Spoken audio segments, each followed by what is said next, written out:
Hello everyone, our viewers, we are very welcome here in Weissenhaus. We are in the location together with my partners. It's the Grand Slam which is going on, taking place, the first leg of it.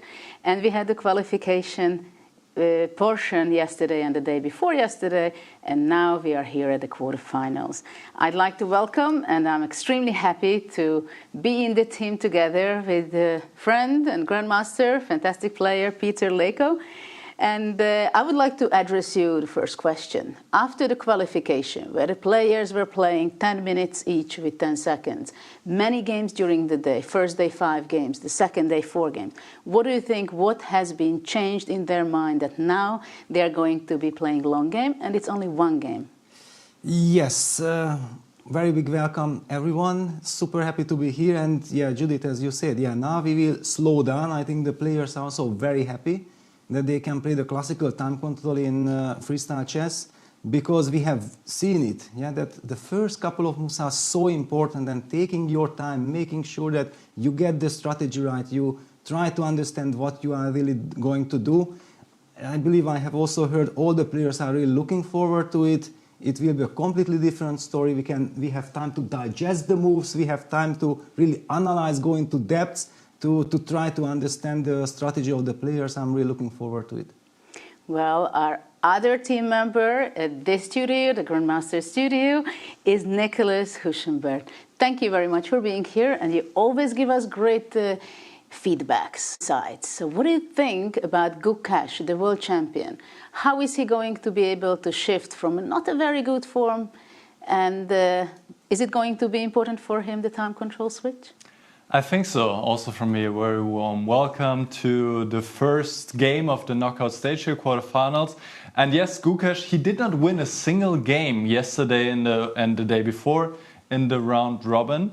And now, of course, with a longer time control, I think that suits Gukesh much more. So I'm curious how he will perform today. And we should take a look at the pairings for today's quarterfinal. There were also some surprises, as we're going to talk about, and here we have them. Peter, please take it away.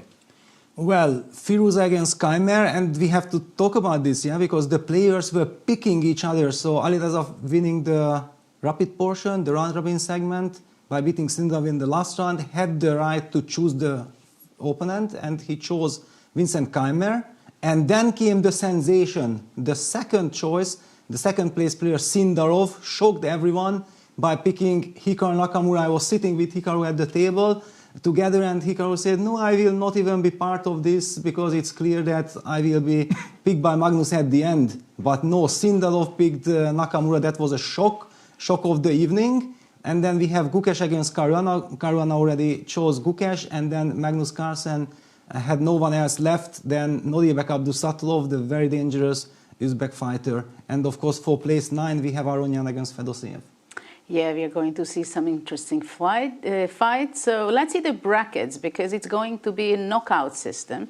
So it's not like in the qualification where everybody played against everybody, but this is where we can see the pairs, who is going to be playing against who, which branch they are. So on the left side, we see that Firouzja against Keymer, the winner of that match, will be playing between Abdusattorov and Magnus Carlsen. On the other side, it's going to be Nakamura versus Sindarov, the very young, talented guy. He's the surprise of the tournament so far, I believe, and the winner of Fabiano and Gukesh. So both are going to be extremely exciting, but as we see, we know already what kind of possibility will come up in the next matches, right? Yes, but we cannot really judge what will happen. And this I know from last year, that actually it looked like then the youngsters were dominating the rapid segment, and then the kings were bouncing back in the classical portion. Yeah, so I'm very eager to see, as Nicholas also highlighted, that Gukesh had been suffering a bit in the rapid portion. But now in classical, it might be a completely different tournament for him. And I have to say that compared to last year, I already see the tremendous improvement in his play, because last year he was suffering much, much more. Now he had many good moments also. Yes, holding difficult positions, but he's fighting. And I believe I have also seen him last night that I think he's happy that now he's going to get the chance to play classical. Yeah, we're going to be talking a lot about every game and every player today. And now let's see the format and the time control, what the players have to deal with. So let's see, the format is that in the first stage it was rapid game, 10 minutes, 10 seconds. The top players progressed to the knockout stage, 8 players. And the bottom 2 players will be playing for the 9th and the 10th place. And now it's a knockout stage, so the stress level is even higher. At the same time, the players get more time. And I think everybody's happy about that. Like Magnus expressed it also, that he felt like he's in time trouble, he was out of control. And so we are seeing the games going to take longer, the players will be more relaxed in some ways. And I think very shortly we go on and go for the lottery, because the players will just got to know what kind of position they're going to be playing out of the 960.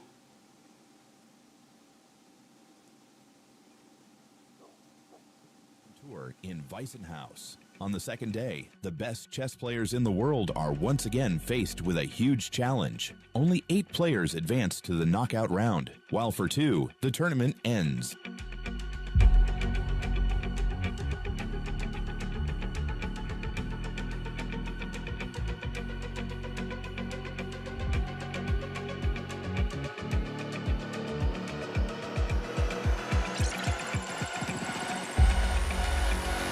It's over for Vladimir Fedoseev and Levon Aronian. It was a nightmare of a tournament. I've pondered more than throughout maybe the whole last year, but those things can happen. I was maybe playing too slowly, and then I was getting in time trouble and then panicking. The huge sensation again on the second day, 19-year-old Javokhir Sindarov from Uzbekistan, one of the youngest grandmasters in history and definitely one of the young wild ones in freestyle chess, together with Alireza Firouzja in first place with 6.5 points. I was played without pressure, but okay, I think I was played very good. I was a very good defense against Abdusattorov, and against Nakamura I think I was played very well game.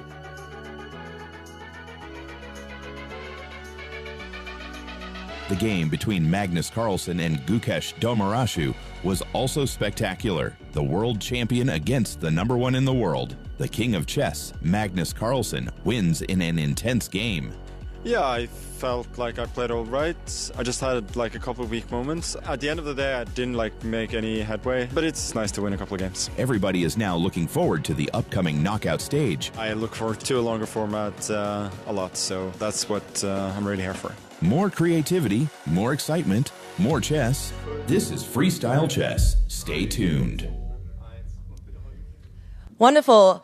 After this exciting recap of yesterday, we are ready to start the drawing of the next position for today. So I would actually like to invite my husband, Jan-Henrik Büttner, to join me in this procedure and pick out the wonderful position. Thank you. Are all the players here?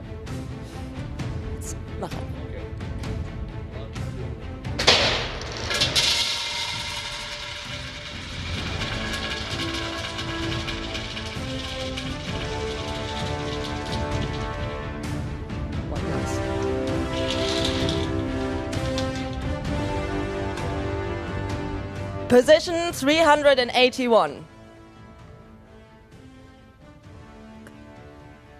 Thank you so much, guys. Same procedure as every day, so all the best of luck.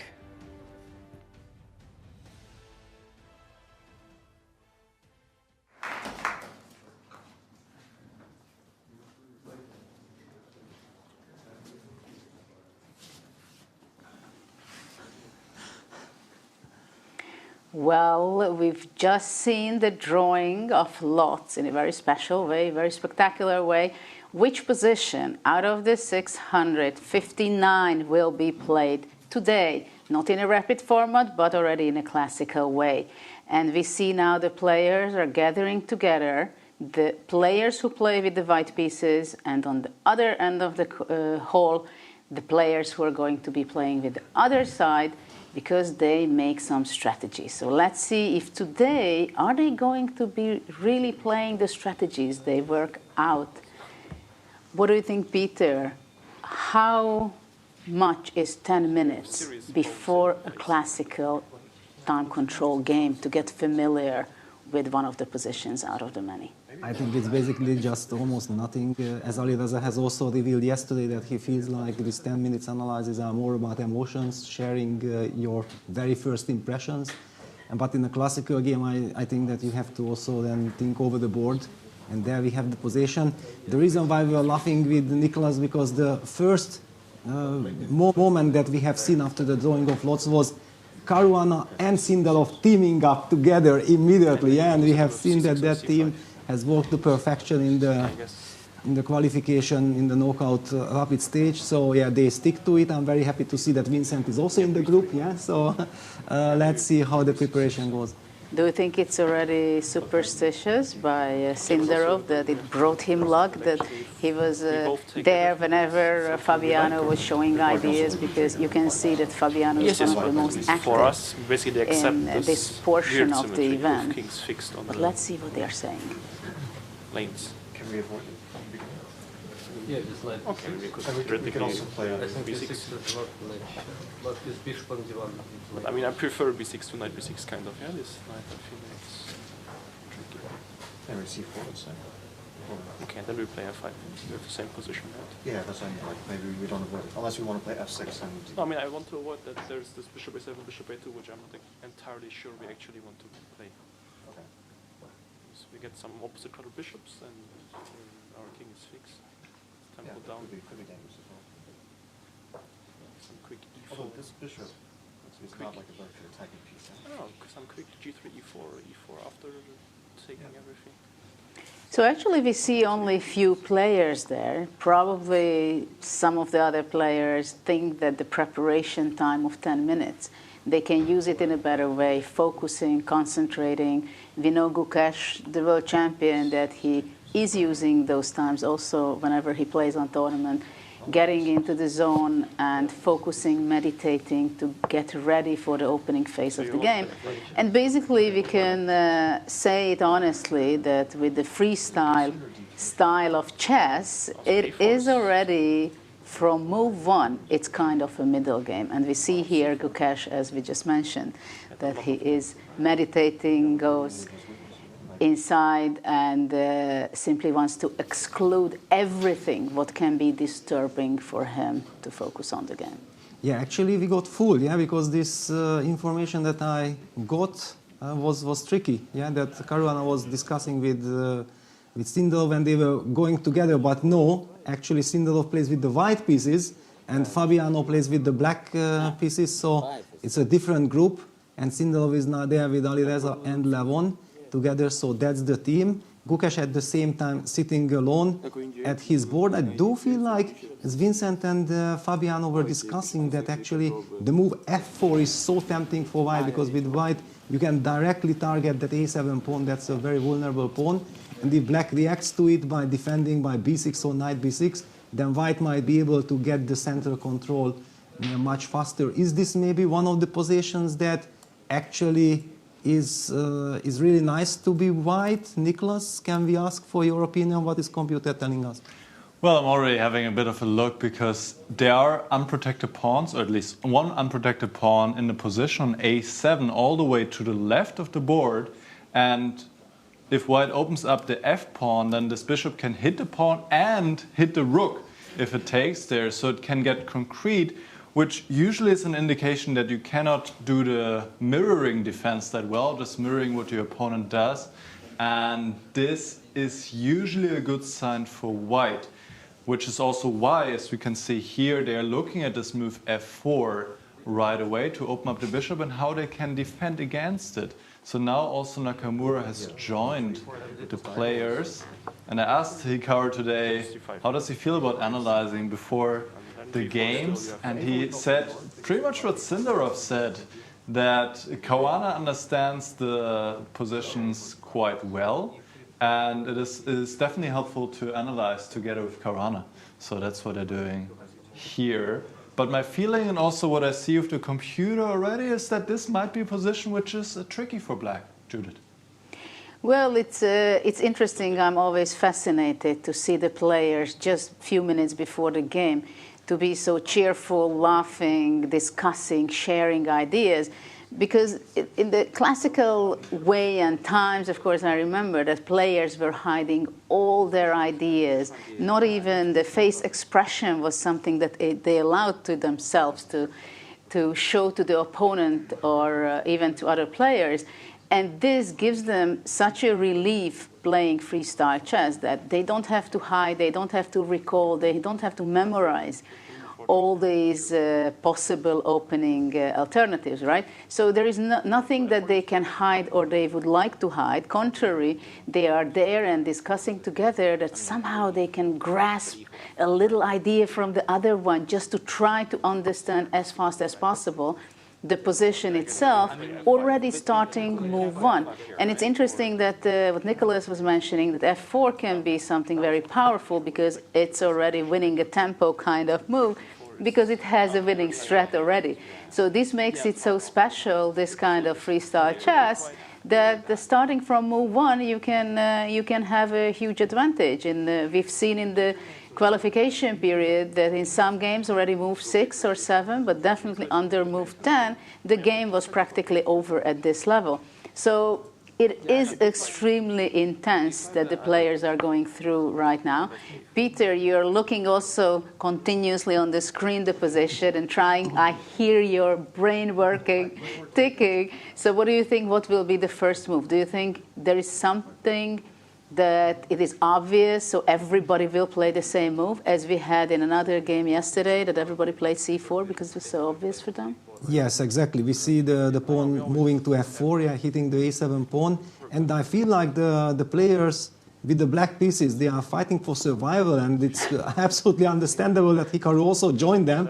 And okay, how are we going to survive the first couple of moves? If finally you somehow manage to do that, then you will already feel like, wow, I'm very much in the game. But this is a very scary situation. Also, we have to kind of remind the viewers that, yeah, this is not the knockout stage. Yeah? So imagine that in the very first game, when you are trying to, you hope to reach the semifinal, and then you feel like, wow, but I'm a little bit handicapped that with the black pieces, I have to fight for survival right from the start. And who knows what kind of positions you will be getting in the second game, yeah? So a lot of pressure on the players. I want to ask Nicholas about that, because after f4, maybe it's the first time I see that it's getting pretty forced. And you were observing the several alternatives. What are those alternatives after f4, Nicholas? Yeah, I was having a look at the mirroring strategies, so just copying, playing f5. And I went into details there, but we can do it later once we can actually move some pieces. But yeah, the question is, should black mirror or should black defend by going knight b6? And it seems that the players, both for the white side, as we see here, as well as for the black side, they have come to the agreement that black should probably go knight to b6 to cope with the threat. And what are they doing? They're moving so fast. It's hard to see what exactly is going on, but now the time is up. The time is up. The players have to go to their seats and get ready for the game. Absolutely, and I'm very curious, for example, how much time will be spent by the players in move 1, 2, and 3. Like, first of all, white, are they convinced that they know the first move, and after that, is black convinced what is the reply on that? Or now they are going to be simply enjoying the moment, get familiar, get into the zone, try to understand the pieces. Some people say, talk to your pieces. And now we see already some of the players sitting down and trying to get focused. And of course, it's not easy for the players to switch from the rapid mode, that they know that they have to make decisions in seconds, Contrary today, they have to switch completely their time management. For you, when you played in some events, usually it's the other way around, right? You play the classical portion and only after that it becomes shorter time control. What do you think? How is it, or did you ever play this way? That first you played the rapid and only after that you had to slow down and the longer time control? Well, actually, I think that this is the much better version, yeah, because you are kind of speeding up your mind, and it's much easier than to slow down, but at the same time also not to be too slow. Yeah, I actually always prefer to have some rapid tournament or something before going to a classical one. So it's a good warm-up, but clearly this is a very special scenario that the players at the same location play the rapid tournament, and now they are switching to classical. F4, of course, blitzed out by Magnus Carlsen. Clearly you want to play F4, and I believe that everyone will blitz it out. Yeah, Alireza also goes for F4 instantly. There we have it Sindarov as well, because it will be so difficult for black to decide how to react. And I believe that you want to put the pressure on the opponent right from the very beginning when you are sure that F4 is very strong. Also, Levon has played the move F4, and all the black players who are playing with the black pieces, look at this, Vincent is fully in concentration mode that, yeah, how do I deal with this?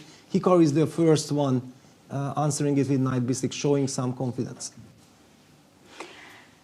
Well, yeah, this is quite convincing. It's pretty straightforward that everybody believes that F4 is the most energetic and trying to get the initiative, right? This is the way you get initiative, that you play a move where you can gain tempo, you gain space, and it's 5-0 on F4. So it was a pretty clear discussion on both teams, not much of a thinking. And so I'm very curious from the black side, how much they will be thinking.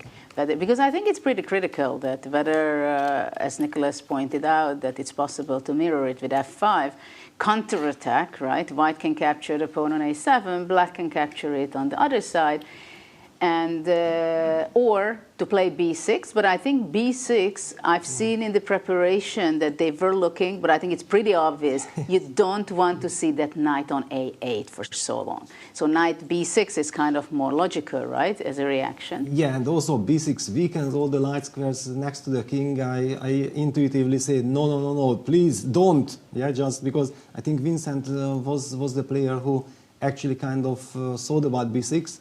No, here, mirroring, I did hear Vincent saying that, yeah, he's not sure and he doesn't like it because white is the one taking the pawn and you never know exactly how it ends.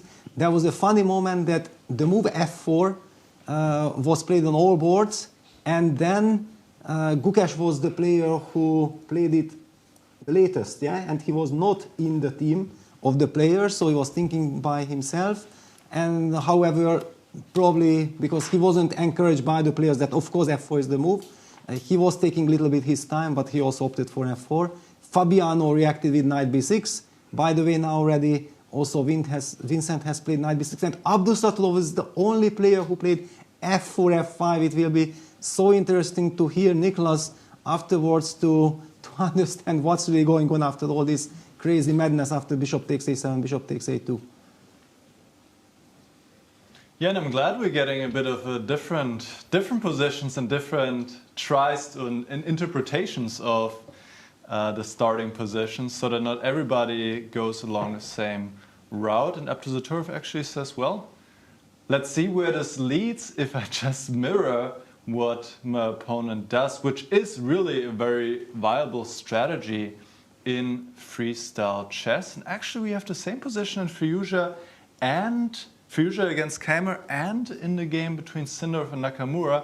I suppose that was their preparation now before the game. And Aronian is still thinking, as well as Gukesh. Also interesting that Gukesh and Carlsen were not joining the analysis, at least as far as I saw. They were on their board.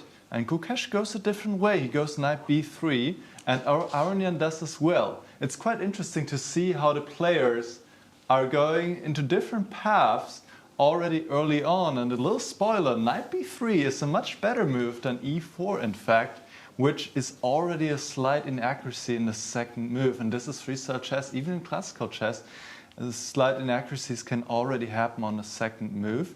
And this is why it's so critical, Judith, to really take your time in the first few moves, because you don't just want to slip in a worse position already in the second, third move, and so on. Well, I'm loving the fact that we see today a longer time control. Not only Magnus, who is very happy and more relaxed from this point of view, but I'm also very happy because we will be able to look the different alternatives. And I think let's pick Magnus's game at first. And before we will have the on the board, because I want to analyze it's very concrete suddenly, let's see a short video of the players.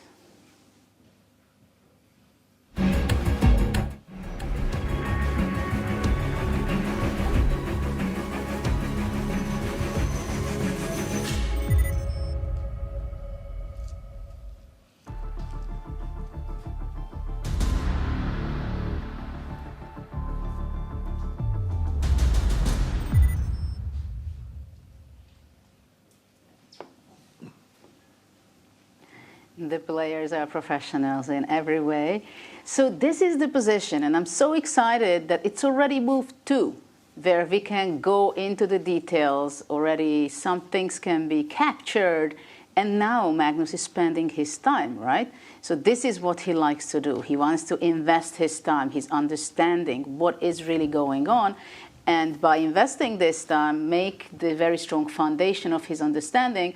So after that, he can play much faster than his opponent. So now the big question is, should white capture on a7 or knight b3? Practically, this is the 2 move he might be thinking, right? There is no other option. Yes, exactly. Okay, if you play knight b3, I'm going to play knight b6. That's kind of obvious. So the very big question, and to a human eye, extremely intriguing. What happens if we take with the bishop on a7? Let me try to make those moves first before we consult the computer, just to get a feeling.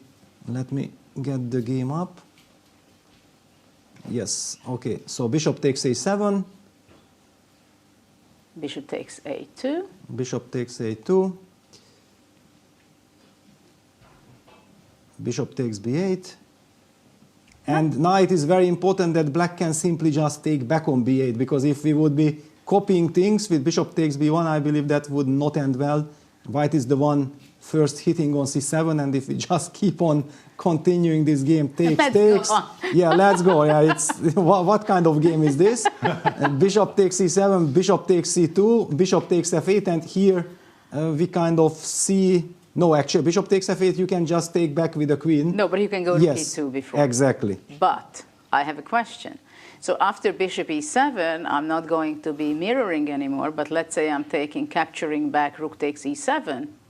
Yes, king takes d1. And, well, rook d1 or king d1, this is a question. So king d1. I can actually take with the rook, and then rook e2, knight e3, try to yeah, this that's rook. the other. And queen g8. So let's point out that the queen on h1 is quite outside, couldn't be more outside of the actions, right? So what is this? This is Black dangerous. wants to go check on c4, queen a2. I love that square also for the queen. And then maybe black can bring his knight to e6, the other one to b6, a4. Yes, so basically this means that when taking, I enjoyed kind of all these takings. Bishop takes d1. And is there an argument then, okay, let's just take back this bishop on d1 and then go for king g1 as quickly as possible, right? For example, rook takes d1, you take rook takes d8, and then we play the move queen g1. Does this make sense? Well, this could be a very good example that the initiative and activity is more important possibly than the pawn, right? Because right now both kings are quite vulnerable because they are symmetrical. So white would be first to reach queen a7 if, let's say, black would be copying with queen g8. But I would think that king b8 would be the logical reaction to queen g1. Exactly. Yeah, so all these kind of things. Clearly Abdusattorov, because he made up his mind that against f4 he wanna play f5, he made sure that he knows that he has things under control. But first of all this is not so important, because after bishop takes a7, bishop takes a2, bishop takes b8, black has the professional move king takes b8, taking back the bishop. The rook is not running away from b1 at all. Yes, but sorry to interrupt, but before we were not sure whether it's, well, yeah, it's good for white or not. But I want to go back, if not king b8, but bishop b1, and white is not taking on c7, but he can also go bishop a7, try to get back. Can that be an option?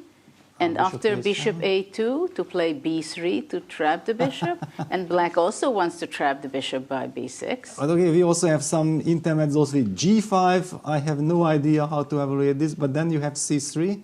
That was my plan. Yeah, just highlighting that now suddenly queen takes a1, checkmate is a threat. Clearly, white can stop it with c3, and I get your point that all this crazy trapping the bishop, somewhere the tempo should mean something. Yeah, it's just very scary, and without engine you can never be sure. You just feel like it shouldn't be working in my favor. So yeah, clearly king takes b8. But now that we have already discussed a little bit the human touch without the engine, I think just to make sure that we get the absolute truth as well, Nicholas, please tell us how ridiculous we have been analyzing this position without the engine. Not ridiculous at all. And I think it's quite an interesting moment right now where Magnus is looking up and he's checking the other games, because that's also interesting. How are the others treating this position? For example, if in this position after f4, f5, if he played knight b3, then probably he would transpose to the Gukesh Caruana game. So you could also see, how is this game developing? Do I want to go in this direction? Or do I want to actually take on a7? And this is the big question. If he goes for the complications here, taking on a7, and now take on a2, and yes, now there's a question, should white take on b8? Because white also doesn't have to rush. And in fact, what the computer is suggesting is, go g3 here, or maybe knight b3. So just keep the tension, go g3, open up the queen already, which is a good idea anyway, also maybe preparing e4. And let's just continue the mirror game for a moment. Let's see what happens here with g6. Now white would be first to strike in the center, and after f takes e4, the queen can come to e4. The queen is well placed in the center. And yes, this will be released at some point. Both rooks will be taken at some point, but then white has a better queen position, is a bit better. So after bishop takes a7, bishop takes a2, white should not take on b8, because as you guys said, black, the professional way would be to take back on b8, not rush taking on b1. And here apparently there's not so much that white can do. Just out of curiosity, if we go g3 now, apparently there's some difference if the bishop has already left the board on a7 or not, and now black can strike first. Let's just understand this one more time. Why was it important to not take immediately? So let's go to this position one more time and see after g3 what happens here. If black goes e5, now takes on e5, rook takes e5, knight b3, and even here, even with the help of the computer, it's not obvious to me at least why it was so important for the moment to keep this bishop on the board. So this is very difficult, and it also explains why Magnus is already taking 10 minutes in his second move. We still see him thinking here. He already took all the time he had for the rapid, and now this is classical chess, so you want to use that time. And actually he has taken. Yes. He has taken on a7, and Nodirbek has taken on a2, and now the big moment, take on b8, play a different move. Apparently g3 or knight b3 are best, and he goes e4 directly. He goes e4 directly. I'll hand it back to you guys. What do you make of this? Well, it is incredibly exciting, and it is so interesting to follow the speed, the slow, the time what Magnus was spending. So this is what he came to the conclusion, that he wants to take on a7, but of course he doesn't want to rush things. He wants to keep his bishop just in case. I can do it any time to capture your rook. So I'm very curious after e4 if Abdusattorov will also think this way, and they start playing somewhere in the middle of the center, having those bishops on the side. The rooks are trapped, so they cannot move away. And it seems like taking the initiative is obviously a clear priority as usual for Magnus. So e4 is a very energetic try to lead the game. So, well, of course, f takes e4 seems to be the most obvious, because e5, black cannot mirror it really, because e takes f5 and there is a pin, so black cannot capture an f4, but it becomes extremely concrete already in move 3. Yes, of course, yeah, that's why Magnus was also taking 10 minutes of his time before going for bishop takes a7. He kind of had to understand, and there was this moment when Nicholas also said, like, all right, if this e5 move is so important for black in one of the positions, then why not to do it in this other moment? And Magnus had the same thoughts, that wait a second, why can't I be the one to activate my rook first with e4? And he opts for e4. After this, it will be extremely sharp. We are kind of expecting the move f takes e4, so let me even get it on the board. Rook takes e4 would be natural to follow it up. And, well, I'm not sure that I'm more clever than I have been before.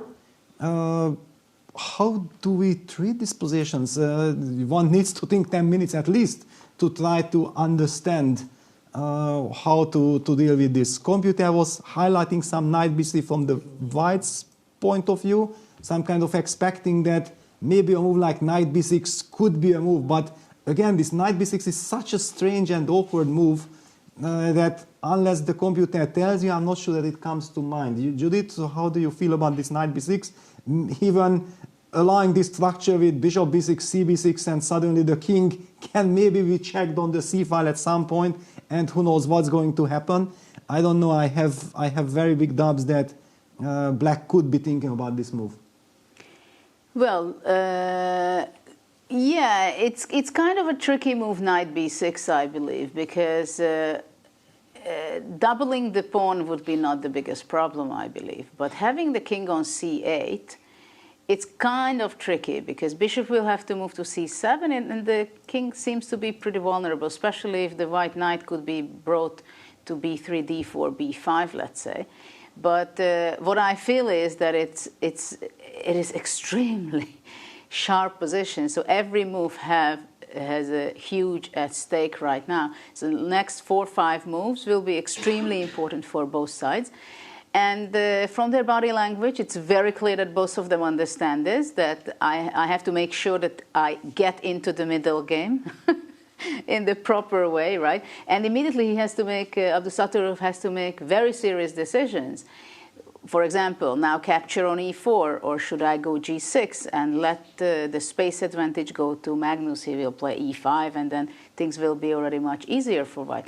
So now it is a very, very critical moment. I'm not sure I would say that I like this knight b6 idea. At the same time, of course, the players, they don't want to have that knight for a long time.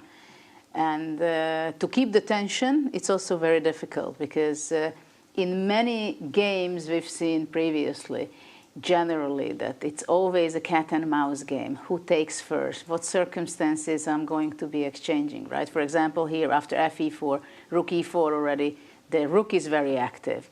So exactly, this is the psychological factor, because you don't know exactly where it will lead, but you get the impression, the feeling that it could be dangerous, right? And these are the human feelings that drives you crazy. Yeah? You don't want to face something dangerous. You would love to eliminate the dangers to make sure that, aha, yes, I have a solid position. But here probably there is just no way of getting a solid position already.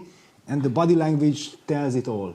Well, and I mean, it seems so. Of course, if the players would have 3 seconds, you would take f takes e4, right? No question about it. But as you have the time for it, you don't want to just make a move. You want to make sure that you're convinced yourself that that's the best move, because the others are worse than that. At the same time, you definitely don't want to give the initiative for white. Well, taking on b1, of course, it's not making a decision in the center yet, right? But let's see after king takes b1 what Abdusattorov has in mind. Yeah, the moment of truth. Yeah, he takes on e4. So this is some kind of a psychological game as well. Yeah, the rook was not running away from b1, but he still preferred to capture it. Maybe for himself, that because after fe4, rook e4, he would be again thinking for 10 minutes, do I take this rook or not? Let me just get rid of it. On the other hand, I feel that it somehow eases white's play. Yeah, it's just so nice that there is some clarity. We had the heart rate. Did any of you see the heart rate? of the players. Can we get that one more time maybe? Because I want to feel, I want to see how the players feel at this moment. There was some 86, I believe in Magnus's case, but I missed Nodirbek's.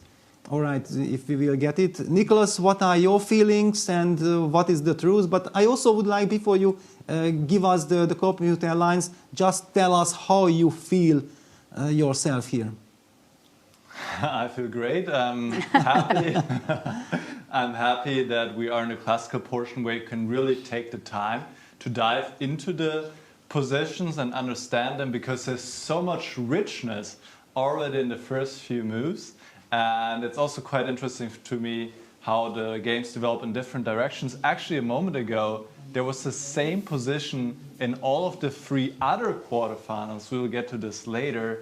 But this one is definitely heading in a different direction. And honestly, I'm quite puzzled why Abdusattorov took this rook now on b1 in this position. Because as you said, Peter, the rook is not running away. It cannot move. So it feels like you can always take it later. I'm sure he had a specific reason. I don't know which one it was yet. So let's see what happened here. He should have taken on e4 right away, keeping the bishop alive. But again, it's nuances apparently. So taking on b1 was not a great mistake by any means. And now he did take on e4. And here it seems that white is able to go g3 to once again activate the queen, take with the queen on e4, which would be much better than taking with the rook. You immediately have the queen in the game, controlling other squares. And I was wondering, well, what if I try to keep the pawn now going d5? And this is, I guess, where it gets a bit murky. White is able to sacrifice the pawn in this way and can try to break open the black pawn chain going d3 or maybe also c4. And maybe in these kind of lines, it would be good to still have this bishop on a2, controlling the d5 pawn, protecting the d5 pawn and controlling c4. So this is my guess why it was better to wait with the capture. And the big question is Carlsen now going to take back right away, or is he trying to take back with another piece? With the queen or maybe also with the knight. In either case, he should be a little bit better right now. Well, thanks very much. It was very insightful, and I love the fact that rook e4 is not the obvious move. Actually, I'm pretty sure that for Magnus, it was already probably his first intention that, okay, I don't take the obvious way. But I think it's the right moment to go to bird's eye view, look what's going on with the others, and pick another game so to get a little bit familiar with the other games as well. So let's see what's going on with Firouzja already. He opened up the center, I see, with e4. Then... Yes, actually also just coming back to the Magnus's game, this is exactly what I noticed, and this is why I believe that Magnus likes this classical time control so much. He takes his time, and why on earth did Abdusattorov capture on e4 first? Yeah, giving Magnus the chance to try to play on the light squares. Yeah, all these lines like g3, d5. Just imagine some bishop g4 check. Also kind of hard attack because it's almost checkmate. And Magnus goes for g3. Of course, he uses this moment, and well, Abdusattorov will be regretting his choice of bishop takes b1. Well, we'll get back to this game, and but it's very exciting. That's very clear, and it's interesting that this is the only game where this very concrete measures took place, right? All the others, they are more careful. They say, no, I don't go into the deep, concrete actions. I go knight b6. Let's see who is playing what. But it turned out that I probably set a bit of a trap without realizing it. The thing was, if I'd managed, let's say he'd taken the pawn immediately, I go g3, opening up for the queen, he protects the pawn with pawn to d5, then I think I can probably give a check with the bishop, and then after he blocks the check, I can move the rook from b1 to d1, castling. As far as I can see, the rules allow that. So at first, I'm thinking, what is he doing? Because now g3, the thing is, his bishop was covering squares along the diagonal, so it seemed nonsensical to take the rook, and also tactically, d5 was hanging, and in some lines, or even if it was protecting e6. But I think that's what he was worried about. Now I think d5 looked very unappetizing without the light square control. So I think I'll be able to bring the queen out to e4, and I think I should be a little bit better. We've just heard Magnus Carlsen, as there is a confessional booth in this event, which means that during the game, the players can go in this very small but separated room from the playing area, but next to the playing area, so they can share their thoughts. So we have a better insight, and you, our audience, can enjoy it even better. And this was very insightful, that the reason why Black must have been taking on b1, because if he would be playing fe4, g3, d5, then White can give a check to g4 and then castle. Maybe we can just show this on the board real quick so that people can understand. It's very interesting and an idea we had not spotted, but as the players dive into the position quite deeply, he saw this possibility, and I think this makes a lot of sense. So let's have a quick look. Let's switch over to the analysis board and take a look what Magnus was talking about. So here we were a bit puzzled why Abdusattorov took the rook in this moment. The rook is not running away. And to be fair, after f takes e4, g3, he could have still taken the rook here in this line. But the line that Magnus was talking about was d5 to protect the pawn, and now there is a check on g4 to the king. Black goes e6, and now the rook can actually escape because White can castle. So easy to forget. So White plays the castle here on the queen side, and the rook has escaped. However, Black is actually better here. He can sacrifice the exchange, let's say go knight d7 or knight b6, and Black has a very strong pawn center, and he has actually more than enough compensation for the exchange. Of course, very difficult to evaluate, but a potential explanation why Abdusattorov took the rook in this position after 3e4. And now we get this position where Magnus said very correctly that he feels like if now d5 is played, the center construction is quite vulnerable, and he can attack with going d3 or c4, and he would be better. And as so often, the world #1 had it just right, Jude. Yeah, fantastic. I mean, we are so grateful for Magnus that he shared his thoughts, and then we got the insights from you, Nicholas. And it's so interesting that, again, the material controversy to initiative and the center, how important it is. And at first sight, it seemed like how clever, how great it is. Wow, White can escape with the rook. At the same time, it was not so obvious. So now let's go back to the bird's eye view, and we go back to Magnus's game, obviously, shortly. But others are also in action, not so entertaining so far. So maybe we can observe a little bit which one we would like to pick. Well, I think that Firouzja has won the group stage, the round robin stage, I believe, and we haven't covered him so much. Let's go to that game. I really want to see how he's doing. Just 1 second, I want to point out that between Gukesh and Caruana and Sindarov Nakamura, they have exactly the same position, right, so far. So the understanding of the position for them, it seems to be very similar. And it's already, what, move 5? Yeah, I believe? Something like this. So basically, Vincent has played a novelty with c6 instead of bishop d5. And I'm actually loving the move c6, and I believe that Nicholas, when he looked quickly, I had a glance there, and it was the top computer choice, c6. So it's kind of very nice, because this rook on e4 is a little bit of a mystery. What is this rook doing? Black is actually also preparing some bishop c7, then bishop d5 is coming at any moment. I feel like Black has solved all his problems, and I can reveal a little bit one secret that we discussed with Vincent. Okay, I'm here as a commentator, I'm his coach, but there is not much to coach here or to help him, a part of supporting him psychologically. But one thing I told him, that take your time at the beginning, because it's so crucial. Magnus has done it. I keep on I'm telling everyone that please take your time. And I believe that even that he fall back 15 minutes behind on the clock, but making sure that he got this C6 move in, I believe he has solved all his problems.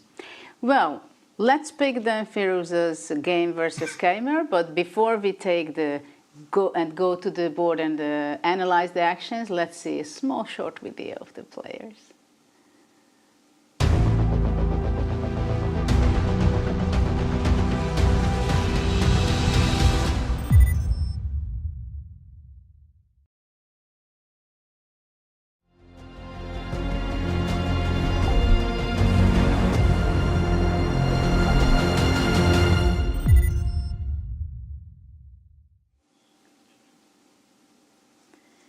So let's see what's going on the board. So let's discover C6. What do you think, Peter? Yeah, I love this move. What is the main idea of C6? The main idea is that I feel that White has prematurely activated his rook too early to E4. We did see this idea of E4 when White can play G3 and the capture with the queen. That's a different story.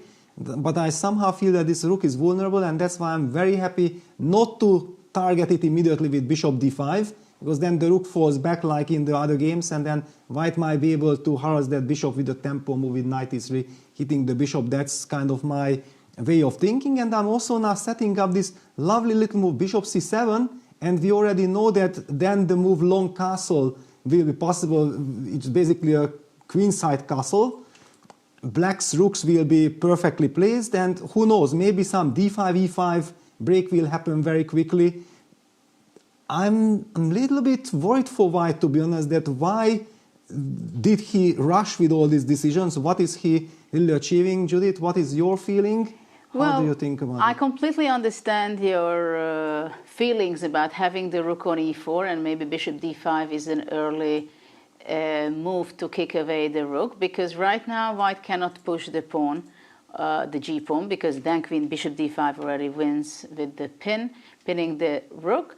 So if White goes knight e3, then the rook can get in trouble, right, on e4. So basically we are debating whether the rook on e4, is it actively well placed, or it's actively not so well placed, because it's difficult to make harmony in the position. So maybe I would say that I would go with the bishop from d1. And at the same time now, from today, we have also the heart rate of the players also. Keymer is extremely relaxed. He thinks everything is under control. Everything goes the way I want to. I know I'm doing fine. This is what the heart rate shows. Yes, exactly. At that same time, in Alireza's case, yeah, it's over 100. He's like, why did I rush with e4? This is not the rapid segment. Yeah, there's just absolutely no reason to rush. You have time. Make sure that you get a fundamentally healthy position, because they are such great players that once you have harmony, you can always speed up. Yeah, that's not the problem.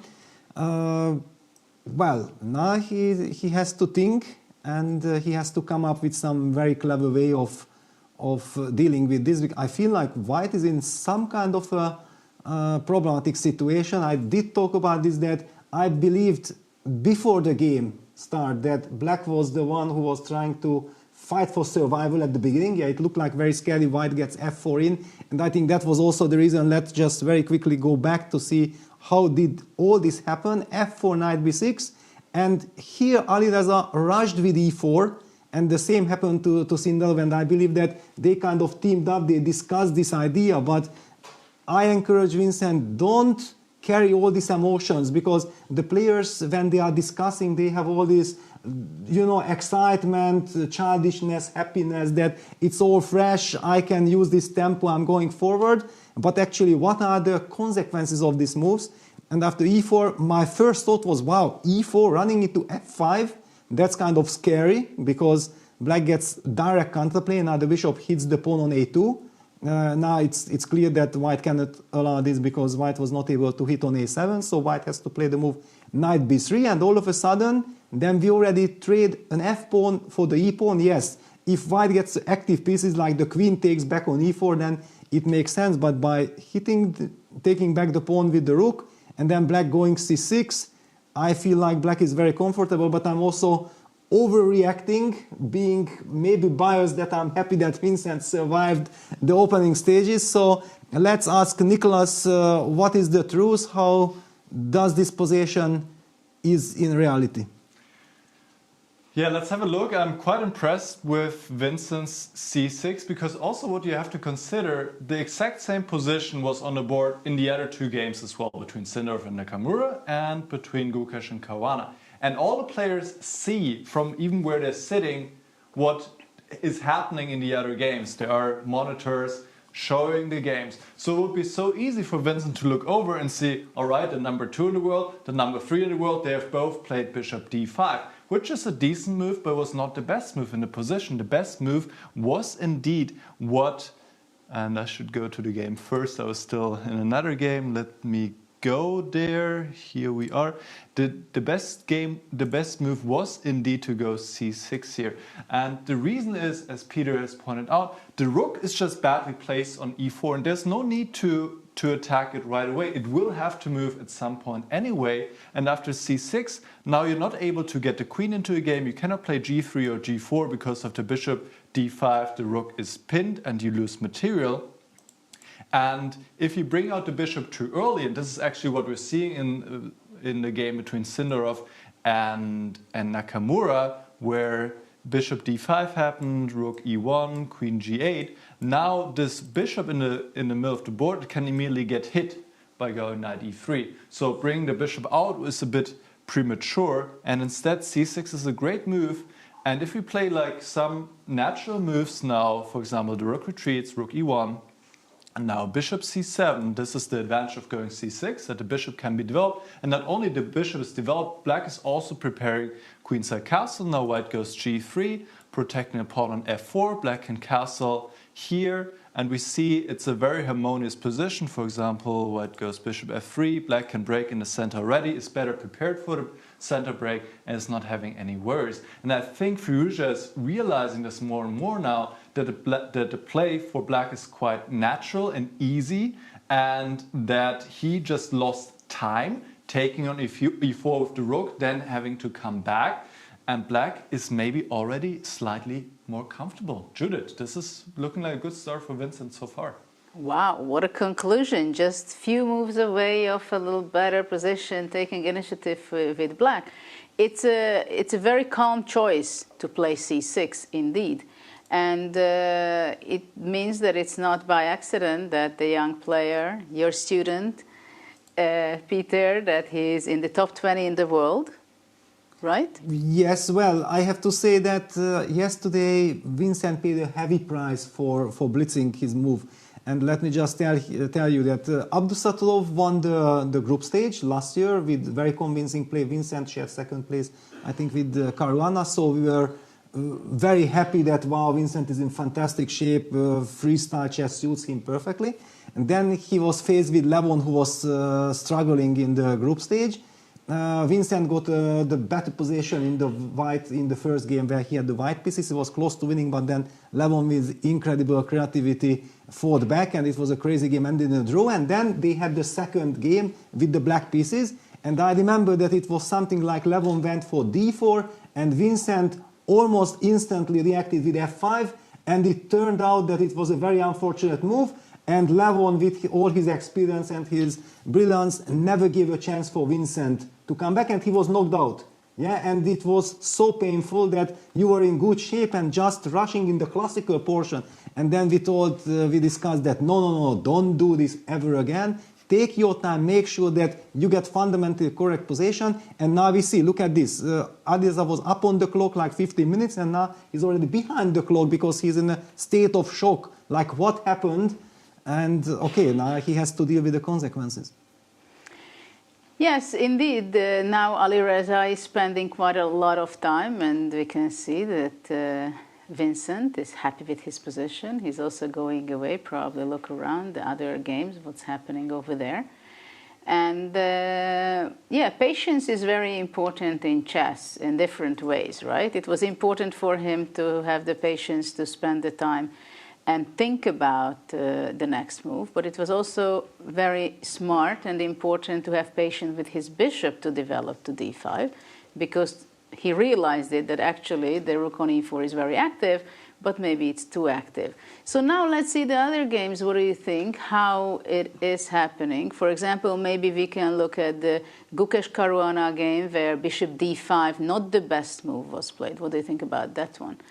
Exactly, or we can even switch to already to Sindarov Nakamura, which is exactly the same, but they are one move ahead. By the way, now Gukesh has made his move. He played the move bishop f2 instead of knight e3, which happened in Sindarov's game. So, Judith, it's up to you to decide. Both games are fascinating. Both positions have very similar tendencies, but a small nuance. I'm maybe... All right, Nicholas, you decide then. You decide. Well, yeah, I think it makes sense to go to Sindarov against Nakamura then, because we have a little bit more moves, a little bit more action there. Yeah, let's pick Sindarov Nakamura, and just we're going to see this very small highlight from the players.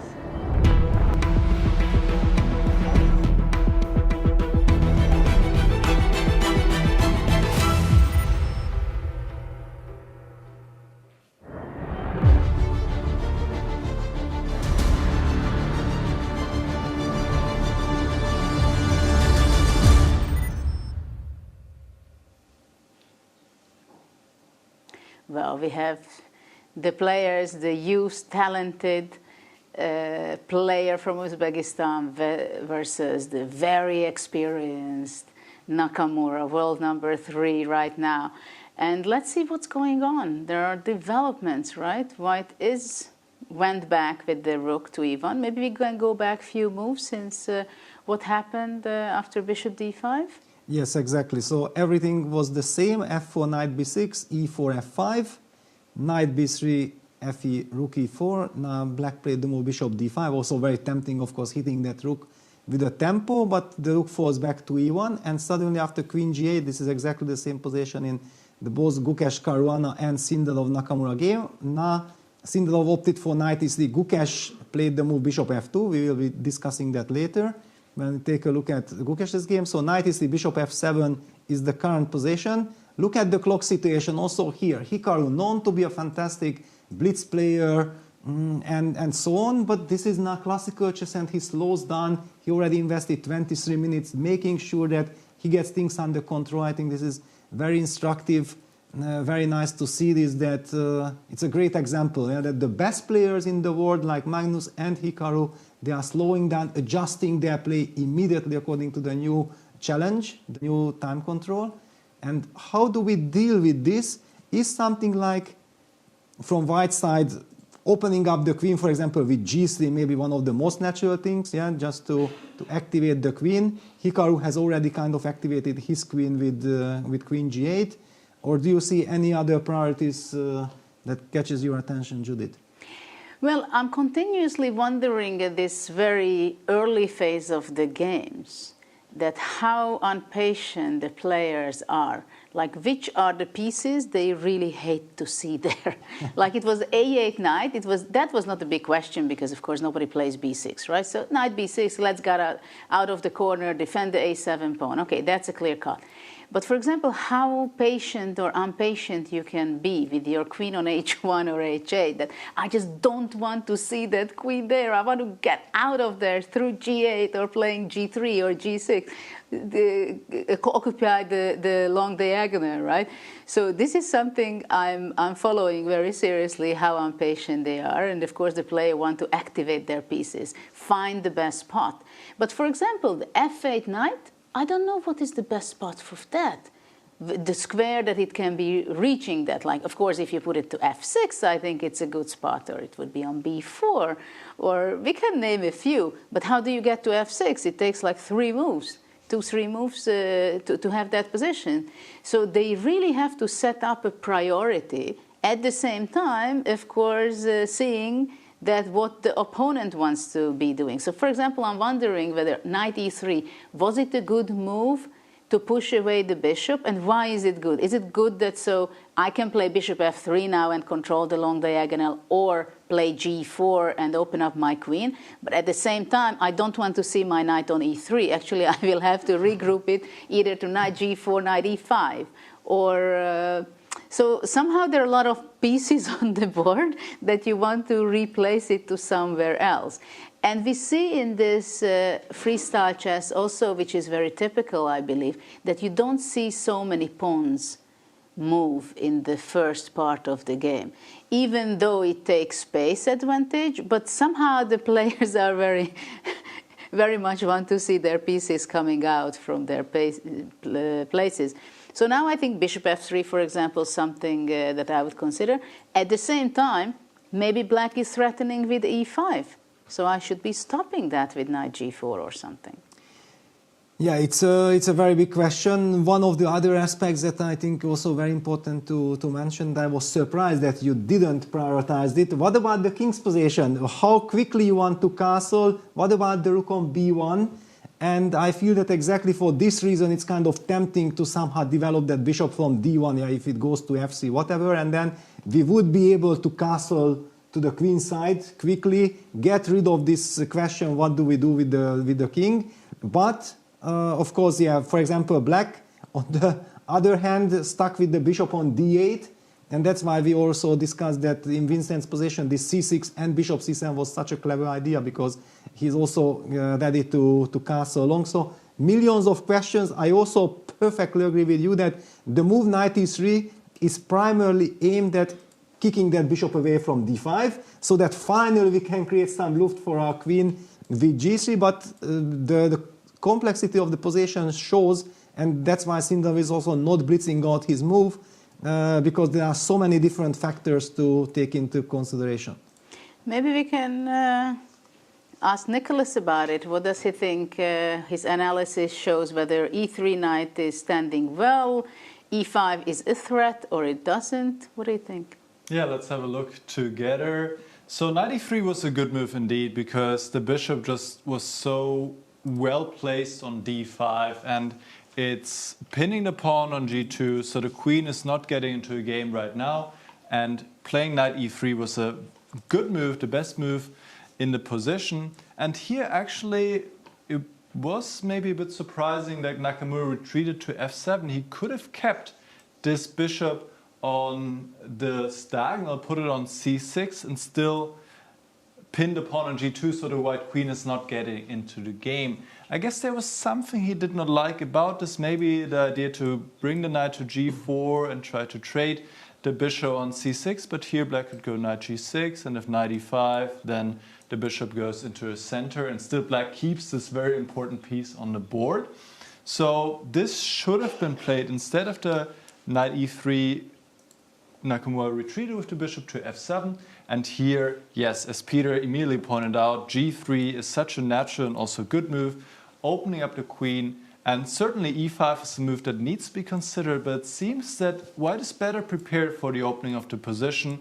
He can build up a strong battery on this diagonal, ready to castle, hitting the pawn on b7, and it seems here white has an advantage. So in such positions, whether it's freestyle chess or classical chess, when it's completely symmetrical, it's all about piece placement, piece activity, and it seems that the white pieces are better placed here. So this is the current position of the bishop f7. Sindarov, we see him right now. He is still thinking, he just plays a move right now. Good timing, he goes bishop f3, also a very logical and good move, developing the bishop, and the young Uzbek player is a bit better here, Peter. Well, but look at the way he reacts. Yeah, the rapid portion was tough. Yeah, you could see that the players got exhausted. Big kudos to Sindarov, of course, picking Nakamura, because this was not an obvious choice at all. Well, it was actually something that Magnus was so surprised. His expression also on the video, which you can see that he was completely sure about that he's going to be playing Nakamura, who is not necessarily the most pleasant opponent for him. And of course, Nakamura is a fantastic personality, one of the most liked personality, interesting personality in the chess community, I believe. And what do you think while he's coming back and starts thinking? We have a short video with him. So let's see what he has to say to us.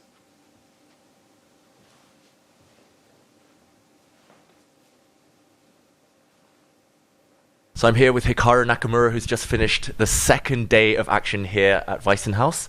Hikaru, it's been 2 long days of rapid freestyle chess. What are your first impressions? How are you feeling?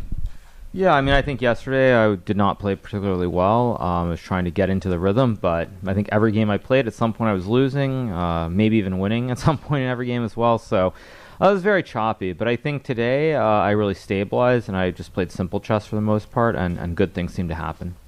Yeah, and I mean, you mentioned yesterday it started off against Magnus, but you kind of stabilized at some point. You found your way back in, and kind of heading into today, you weren't quite safe. You were on 2 points, I believe. Did you have a specific strategy in mind? Well, I mean, I think the first things first is the Magnus game. Honestly, I think it epitomizes why it's very, very tough to play. I mean, I would say impossible, frankly, if you want a high-quality game in Fischer Random, in Rapid or Blitz, just because that was a game where time played a huge role. There were a couple of moments in the game where Magnus played some moves that were a little bit dubious, but I was low on the clock and I couldn't capitalize or even save the game. And I think that really symbolizes why I don't particularly like the format. I don't think players should be eliminated based off of Rapid or Blitz in general. But then, yeah, I think today, you know, the main thing was I had what I would say were slightly easier pairings. I didn't have to play Magnus. I didn't have to play Alireza. Maybe Fabiano, of course. I mean, he is very dangerous. But overall, I thought the pairings were a little bit softer today. And you know, the good thing is, since it is top 8 who move on, you know, finishing, you know, with only 2 players being eliminated, if I can't make it into the top 8, I mean, that's really my own fault. So I felt pretty good, and I think I played much more simplistic chess, especially after the first round against Sindarov. Just played simple and tried to keep it relatively easy to play, where I didn't have to spend a lot of time, and it paid huge dividends, especially in the last 2 games, I would say. Yeah, I mean, it's interesting you mentioned the time format for, I mean, Fischer Random freestyle chess here, because I was speaking to Levon last night, and he was playing some blitz games with Fedoseev. They were trying to play themselves into form. They were playing against each other. And I was like, wait, why are you guys playing kind of normal chess? Surely you should be playing blitz, kind of Fischer Random. But they were like, no, there's just no point, right? Well, I mean, I tried that yesterday, and I mean, that's not necessarily an excuse, but I think the fact that I tried to play 3+1 a bunch before the event started was very bad, because actually I tried to play normally, like just focus on the opening, go down a little bit of time. And then somewhere around like the 7th or 8th game that I was playing, I think it was against like Buddy Pranav and maybe then Theodoro as well, I just started playing fast and not caring about the opening, and then it went really downhill. So I tried that yesterday, and I think it didn't work. I played a little bit of regular blitz this morning, actually. So I don't think there's a good way to approach it. That kind of symbolizes why I'm not a big fan of the quicker format. So yeah, I mean, it is what it is, but it's also kind of weird, because I was having a conversation with Peter Heine at breakfast, and I was sort of saying how it's kind of weird because you don't know what to do. On the one hand, it's nice to not have to prepare, but at the same time, I mean, every single one of us has spent, I mean, okay, Gukesh is young, but the older guard, at least, like you look at Fabiano, Magnus, myself, and Levon, we've spent at least 20 years going to tournaments. You spend a couple of hours, I mean, whether it's at night or morning, whatever, you spend a few hours before the game preparing. And it's very strange not to do that, and then you also don't know how you're supposed to prepare. So I think my big takeaway is that playing too much before is not good, and also I think you have to come in fresh. That's the most important thing. And when you see a bunch of positions like I did yesterday with the knights on the edge or knights in the middle, it all kind of becomes whatever and very blah. So I think it's just you have to be fresh, and that's why I think it's not worth it to really spend much time preparing. So you didn't spend too much time doing specific kind of training for this event, looking at kind of patterns, looking at ideas? No, I mean, I think it's very hard to do that. There was a conversation last night where I think I think it was Fabiano. It was like Fabiano, Alireza, and myself, and Fabiano was essentially saying that if you spend 2 hours, not 2 hours, sorry. If you basically play like four rapid games every day for 2 years, you can probably memorize all the starting positions. And Alireza definitely didn't believe that. I certainly don't believe that. So unless someone has some magic way of like basically in your mind coding it where you can remember the specific piece placement, I don't think it's realistic. And I think it's counterproductive, if anything, because then when you get to board, like even with Fabiano, when we were analyzing some positions, it looks familiar to something you've seen, but you really don't know. It's like, is it bishop on G1? Is it on like E1? You know, some of the pieces are the same, but then you can't remember the rest. Sometimes. Yeah, so I don't think there's a huge benefit. Also, I mean, when I played Magnus in 2018 in Norway, we played a match. For that one, I think we were given some like 30 minutes or 45 minutes before each game where we could consult with a computer program or a second. And I remember very distinctly that in basically every game, I prepared some lineup to like move 3. Or not move 3, to like move 5 or move 6. Like I would play the best moves. Of course, you look at what the computer says, and then I was already out of prep anyway on move 3 because Magnus or I did something different that we weren't ready for. So even with the benefit of trying to prepare, it didn't really work out. So I don't think there's much benefit. I think it comes down to who comes up with the best opening plan. I will say, however, that looking at all the players here, it seems to me that Fabiano is probably the player who has put in the most time. In terms of preparation, he seems to have a pretty good grasp on what the ideas are. So if anyone's impressed me, it's Fabiano. Okay, and I'll let you go because it's been a long couple of days. But final quick question: anyone you want to play in the quarterfinals? Anyone you want to avoid? I mean, apparently I'm playing Magnus, which is that's what I was told. Wow. I don't know if that's the case. Again, I also don't know because I think I think maybe one or two players pick the numbers. I actually don't know, but I was told that I play Magnus, so that'll be fun. I think that in general, I don't really care who I play. I'm just happy that it's going to be slow chess where I have time to think. I mean, the fact that I can spend time to think means that, I shouldn't make some huge blunder and lose a game unnecessarily. So if I get outplayed, I get outplayed, but it's going to be fun no matter what. Hikaru, best of luck in the quarters, whoever you play. Thank you. Thank you. Well, it was a very insightful interview by Nakamura. He gave away a lot of information, and there are a lot of questions. It was very interesting to hear also that he has a lot of appreciation, and it impressed him how Fabiano understands the game of freestyle. He has very good understanding, and it seems like Nakamura was not the only one who noticed this. But also he was talking about the time control, how happy he is when it's not a short-term control.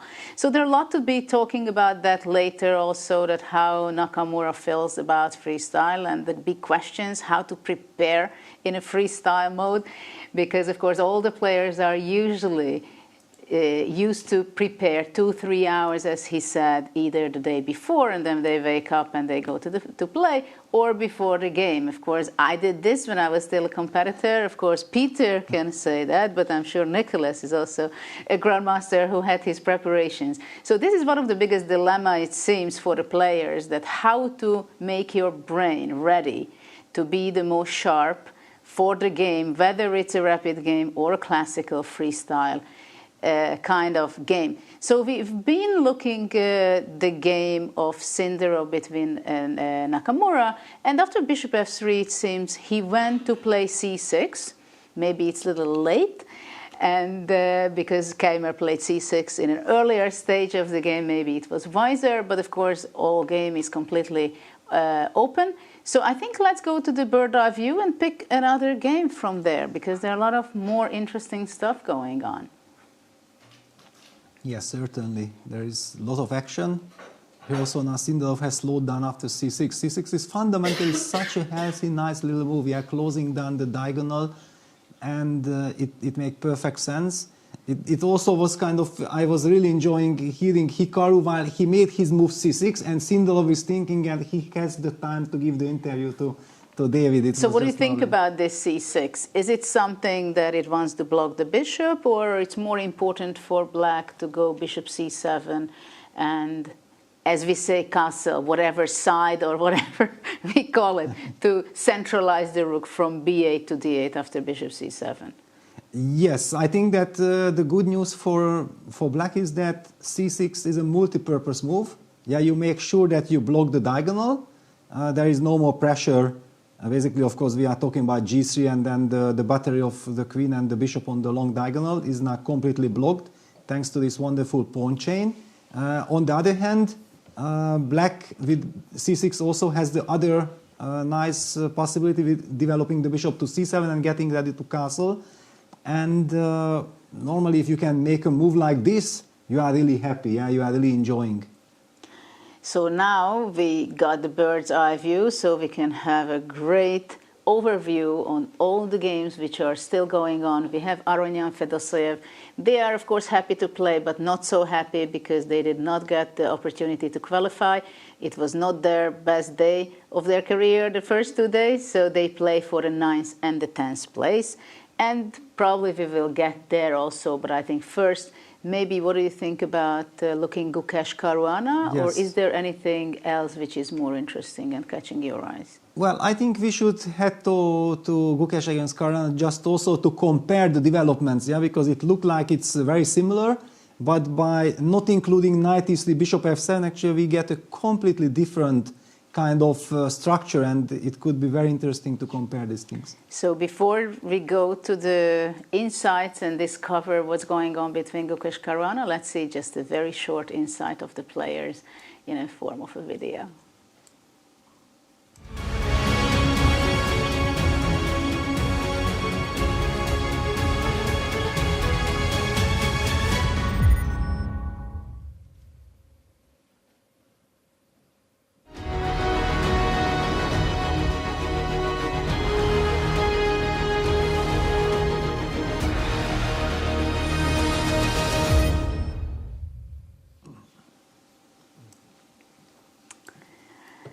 So we can enjoy this round immensely because we have time to figure out and understand what's going on. But there are some very fast actions happening between Gukesh and Fabiano. So let's see, what was this? Bishop f2. Maybe we can go back a few moves before just to try to understand why they are suddenly so active and fast as well. Yeah, exactly. Even because there are not too many moves, let's start from the very beginning. We already know all these moves. This is kind of today's theory, as we can say. Bishop d5, rook e1, queen g8. And here, the tempting move, knight e3, kicking the bishop away, was played by Sindarov against Nakamura. Gukesh had other ideas. He wanted to develop the bishop first to f2, and suddenly Fabiano immediately jumps on the possibility to create some dynamics. Why am I not updating? What is happening? Yeah, so, okay, yeah, thanks technology, now we are back. So, knight g6 happened, attacking the pawn on f4. Yeah, the knight is hitting the pawn. White pushes f5. Black continues energetically with knight f4, hitting the pawn on g2. And white plays the move knight e3, hitting the bishop and protecting the g2 pawn as well. Well, I have some technical problems. Nicholas, can we jump to you? Are you more successful? All right, we're going to have a look together. So this is actually a very direct approach that... This is a very direct approach. We have some technical issues, but it's going to be fixed very shortly. So we can talk about the position right now. Nicholas, what do you think about the position we see at the moment when it's 2 moves before? And we're going to get back just in a minute. But actually we have it in our head, right? The position. Yes. We can visualize it.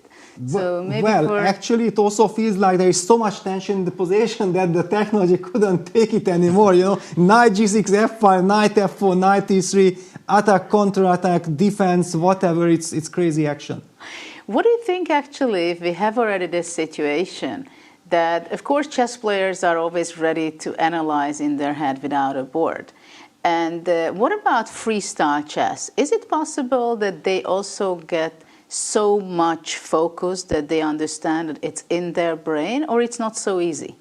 Well, certainly it's a much bigger challenge, yeah, because you are not used to the situation. But if you have seen the position, and last night I was sitting with Fedoseev and we discussed a couple of games, and I was quite happy. But it helped me that I remember what we were discussing. Yeah, so that we looked together and we had our own impressions. It helped me to remember the situation. I could even share our feelings with Vladimir, and he was also very interested that, wow, we remember his games so well. And I said, well, you actually played a fascinating tournament. We were very happy covering your games. I think this kind of memory emotions and like this, if you can connect to something, it helps a lot. Well, I think it also helps a lot if it's a long game, right? Like now we were analyzing already, we are into the game for nearly 1 hour, and we are going back and forth in analysis. Our eyes are getting used to the fact that the king is on c1, rook on b1, the knight from a1 and a8 came out to be. I'm super impressed, because this is some very deep strategy, inviting, luring the opponent, giving this dynamic possibility of knight g6, knight f4, thinking that, yeah, please come and I will punish you for that. Nicholas, can you maybe highlight some lines that the computer is thinking here? What is the truth, the objective truth in this position? Yeah, let's have a look together. First of all, I think we're all happy that we're back here with video as well. And in fact, it was already possible to go for this adventure with the knight earlier in the game. In this position, Caruana played queen to g8. It was also quite interesting to go knight g6, f5, knight f4 here already, with quite a similar position to what happened in the game. Instead, we saw queen to g8 here. Sindarov against Nakamura immediately challenged this bishop going knight to e3 instead. Instead, Gukesh went bishop f2, maybe preparing to develop the queen this way. I'm not exactly sure how much this move really does. Now knight g6 was played, hitting the pawn on f4, and f5, the pawn comes forward, knight f4, hitting the pawn on g2. So white needs to protect this pawn, and knight e3 is really the only good way to do so, protecting the pawn and trying to trade this bishop, which would be good for white, given that it's fairly open position where the bishops are important minor pieces, and Caruana is thinking about where to put this bishop. Should it go back to f7? Should it go back to c6? The drawback of bishop c6 is that now how do you develop this bishop on d8? We have seen Nakamura and Keymer develop this bishop via c6 and bishop c7, which is quite a logical way. The advantage of playing bishop c6 is that you still keep an eye on this pawn, you still have this active bishop. So this is an important decision for Caruana to take right now, and he is thinking about it. He's just a bit under 1 hour, 56 minutes. Still plenty of time, but of course the players really need to manage their time well, because eventually there will be a time trouble and there's no extra time. It is 90 minutes for the entire game. They do get 30 seconds per move additionally, but that's it. Judith, this seems to be heating up slowly, I would say.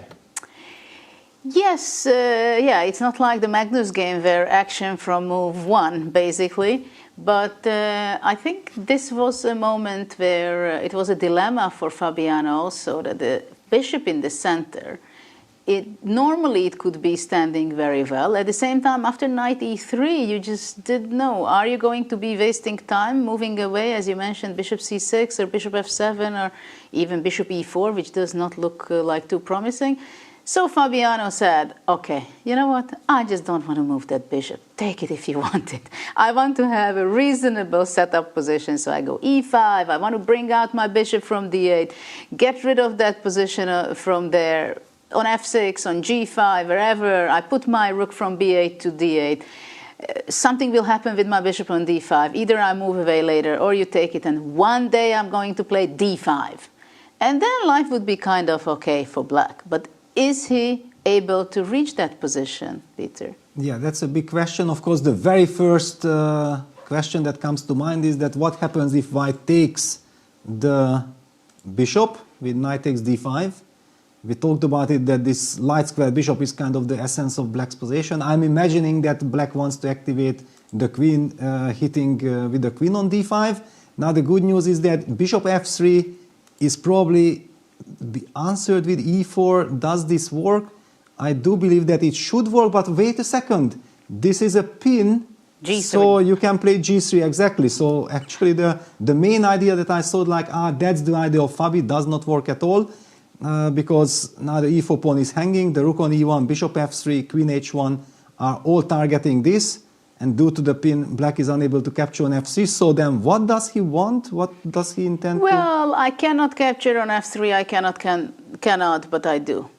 Can you go back Really? to the position? Okay. Yes. I mean, you say I cannot do it. Like, let's behave like children.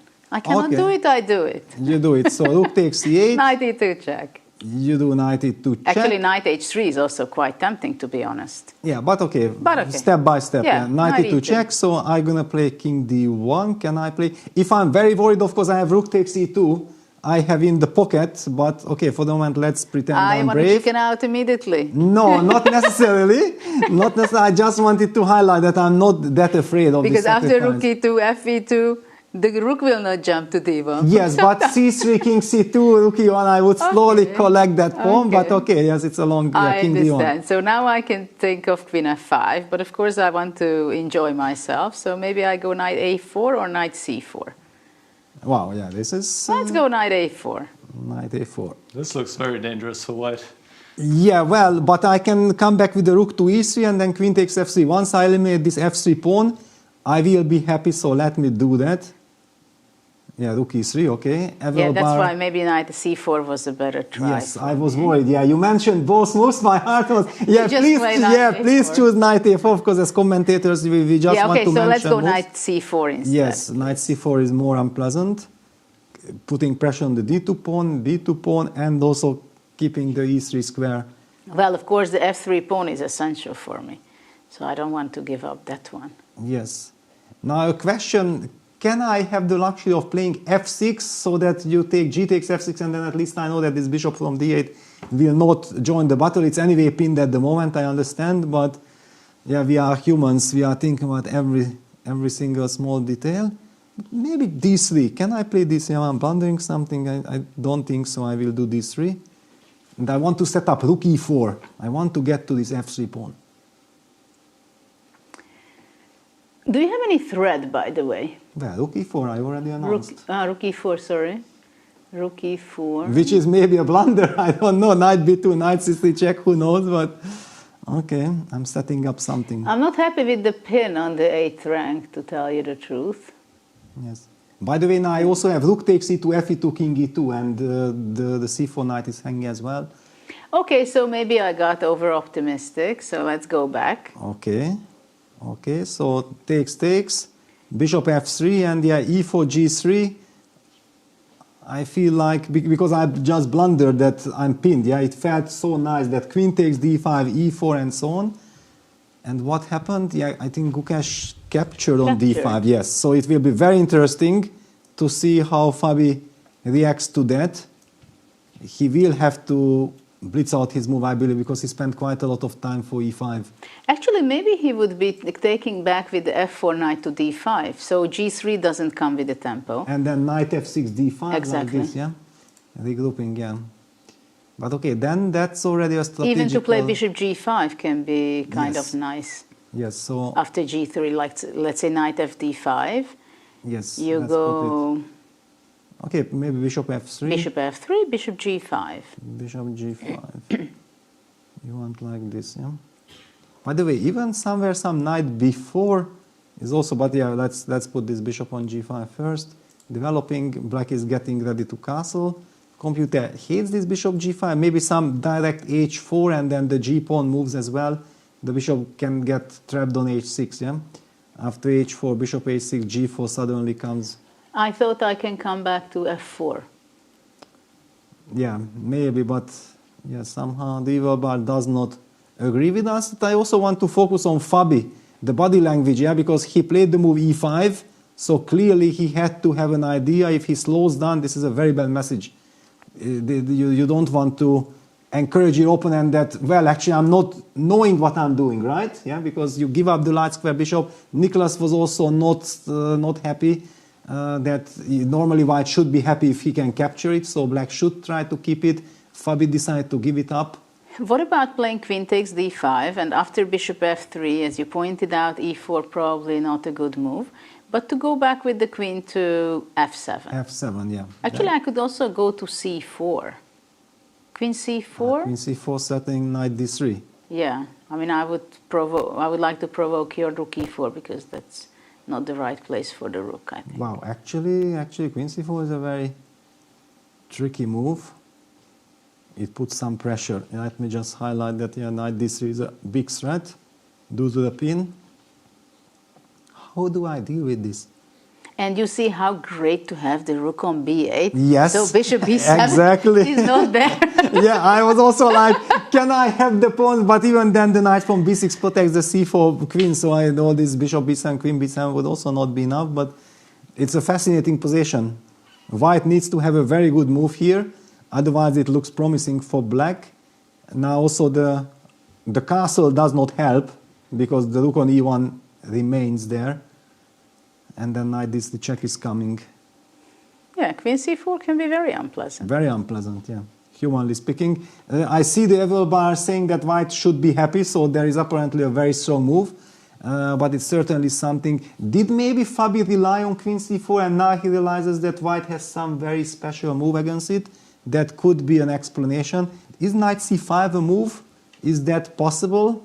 Let me play this knight c5. Yeah, now the computer confirms. I'm covering the d3 square. Now we are setting up g3, bishop takes b7 mating ideas. Knight c5 is nice, just in time. Well, it stands much better than on b3 for sure. Attacking, defending at the same time. Yeah, and this might be very... You will have to play c6. And look at that. Gukesh heart rate. 62, 61. How does he do it? Who is he? Okay, now we know why he's world champion, right?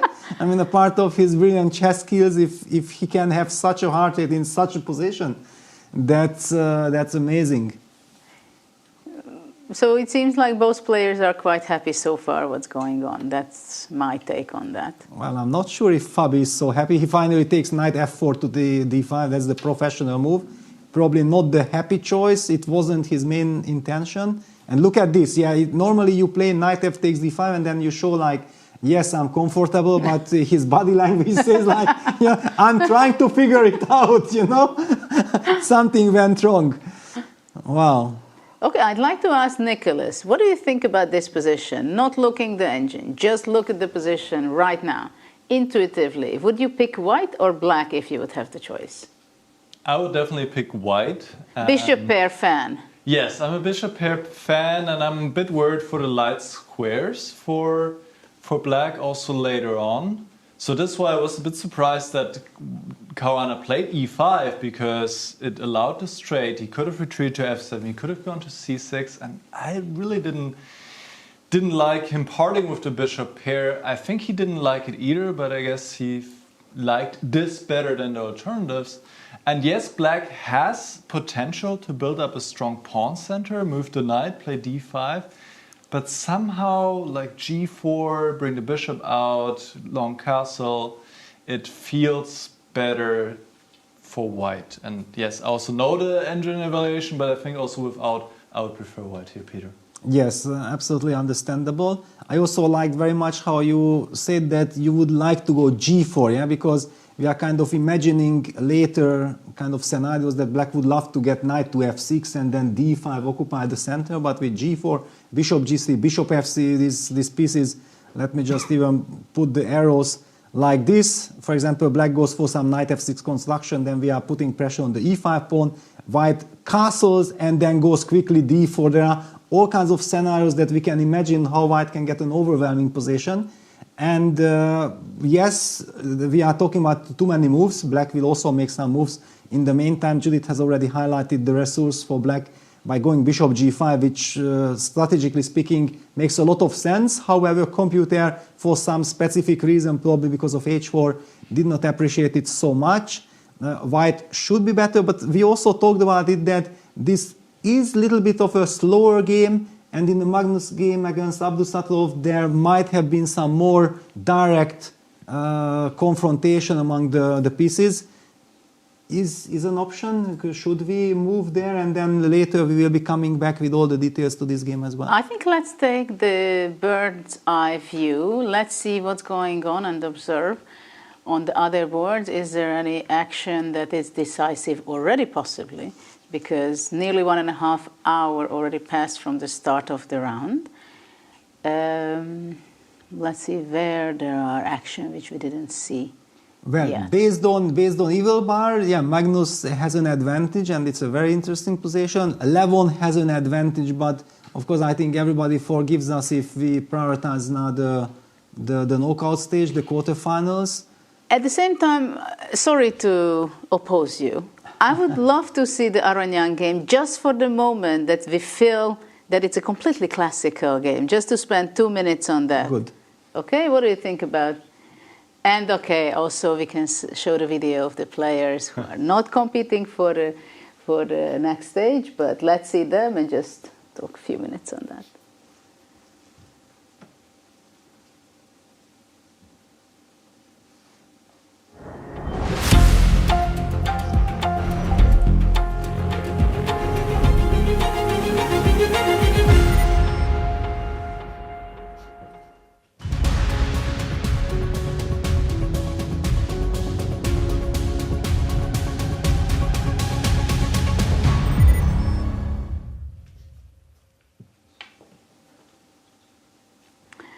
So let's see of those amazing players who gave so much all in the first 2 days.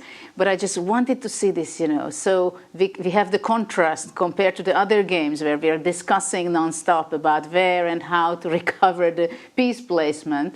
And right now we can see very, very classical positional position. Look at that, the knight on e4 of Levon. I'm sure, Peter, that, I mean, you would be enjoying this with white. Yes, I would think like I'm winning, yeah? Okay, knight on e4 for free.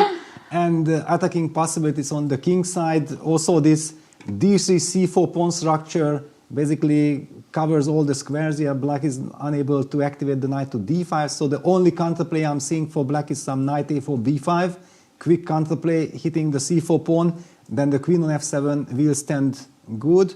Knowing Fedoseev, of course, he will be looking for this kind of counter chances, because just sitting there in a passive position, that's an absolutely no-go for a player like Fedoseev, who likes the initiative, who likes to be creative all the time. On the other hand, we know exactly that if Levon gets a strategically better position, then he has all the skills to maintain his advantage.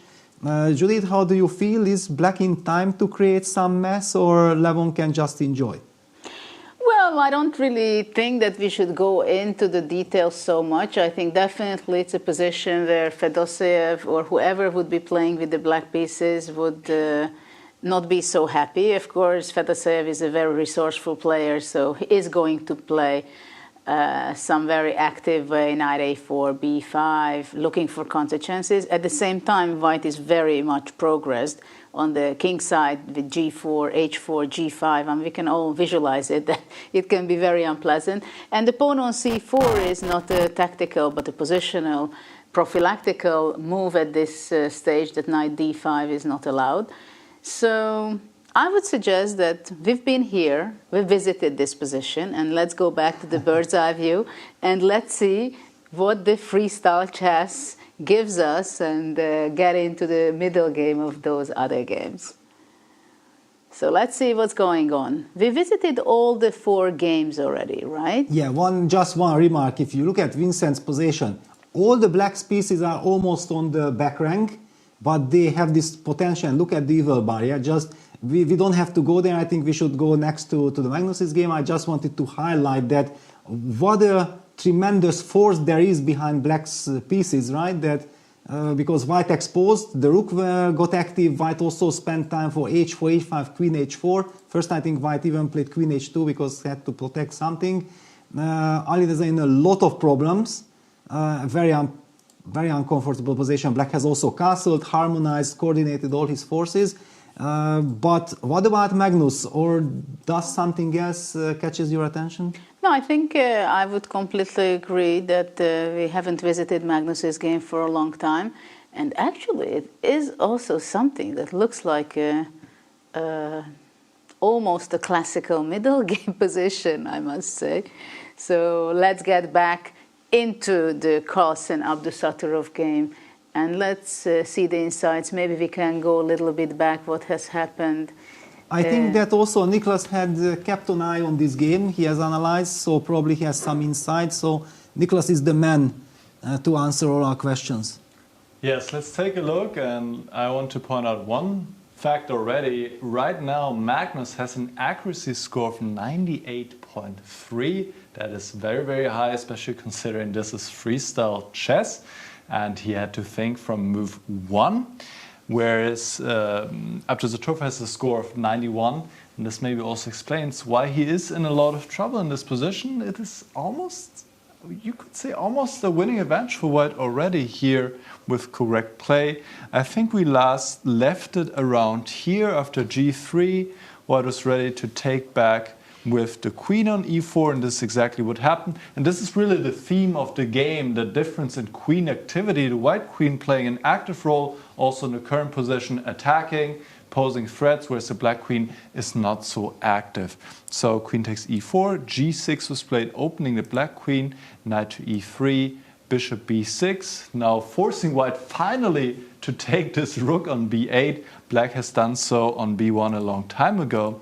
Takes on b8, king takes b8, now this knight is developed, makes a lot of sense. Get all your pieces into the game, just as in standard chess, of course, very important. The knight goes to c7. Apparently this was a mistake, but already here white is clearly better. Instead, Abdusattorov should have played knight e6, maybe trading the knights on c5 and getting rid of this knight on b3, and also trading this knight on e6, which doesn't really have so much of a perspective. So instead, we saw knight to c7, queen to b4, a strong move. And this was also the drawback of knight c7, that the bishop is a bit loose now. And actually, Abdusattorov decided to trade it on e3, which allowed Carlsen, rightly so, to take back with the e-pawn, trying to build up a strong center. Now knight d5 was played, hitting the queen. The queen goes to a5. Once again, the best move, keeping the queen close to the black king. e5 was played. And this is the current position. White has some different choices here. Bishop f3 apparently is best. e4 also very attractive. In either case, white has a clear advantage. The white king is a bit safer. There are also maybe some lines. Let's, for example, say bishop f3, e4, bishop g4. Let me just make some kind of move. Queen g8 maybe. That potentially the rook could swing over the 4th rank and join the attack against the black king. So let's come back to the current position. This is it, e5. Carlsen is thinking he is in great shape here, but of course against a player of Abdusattorov's caliber, and he is very tenacious and a great fighter. This is far from over, Peter. What do you make of this position? Well, what I noticed, because I know that Abdusattorov is an incredible fighter, but what I feel that sometimes he's inaccurate in the opening. And when he faces Magnus in freestyle chess, this also I think was the team last year, then he can get into trouble. Then he fights like crazy, but it's not enough already. Yeah. So this I have kind of a deja vu feeling that he got outplayed in the opening. Yeah, Magnus goes for bishop f3. It's so tempting to provoke this e5, e4 move, because black is relying on some direct e takes f4, opening up the position, trading pieces. Once you push e5, e4, you will not be able to trade those pieces. And also white has this lovely square with the bishop going to g4. The diagonal is there. White puts pressure on the d7 pawn. Also the tempting option of c2, c4, kicking that knight away comes to mind. It will be a very tough choice very tough spot for Nodirbek to find a good move. Judy, do you feel somewhere some chance? You are always also very resourceful and optimistic. Yeah. Well, I'm wondering continuously while analyzing this position that actually is black having trouble because by tactical means, or is it positionally, or actually it's only one single piece which makes the trouble? Let's say if the f8 knight would be on c7, for example. I thought like you will tell if the queen from h8 is on c7. Yeah. Also would be lovely. Yeah, it would change everything. Yeah. No, I'm not so optimistic. I just want f8 to little freestyle of rules. Yes. And play knight f c7. But the d7 pawn will be vulnerable, yeah, because okay, now e4 anyway played, so white plays no bishop g4, and also imagine the knight jumps to c7 and then some knight c5 comes.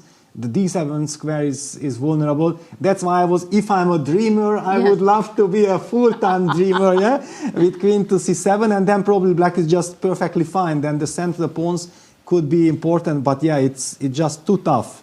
I don't because see... it's a question, because of course it's a different story. If it's the structure itself is bad, then of course you have zero chance against Magnus, because in the long run he just eats you up.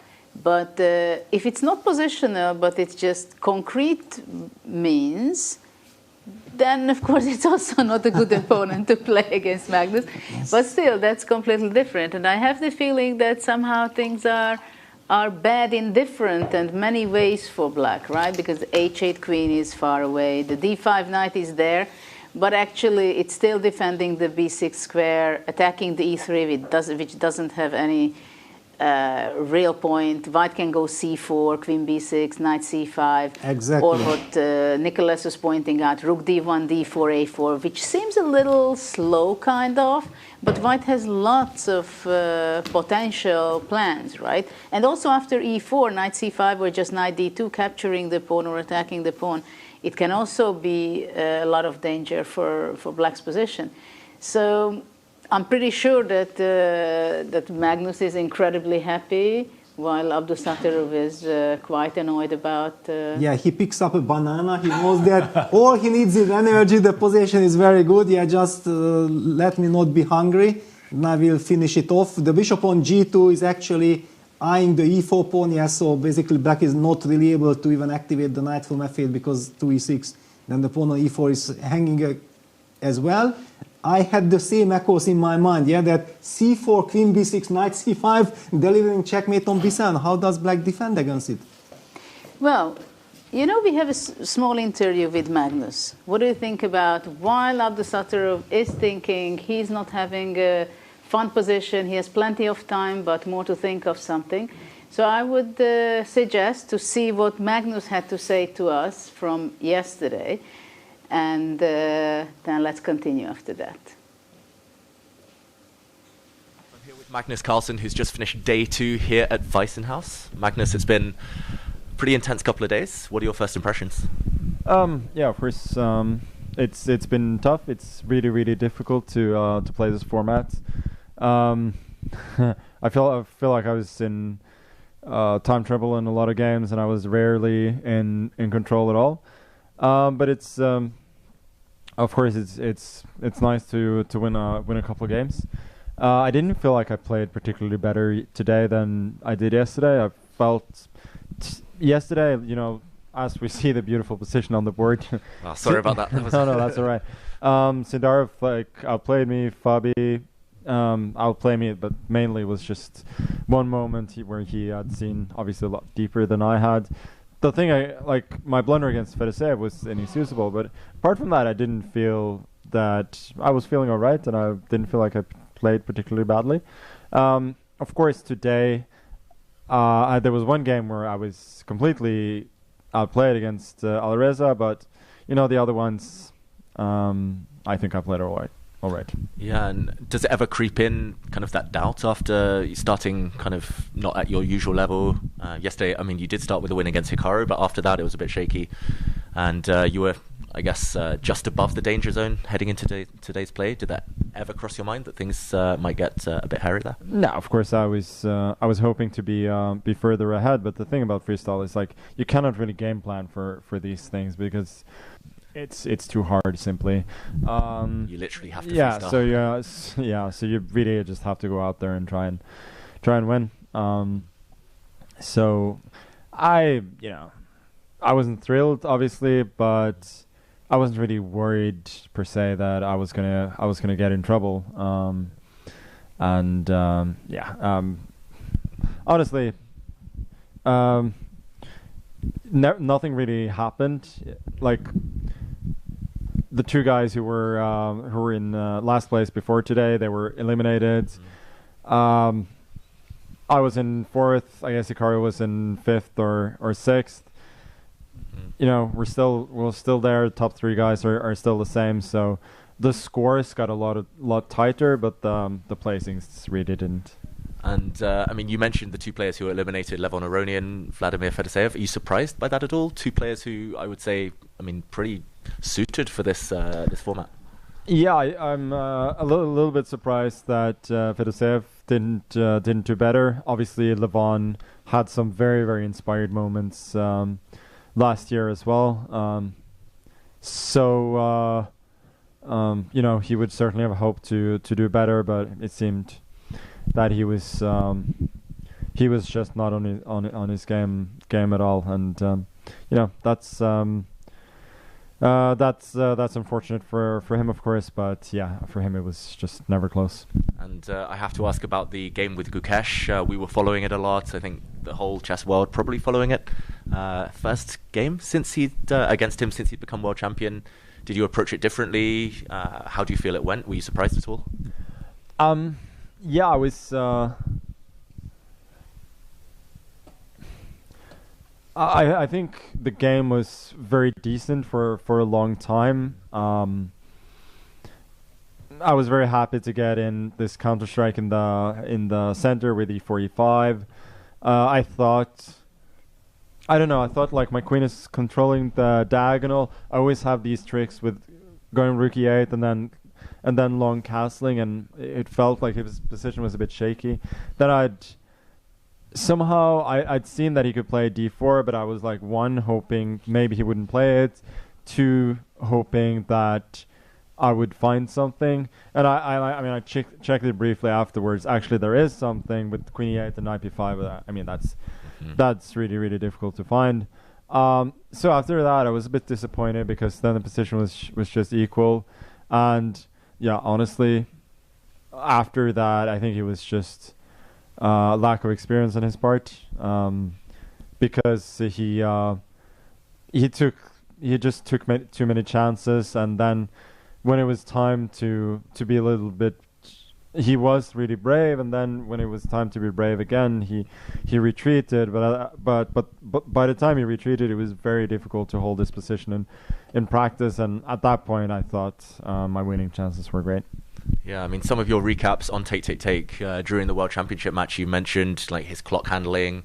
I mean, he went into an endgame when it didn't seem necessary. Those things, is that what you mean when it comes to inexperience? No, I think the endgame itself was completely fine. Of course, I have this protected pass once, but his pieces are so well placed that he should never really get in trouble. I think it was later, like he could have, for instance, exchanged rooks at some point, which is just a dead draw, at a couple of points, and you know, it's a thing we talked about earlier as well, is that he wasn't really playing by hand. He was trying to, you know, do a little bit too much. He wanted to beat you, Magnus. He wanted to play.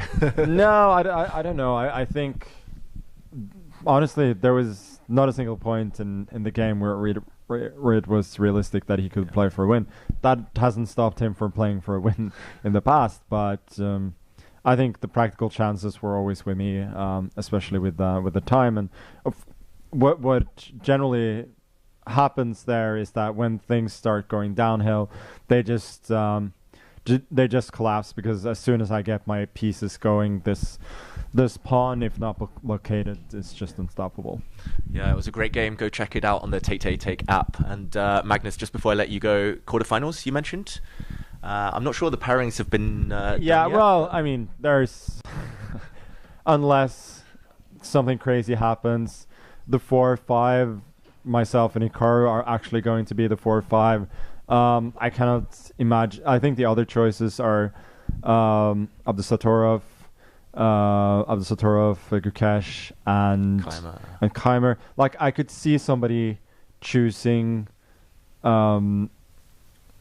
I could see like one of them choosing. Yeah, I mean, you get last pick, right? No. So the thing is, like, I think that Keymer probably and Gukesh are going to be picked first, and then Abdusattorov or Hikaru. Like, you know, as I think about it, it's not as much of a given fact, but I would not bet any money on me playing somebody else than Hikaru in the semifinals. Quarterfinals. Unless it's a daredevil, yeah. Not kind of picking Hikaru. It does feel counterintuitive. And what are your thoughts, assuming it is Hikaru, ahead of the classical portion of the event? I think he picked up picked up his game quite a bit today. Yesterday, I think he was quite poor, and he was probably lucky not to be even worse off in the standing. Of course, there were some chances missed as well, as there usually are, but it was quite shaky. Today, it looked quite a bit better, and I was not surprised to see him climb up the standings. And eventually he reached +2, which I did as well, which is not a bad score. But there just happened to be three guys who scored a lot of points very early and who were just cruising. So, he is very, very strong, and a very tough opponent. I think I'm going to be in probably the tougher end of the bracket as well. But I managed to do it last year, so why not this year as well? Are you looking forward to having more time on the clock, first of all? Yes, I'm very much looking forward to having time on the clock. I love delving deeply into the positions from the start, but when you're playing this fast rapid, at some point you just have to start blitzing, and then it's difficult. But classical time control is going to be awesome. Magnus, it's been a long couple of days for you. Congratulations on getting to the quarterfinals, and best of luck for the rest of the event. Thank you.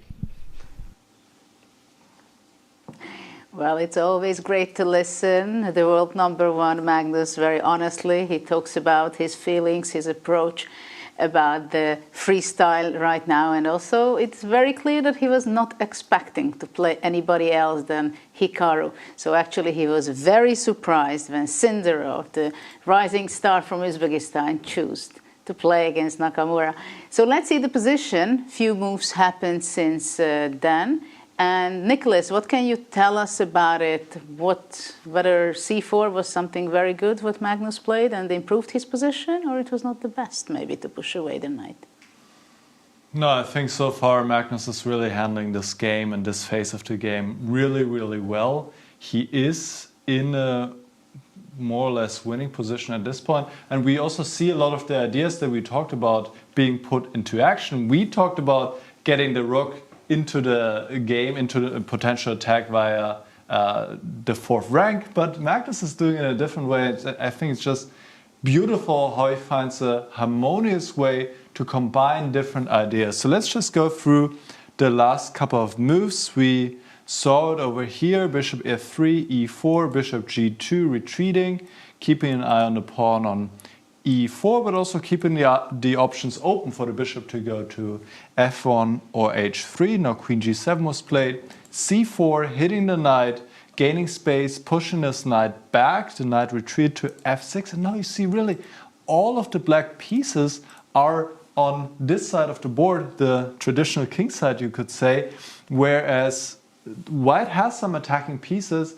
And of course, this is a signal. Let's go for the attack, and this is what Carlsen does, going king c2, opening up the way for the rook to join a potential attack along the a file. So this looks quite scary, and now queen f7 was played, hitting the pawn on c4, but no problem. Bishop f1, protecting the pawn, and it feels like every piece is playing their part. d6 was just played by Abdusattorov, but rook a1 looks like the most natural move in the world, and it's also a great move. White has an attack for free, basically, and I don't see any counterplay for black. I don't really see Abdusattorov coming back from this. Peter? Yeah, you remember I was talking about, I'm dreaming of having the queen on c7. Well, now in reality the queen can reach c7 after rook a1, then black will be checkmated with queen a8. So that's the sad reality. Let me just highlight with arrows here. Rook a1, queen c7, finally defending the king, targeting the queen on a5, but inviting queen a8 checkmate. And the problem for black is that if you are unable to play queen c7, and of course Magnus has played the move rook a1, then how on earth are you developing, setting up a defensive line, developing the defense. It's just kind of impossible. White has multiple ideas, giving a check on a7 or even just some queen b6. Setting, so knight f8 to d7, the human move, trying to protect. Apparently the computer says it loses on the spot, but I don't think that there was any other good move. Judith, how do you finish the game off? It's your specialty. Well, I don't know exactly whether queen a7, knight a5, or queen a7 and then rook a6 and knight a5 as an option. But I find it quite fascinating that if we go back and think about it, for the viewers who are following us from the very beginning, they can recall it, that it was move 2 when the A file got to be opened, right? From the very beginning.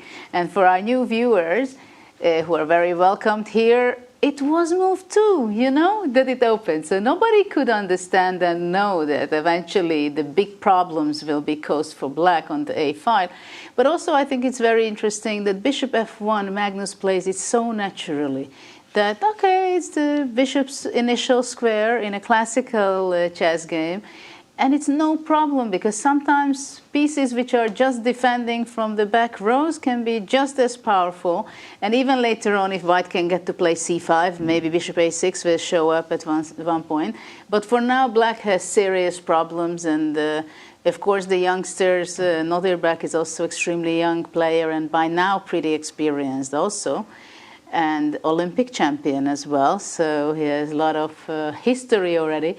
But he knows that the position is completely hopeless. But of course, the fighting spirit is there. It's no question about it that he will be fighting. But if we look into it some concrete manners, let's see, queen a7, of course, it is something to play. But knight d4 also looks very tempting, to be honest. Yeah, but you already highlighted, I think, this queen a7, king c7, and the rook a6, followed by knight a5. It looks just completely killing because it hits the b7 pawn. And if black will set up a defense with rook b8, it won't be a defense because rook takes c6 will make sure that thanks to the pin along the 7th rank, we get access to the c6 pawn as well. Well, so what happens, rook b8? Rook b8, knight a5. King c8. Oof, okay. Now knight b7. I'm listening to you. I know that you will be killing it for sure. Yeah. So knight b7, rook b7, rook takes c6. I have a bad image. Yes, definitely. You have done it quite a lot of times already. Yeah, wonderful. Yeah, it's over. Basically, I think Magnus is just going through. He knows exactly that. Yes, I have winning attack. He's just carefully calculating. He has more than half an hour on the clock. I don't know. Can you recall any game by Magnus where he ruined the winning position like this? No. It's not his kind of cup of tea. He already played the move.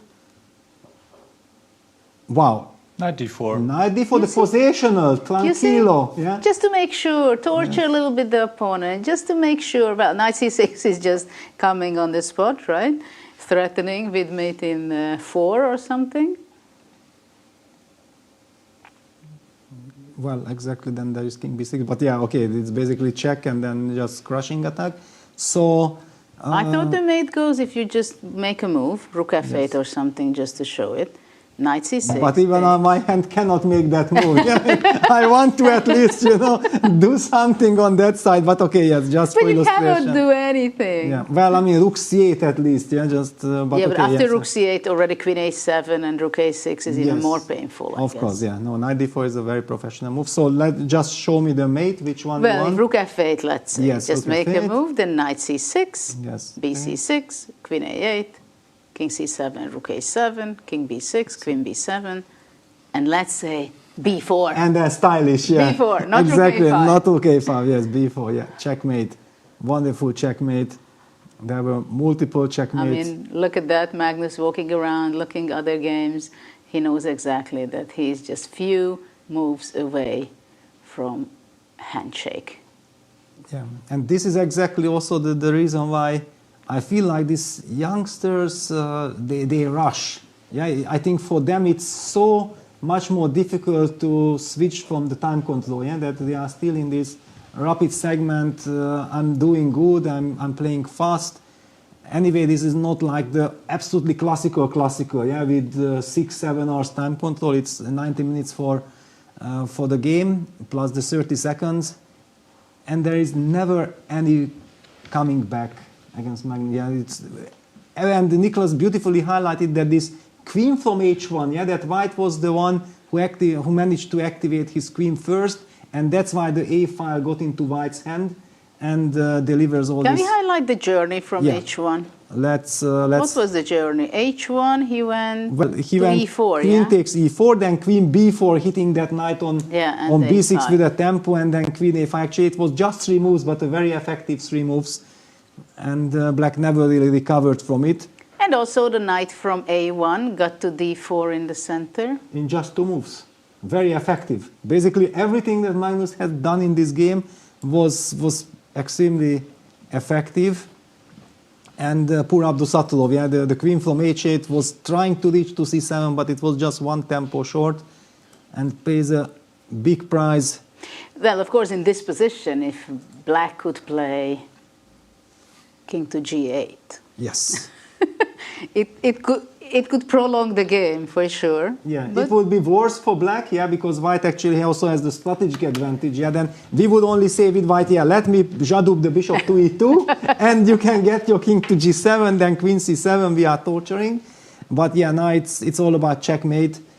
There is no way back. So what do you think about looking the bird's eye view, what is going on the other boards? Because maybe there are a lot of other actions also already, because we are already at the end of the second hour of play. We haven't seen Alireza Keymer for a long time. What do you think about peeking to that one? Yeah, actually we haven't missed out on too much action because there haven't been so many moves. Yeah, we have seen that Vincent got a very nice position after c6, and ever since he's developing this advantage. And Alireza is struggling to stabilize his position. Yeah, his rook is still on e4. He's doing some Houdini act, keeping things together, but it's really looking good for Vincent. Hikaru. That's also something extremely. Maybe Hikaru. Let's go to Hikaru. Yeah. What do you think? Yeah, because there is some action going on more than with Keymer, and we go back next to that game. So Sindarov Nakamura, exciting middle game. With okay. Yes, for example, here we also see the thematic that we already have seen in the Gukesh Caruana game, that black has given up the light square bishop, but here we see that why it happened, because black has this wonderful pawn chain b7, c6, d5, somehow dominating the bishop on f3. The knight on b6 is wonderful because it can join the party on c4. Black's bishop on c7 is very effective. It can reach out to f4. Black is now also setting up breaks on... No, actually, it was white who played the move g4. What was the last move? Yeah, g3, g4 had happened because queen takes f5 would have run into bishop takes h5, I believe. But g4 is not a happy move because, as I highlighted immediately, the f4 square is abandoned, it's weakened. I believe that Hikaru has a strategically beautiful position and he has all the reasons to be extremely happy. But it's interesting if, let's say, can you go back, let's say, 5 moves before? Yes. Because it is very nicely done by Nakamura how he gave up his bishop pair. At the same time, the f3 bishop got completely stuck after c6 and later d5. So, of course, castle was a temptation for white. That's why he also played bishop f3, bishop c7, activating the bishop. Yeah, this is also the setup that Vincent has exactly. All the pieces had the same square. They have really big power. d4 and g5. Also, Hikaru makes sense to the move queen g8. It's lovely. I love this. Targeting and challenging white's powerful pawn chain g3, f4 pawns. g5, f5, already a little bit dubious. Maybe f takes g5 could have made sense. Well, it but was also a point tough. Yeah, also decision tough to make, of course. Okay, we won't be analyzing, I believe, everything. Yeah, so let's just go with the game. f5, d5. We can imagine things becoming really nice for black. Knight g4. That's the transformation. Okay, so h5. knight e5, knight h6, of course, with tempo, queen h7, knight takes f7, queen takes f7. The f5 pawn is weak, but h5 pawn is hanging. White plays the move g4. I'm sorry, just one moment, just to touch it. After h5, yes, I understand that it's very tempting to go knight h6 and capture the bishop. At the same time, knight e5 would have also make some sense. Keep the bishop on f7, which can be in the way, cannot come out, kind of. Yes, intuitively, because I did not see the move knight h6, and I assumed kind of that, yeah, the knight traded the bishop. I automatically thought that, yeah, knight e5 happened. But yeah, probably Sindarov felt like this is too slow of a move. We see the Evil Bar also dropping its... I also would love to cement this knight on e5, but probably just impossible to cement it in a long run. In any case, okay, knight h6 happened. There was this transformation, but the transformation that I'm super happy from Black's perspective. And after g4, Hikaru goes for e6, opening up the position. I'm pretty sure that Hikaru is super happy with his position, and Sindarov might be regretting already that whom did I pick and why? Yeah, this is the big question that no one has understood. Yeah, everybody was shocked, and yeah, well, he might be paying a heavy price for it. Well, he's a youngster who is just a rising star, and he will have, I believe, many opportunities to play against the top players. At the same time, of course, it's very interesting to play against Nakamura. He is a very interesting character, and indeed he made some good moves in this position. And after e6, he wants to bring his knight from f8. After f takes e6, takes knight e6, knight f4. And poor White, having these two bishops, what is he going to be doing with those? Yeah, and the queen is stuck on h1. The bishop is stuck on g1. Black has all these squares. Yeah, and there are powerful squares outposts for Black's knights, and we already mentioned the square on c4. Imagine that knight from e6 also jumping to f4, or also bishop f4 check is possible. All this combination, there is so much power in Black's pieces. I think that Sindarov might have underestimated Hikaru in a sense that he would have never picked him in a rapid or blitz. But he thought like, okay, Hikaru is inactive, okay, it's slow time control, okay, I want to see Hikaru in slow time control. Well, here is the lesson. Here is the lesson. He's number 2 or 3 in the world, not for something. Hikaru plays very rarely, but whenever he plays extremely well. Just think about the candidates when he was just half a point a part of qualifying for the World Championship match. I think there was an interesting moment, and I would invite Nicholas to tell us the little insight whether was it a good exchange for White to take on f7, the knight for the bishop, and after that to play g4. Yeah, let's take a look together. And also, one thing I was wondering about when Sindarov picked Nakamura, and I want to hear your thoughts later on this, whether he picked Nakamura because he thought he has better chance against Nakamura than against Gukesh. It was clear that he wouldn't pick his compatriot Abdusattorov, or whether he just wanted to have the biggest challenge to play against the world number 2 and 2800 rated Nakamura here. I just want to take it back a few moves, because a very critical moment happened here after g5 when Sindarov played the pawn forward to f5, and this was actually maybe the start of him losing his advantage and also the way in the game. What he should have done is to take the pawn on g5. Yes, Black's activating the queen takes g5, but now White can sidestep with king b1, and Black is not able to strike in the center now. This would allow d5, and White would be in great shape here. And if Black goes d5 now first, then maybe to play e5 next, then White has some options. h4 apparently is possible. This pawn cannot be taken. I guess there are some tactics, probably connect to knight f5. And if the queen drops back, White can gain more space. And White is actually in great shape here. He's doing better. So in the game, f5 was played. Now Nakamura really handled this quite well. He played d5, knight g4, we saw h5. Knight e5 would have been also possible, but the advantage is definitely gone for White. He went for the trade here, And now g4 was a mistake exactly due to what Nakamura did. Instead, the bishop should drop back to e2. Black cannot take on f5 quite yet anyway, because this pawn is hanging, can bring the bishop to d3. The position is still around balanced. Now, in the game after g4, black can actually take over, and e6 is a strong move with an important tactical detail. That is, after d takes e6, knight takes e6, it looks like white can win a pawn on h5, but here's the point. Black can go g4, hit the bishop on f3, and black and white cannot take this pawn because of queen f4 check, and the bishop will be picked up on g4. So that after g4, white has to retreat with the bishop to e2 or g2, let's say to e2. Now black can take back on h5, regain that pawn, and just has much better pieces. The bishops are not really having much potential here. This bishop is sad, this bishop is not in the action either, and the black pieces are more harmonious, and this is why black is clearly better. So Nakamura, after, I would say, not an optimal start to the game, now he really found some powerful moves. He has more time on the clock. It seems like he's taking over.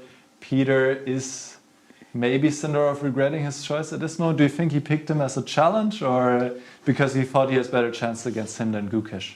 I think he's just too young. And probably he got overexcited, he got carried away. Yeah, he was winning game after game. He had a fantastic run in the rapid section, but yeah, now, to be honest, I don't see Sindarov saving this, knowing Hikaru, yeah, that what a confidence he has, what a feeling for harmony he has, and he is also very good with all these tactical details.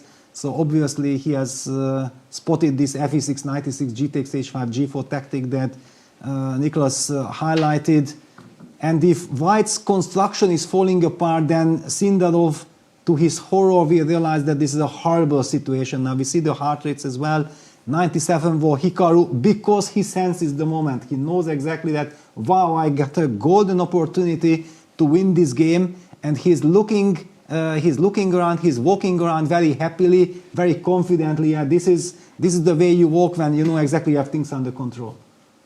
Yes, indeed. That's what we see, that Nakamura is incredibly happy with his position, and also he's ahead of time. But going back, just sharing my thoughts on why Sindarov was choosing Nakamura, right? I mean, he's very young. He's just 19 years old. He sees that, I mean, I saw an interview, he said before the tournament, he was kind of worried, how is it going to be? What will happen, how is freestyle, how can he perform?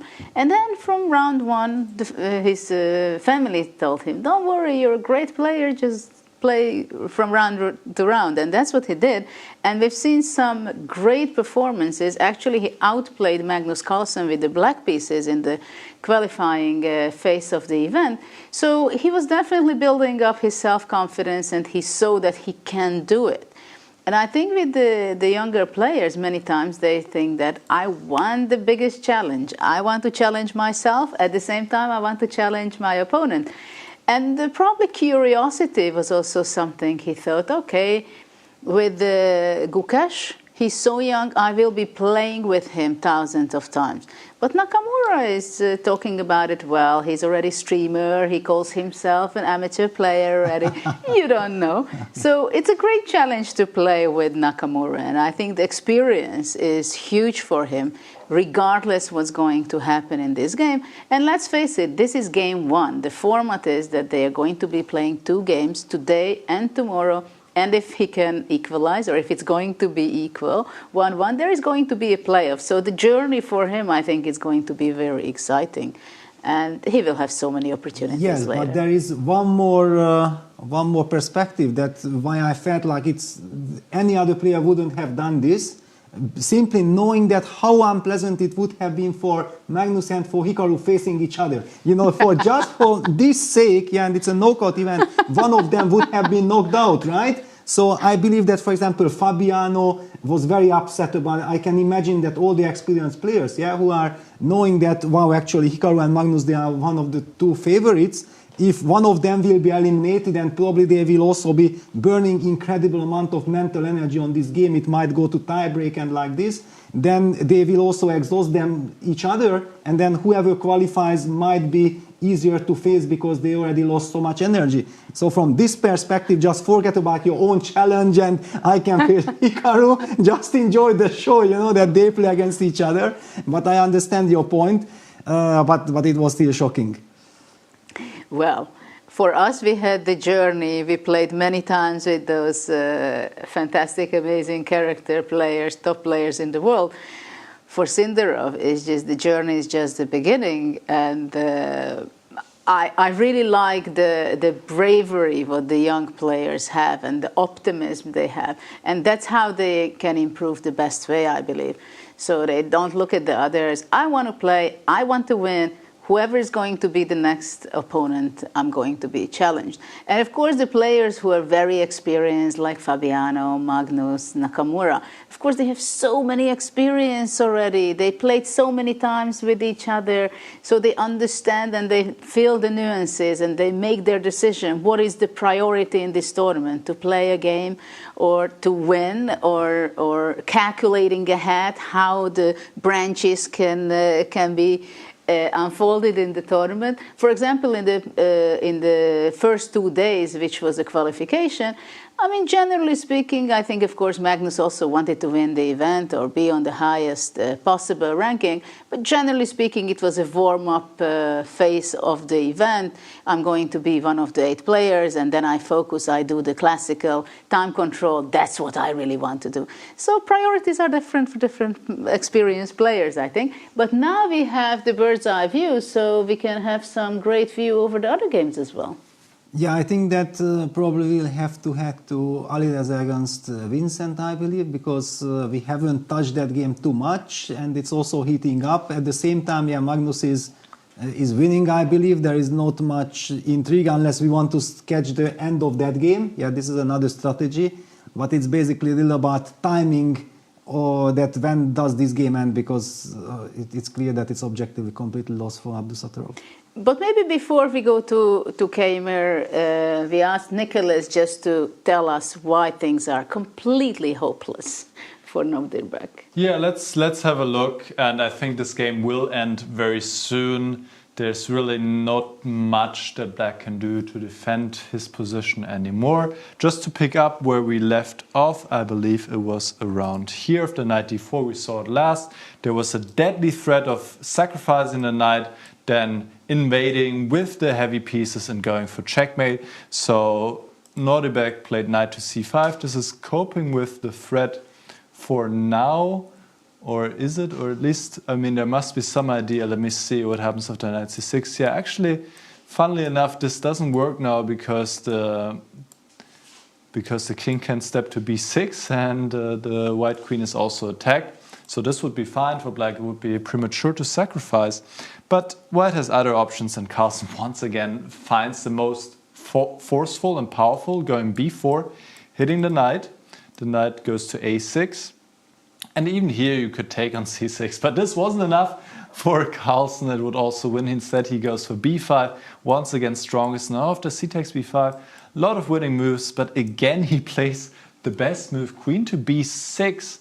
Threatening to take the knight on a6 because this pawn is pinned on b7. Knight c6 is also a move that is still in the air, and I think it's just very difficult to suggest any kind of move in this position. So I would not be surprised if we see a resignation very soon, maybe already here, because it's hard to suggest anything. Knight d7, queen takes d6. And, well, what to do? Knight c7, knight takes b5. I mean, you just know that this will not hold together. But maybe we're going to see a few more moves like this, and soon the attack will crash through for White. So I'm just really, really impressed with this game. I mean, I will say it again, 98.6 accuracy score for Magnus Carlsen, a freestyle game, 22 moves played. This is just out of this world, honestly, Judith. Well, it's quite impressive, this game. We can feel it, I think, that what Magnus have said, that he will be very happy to play these longer time control games. We could see that he felt so comfortable. He could spend the time when he had to spend the time. He was enjoying discovering the position and finding out where to put his pieces, how to play the best there is the way. handshake.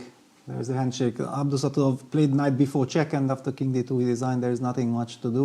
Basically, he paid the price for bishop takes b1. Yeah, that one inaccuracy, and then Magnus was just dominating. Yeah, move 4, I believe it was. Now we can listen maybe some of the after-game talks. I also love to see the score sheet. No? It's so nice. Yeah, classical chess, the players are writing the moves. Okay, well, I think it is something that we can say that if somebody wants to learn how to win winning positions, just take Magnus's games and look at his technique in any kind of position, whether it's tactical, positional, strategical. Just he will make sure that it's not only that he plays the winning move, he tries to make the best practical and objectively the best winning move. So this is the first game which got to be finished today. So Magnus Carlsen won his first game in the quarterfinals. Now it feels a little bit like history repeats itself, because last year they faced off in the semifinals and also Magnus won the first game. Then back then it was more of a struggle, a positional struggle, and really interesting long fighting game. But Magnus won the first game with the white pieces, then made a draw out of a position from a position of strength with the black pieces, and went on to the finals. And also this time, of course, it will be really difficult for Abdusattorov to come back, but he does have the white piece in the next game. He will try everything he can to equalize the score and take the match to the tiebreaks. So yeah, let's go to Firouzja, Keymer. Peter, this is your prodigy here. Yes, well, it's not just because it's my prodigy, Vincent, but it's kind of intriguing. It's classical chess, and this is move number 11. Yeah, and this just shows that ever since that rook on e4 was feeling uncomfortable, and that the rook still stays there, yeah, Alireza is maneuvering, trying to manage that position, but there is no harmony. Let me just highlight that he had no time yet to deal with his king. The bishop on d1 is stuck. White is not yet able to castle. He was doing some crazy balancing act, and let's just very quickly go through those moves because they are not too many. So fe4, rook e4, c6, that's the moment when we have last seen this game. White plays the move h4, trying to activate the queen like this.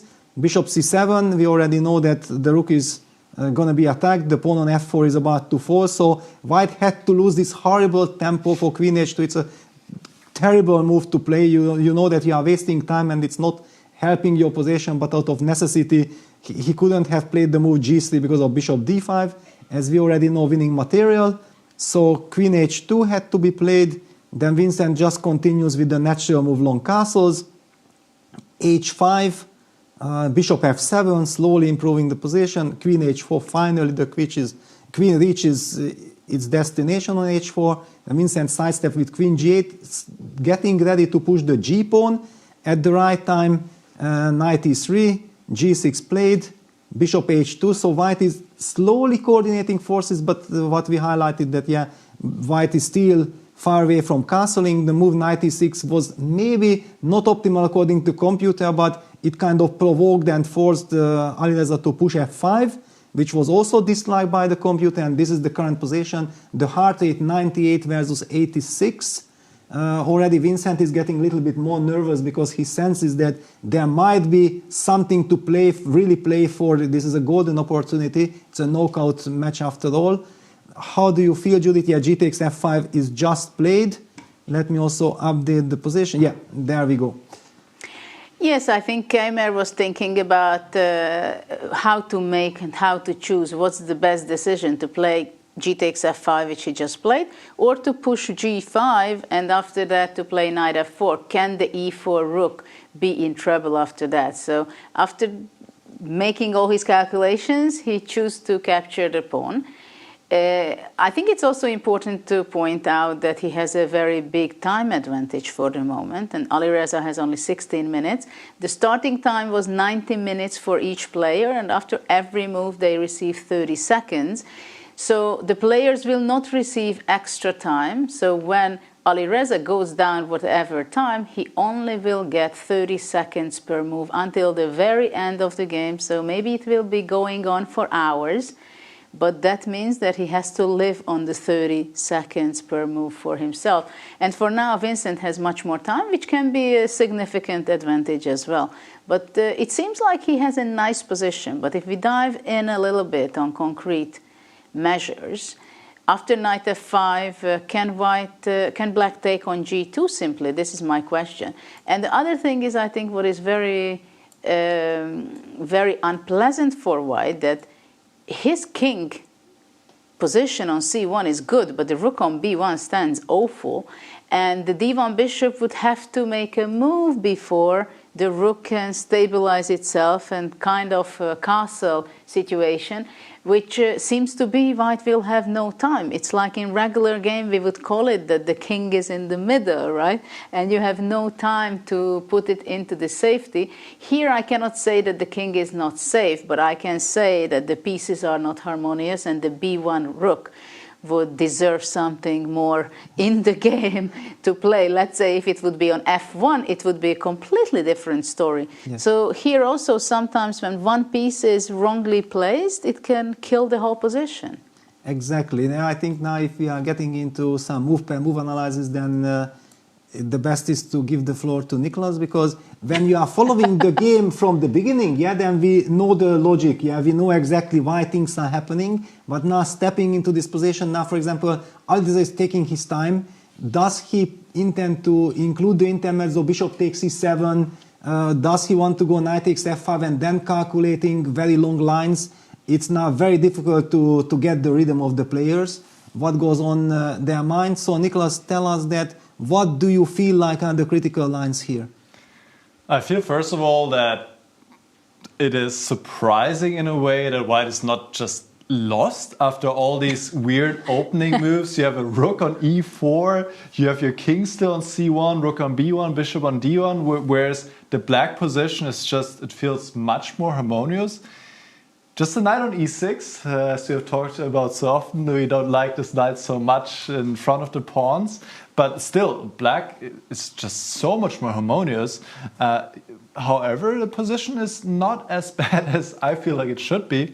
And yes, white has a choice here to take on c7 or take on f5 first. He should take on f5 first, so he has a potential check on e7. And now there are different options for black. Black could take on g2 or maybe also play a more, I would say, positional move. And I feel like this might be also more Vincent's style to go queen g5, offering a queen trade and go into an endgame, which is a bit better for black. If you take on g2, white can actually get away with taking on e7 with check, because if rook takes e7, now, no, I don't take on e7. I thought I can take on e7, take on f7, but this rook is also hanging. So I cannot do this. This would be not a good idea. But what I can do is trade first on c7 here, and this is so messy. So wow, king takes e7, rook e2, and then the e7 rook is hanging. Rook e2, you spotted it right away. Nice touch. And all of these lines, they have to be calculated now by Firouzja, who is down to 12 minutes.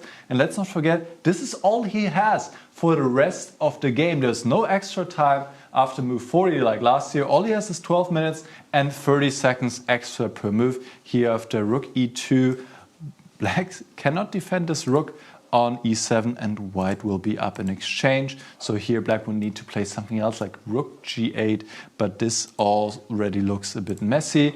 Instead of taking on e7, black could also move the king to b8. Now white would take on c7, the king takes back, and maybe now the rook or the knight can come forward. I mean, this is just knight c5, it's a tradition of the computer. This is just crazy. So very difficult. Maybe knight f5 looks like a normal human move. And black is better, but still Keymer has to prove it. However, I think with the time advantage, he is really having a great chance and he took back on f5. So this is the current position. Keymer has a great chance to take a full point here in this first game. This would be, of course, huge for him to have a great chance to get to the semifinals. Judith. Well, yeah, it's nice lines over there what you shared after Queen G2 and of course Queen G5. Well, I believe that probably Vincent wants to go on a more solid way, Peter, because Queen G2 is kind of quite hectic. But of course it has to be calculated, and I don't know if Keymer can be disturbed by the fact that Alireza went down so much down in time.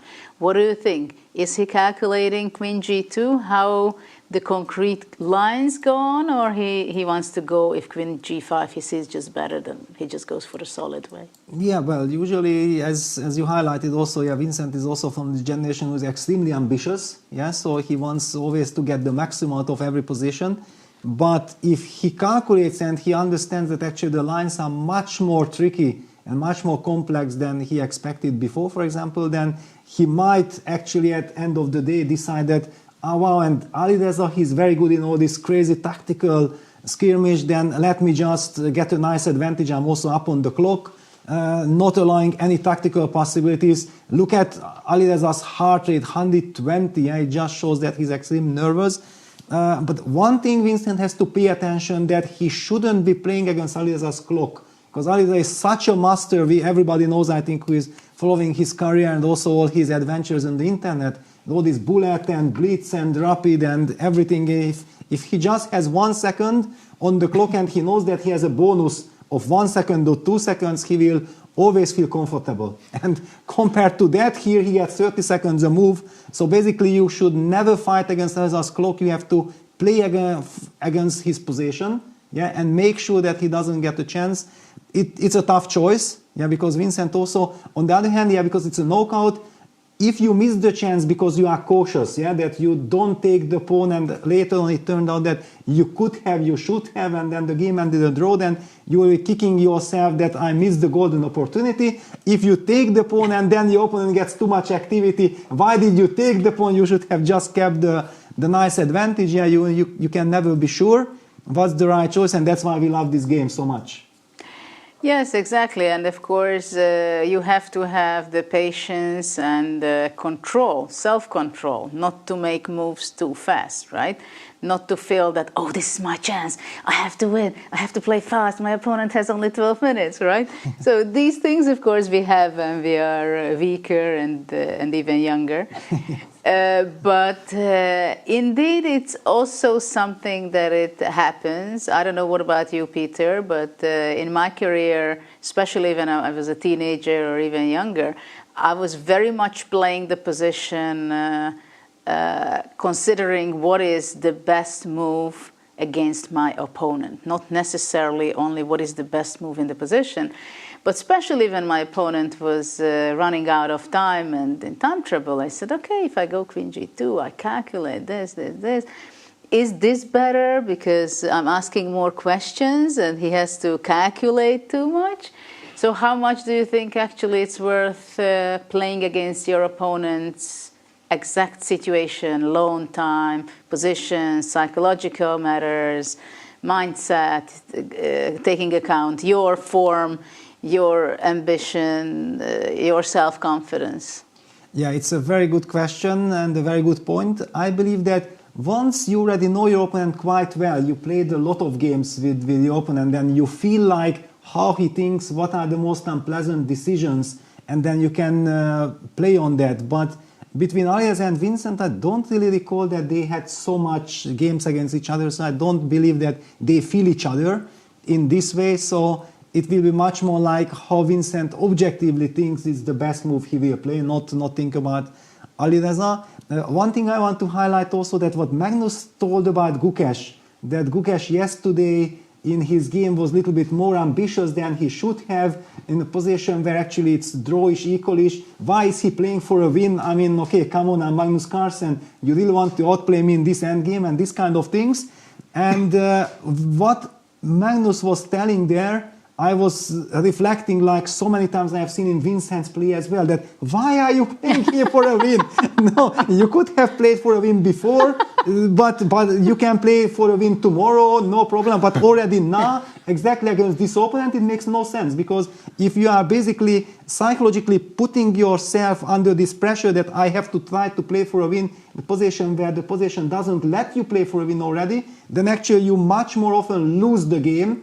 And then it will hurt you, the unforced errors and all these kind of things. And then the question up is why, but by that moment, Vincent grabs the pawn on g2, so we are guaranteed some great entertainment here.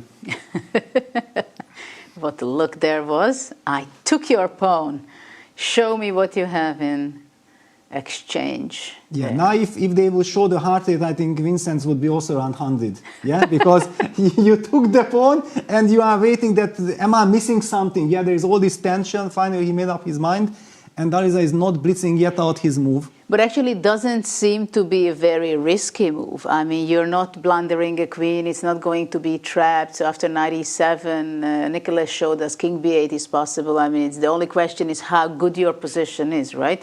And of course, we can feel it all the time that the bishop on d1, rook on b1, it's still there and needs two moves, which not necessarily white will have the time for to do something like that. Yeah, but wait a second. Actually, I'm a little bit worried now, because thinking about Alireza, and we talked about these players, I can imagine Alireza from distance already playing for this trick of knight takes e7, rook e7, bishop takes e7, king c7, rook e2. That line which was winning for white. Yes, and all of a sudden, because it looks like black might be able to punish white, yeah, to win on the spot, but actually when trying to win on the spot, let me one more time show this line. Yeah, it was knight takes e7 check, rook takes e7. If white takes with the queen on e7, then the black queen can pick up the rook on e4. That was very good. So white has this intermezzo, bishop takes e7, and now it seems like you just take back with the king on c7. White takes queen e7, you take on e4, and you are much, much better. But all of a sudden, after king takes e7, there is this rook retreat to e2, and white wins the game on the spot. But I think rook g4 maybe is also an option. Maybe not the best option, but to move away the rook. It's actually good news for Vincent if there are two dangerous moves. This is what I wanted to say, that yes. It's not only one. Though rook g4 maybe is not good because queen f1 and bishop h5, but at least the idea, I think he can find very easily that the rook can be moved. Yeah, but basically if this happens, I will just die here on the broadcast. So I really hope this will not happen. I'm not against Alireza, I'm not against anyone. I just don't want this game to end like this, yeah, because that would be tragic. Well, let's see how Alireza, what he has in mind, and he went down under 10 minutes. Of course, Alireza feels comfortable in all kind of messy positions like this. He has, as you said, he has so many practice in bullet games, blitz games, finding and discovering incredible tactical solutions. At the same time now, I have the feeling that bishop takes e7 will be played.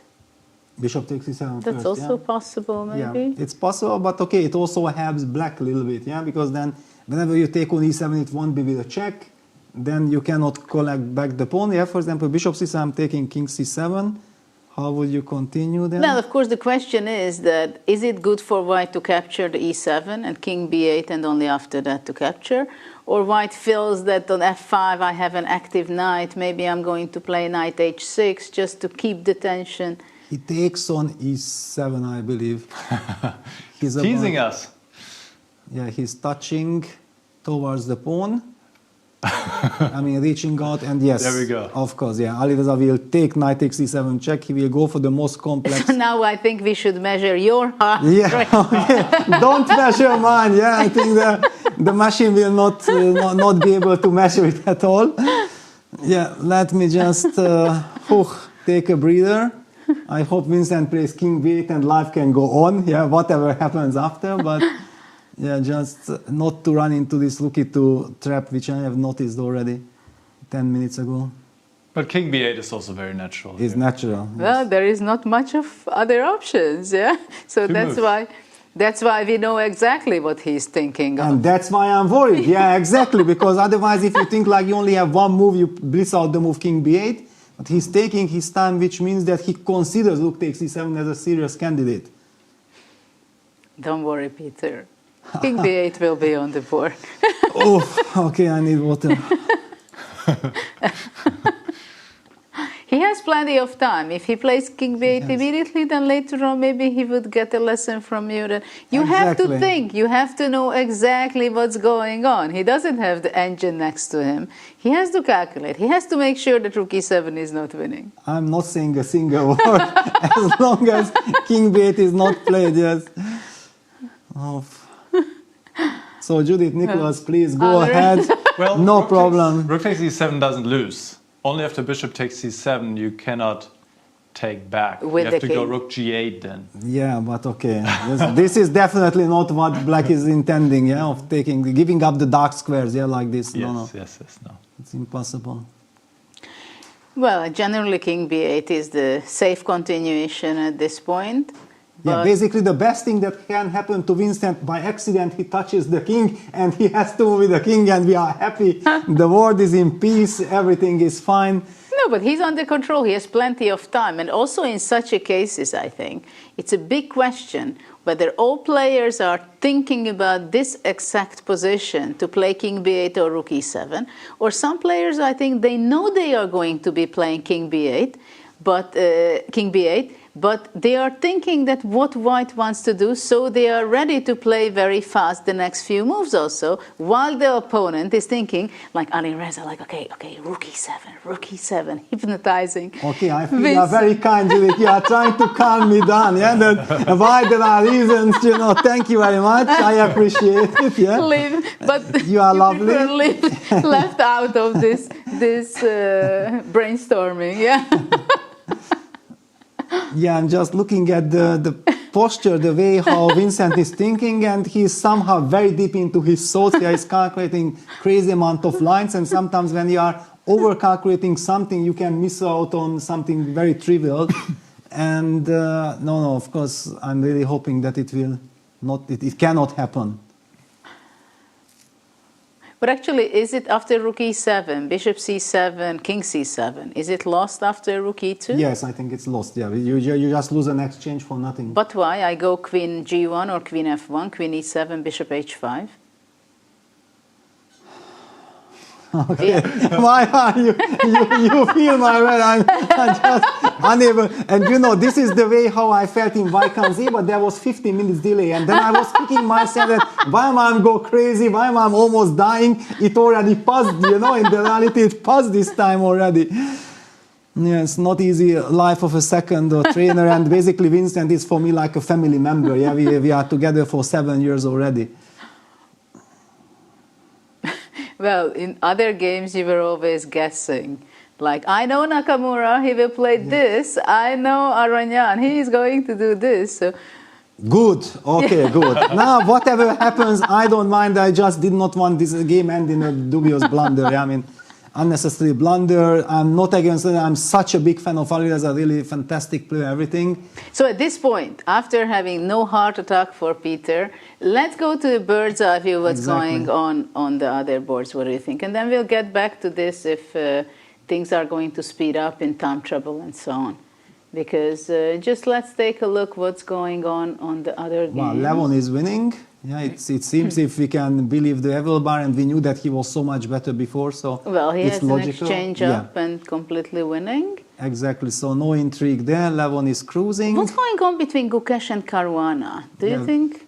Can we see that? Definitely, yeah. We haven't looked at that game for a very long time. That will be a good candidate. The Evil Bar suggests that it's a balanced position, but we knew exactly before. Let me also pick it up. That it's a very double-edged and complex position. Whew. Wow. We need some seconds to try to Well, the feeling is that Black's position improved, right? Because Black got a knight on f4, Black is trading the dark square bishops, the pawn on f5 is kind of loose. Also, Black is getting ready to push d5. Whew. f6 played. Well, White has an energetic position, but I don't know how good is it. I mean, knight on f4 seems to be incredibly placed there. Yes. I also feel that maybe black does not even need to castle. It can also maybe play king c7. Yes, that's what I thought also. Yeah. We can ask Nicholas, what can you tell about us about this position? Yeah, let's maybe take it back a few moves, see what happened and how we got to this position, because there was a very interesting creative moment by Gukesh that I want to point out. So we last saw it here, and we were quite happy for white. White has the bishop pair, and Gukesh expanded on the king side, so on the right side of the board. C6 was played, and now rook a1. This is the moment I wanted to point out. Yes, rook a1, and it's actually a good move. White gives up the right to castle on this side of the board and prepares to launch the pawn forward, going a4 and a5. Very creative idea by Gukesh, I must say. I'm very impressed. So knight f4 was played, now a4 makes sense, a5. Actually offering this pawn, white could take this pawn, then black would also activate the rook via the a file. But this didn't happen. Maybe white should have taken this pawn. Instead we see knight c5, the knight goes to the center, knight to e4, queen f8, and here g5 was maybe a bit too optimistic. Instead, activating the rook via the third rank would have been a good move, and white keeps some advantage. Also, just such an aesthetic move. There's the rook has like all the scope on the third rank and is controlling a lot of squares. So instead g5, this weakens this pawn on f5, which cannot be taken quite yet. There would be a family fork on d6, but of course this pawn remains a bit vulnerable now. Bishop b6, a good move by Fabiano, takes, and now f6 was played because there is d5 in the air, and then black is finally occupying the center, so f6, and now king c7, controlling the d6 square, finally connecting the rooks on the 8th rank, and it seems like black has equalized, and maybe he can even take over. So this position, also with time getting low, is definitely heating up. Peter. Yeah, intuitively I would pick black, simply for the reason that before I liked white's position.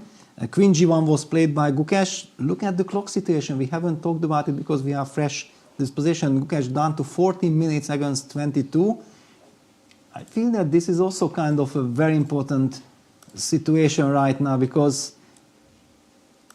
you have to, it's such a complex position, you have to burn time. Yeah? You cannot really rely on your feelings or intuition in this position. What can your intuition signal here? You have to calculate all the time. And it seems like black's position is more harmonious. Judith, do you see any hope for white, that how he can get the initiative back? Well, I don't know exactly my hopes about this position for white, but we have a great hope that world number one, Magnus Carlsen, is going to be just in a second in the studio, and he will going to tell us all about his beautiful victory. Just we can... So, welcome, Magnus. Thank you. Yes. Congratulations. Congratulations. Thanks. Congratulations. Thank you for joining us and visiting us. Let's take a look at your game. First of all, it was a very impressive performance. 98.6 was the accuracy score. Did you feel like yourself also it was a nearly perfect game for you? Well, I did feel really good coming into today. Felt rested and confident, because I felt like generally I was playing quite well over the last couple of days, even though I made some mistakes and the result were not fantastic. Yeah, of course, it kind of quickly went a bit south for him. Yeah, let's take a moment. Yeah, of course, he was maybe the only... you could step a little bit more so the board is fully visible. Yeah, this would be... Yeah, so... It was quite an important part of the board. Yeah, that's true. Yeah, that's true. Exactly. Yeah. But if you could face also the camera and then just look to the camera's there. Okay. Yeah, I'm sorry. Yeah. So I think this is. So I'm not looking here. No, you are looking just with just like this. So okay. if it's possible, I'm sorry. We're trying to figure it out. Okay. So yes. But it was interesting to see that. I didn't discuss moves with anybody before the game, but it seemed that like there's such a magnetism about a move that, you know, attacks something on the very first move, that it's very hard not to do it. Yes. Like in normal chess, of course, it's not possible. But here it's like, well, you threaten to win an exchange on move one. It's very hard not to make that move. And I think all the others replied a bit differently than f5. And my first thought was that the positions after bishop takes a7 were kind of interesting for white, but maybe, yeah, I see that. You know, I was feeling better about my valuation before I started seeing what the engines are saying. But there was a very curious moment, of course, after I played e4, and he played bishop takes b1, which at first I thought was a crazy decision. I couldn't understand what he was doing, but then I realized that he was worried about castling. So I often try and look at these positions as though they are sort of inverted. This is the line you mean? Yeah, this is the line. And he just thought this was bad for black, and this shows how much we know, right? Because it seems that it's just borderline winning for black. So maybe I wasn't sure that I was going to go for it, but when I made the move e4, I was just thinking to take back, but obviously him taking some time and then taking on b1 made me realize that there was something there, but it seems that this was a quite significant mistake then, because after what he does, what happens when the queen starts out in the corner, that's sort of a red alert for us, because we know that in a lot of cases, if the position opens up, all other things being equal, like if one queen is active and the other person's queen is stuck in the corner, then you have not a small advantage, but then you usually have a huge advantage. Yeah. And here, of course, with the bishop gone, his light squares are too weak in order to be able to afford the move d5. Now I could, for instance, break with d3, and I think his position is bound to collapse. Yeah, even c4 is really strong. And then, so what we just end up with here is a position where one, my queen is more active, and two, I can also choose the moment where I can capture his rook, which is a very important tool. Like this bishop is not dead, is at the moment is stronger than the rook. It's not equal to the rook. For instance, I cannot. Yeah, I'm sorry. Yeah, this time it's not possible. Knight b6. b6. Knight b6, for instance, queen b4. And this is why this move knight e3 was important, to protect the d5 square. And because the bishop is still here, his most natural way of developing is not possible. And that makes this position very, very difficult. So I think what happened in the rest of the game, I think it was always, very difficult for him. As the computer shows, it's like +1 already. But I think the interesting parts about this game was from the opening, from this point on, I just had a lot of good options on every move, and it was always going to be very, very difficult for him to hold. Yeah, it seemed just like play flowed really nicely for you. Also in the end, I'm playing c4, getting but it was just very, very easy and natural. Like this was a weak moment for him, I think, because his only idea was to play knight e6 here, and he spent very, very little time in order to play knight d7, which just loses very trivially to knight d4. Like I barely have to calculate anything. If he had made the move knight e6, there were lines to calculate, like bishop h3, knight c5, for instance, was the thing. When black is when black is a little bit back in the game. So, like here, there were many options. Like queen a7 followed by rook a6 and Yeah, sorry, could you step back just a little bit? Queen A7, Rook A6, and so on. Yes, like this is a this is a nice one. Like this wins, but it would have required for me to at least think a little bit. And you know, so far in the game, like everything had been flowing very nicely, and here I would have had to find some difficult moves. After what he did, there was nothing difficult. It was just flowing and crushing. The game was just over. What a nice start for you to the quarterfinals. Also last year you played Abdusattorov in the semifinals. It feels a bit like history is repeating itself. Back then you also won the first game of the white pieces, even though this of course was a very different game than what happened last year. I think for me there was no doubt that I wanted to choose white in the first game.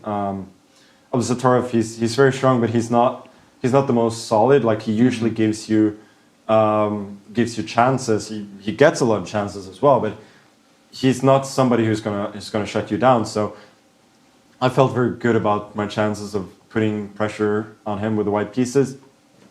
Obviously, most games are not going to be quite as smooth as this, but I always felt very good about playing white against him. Nice.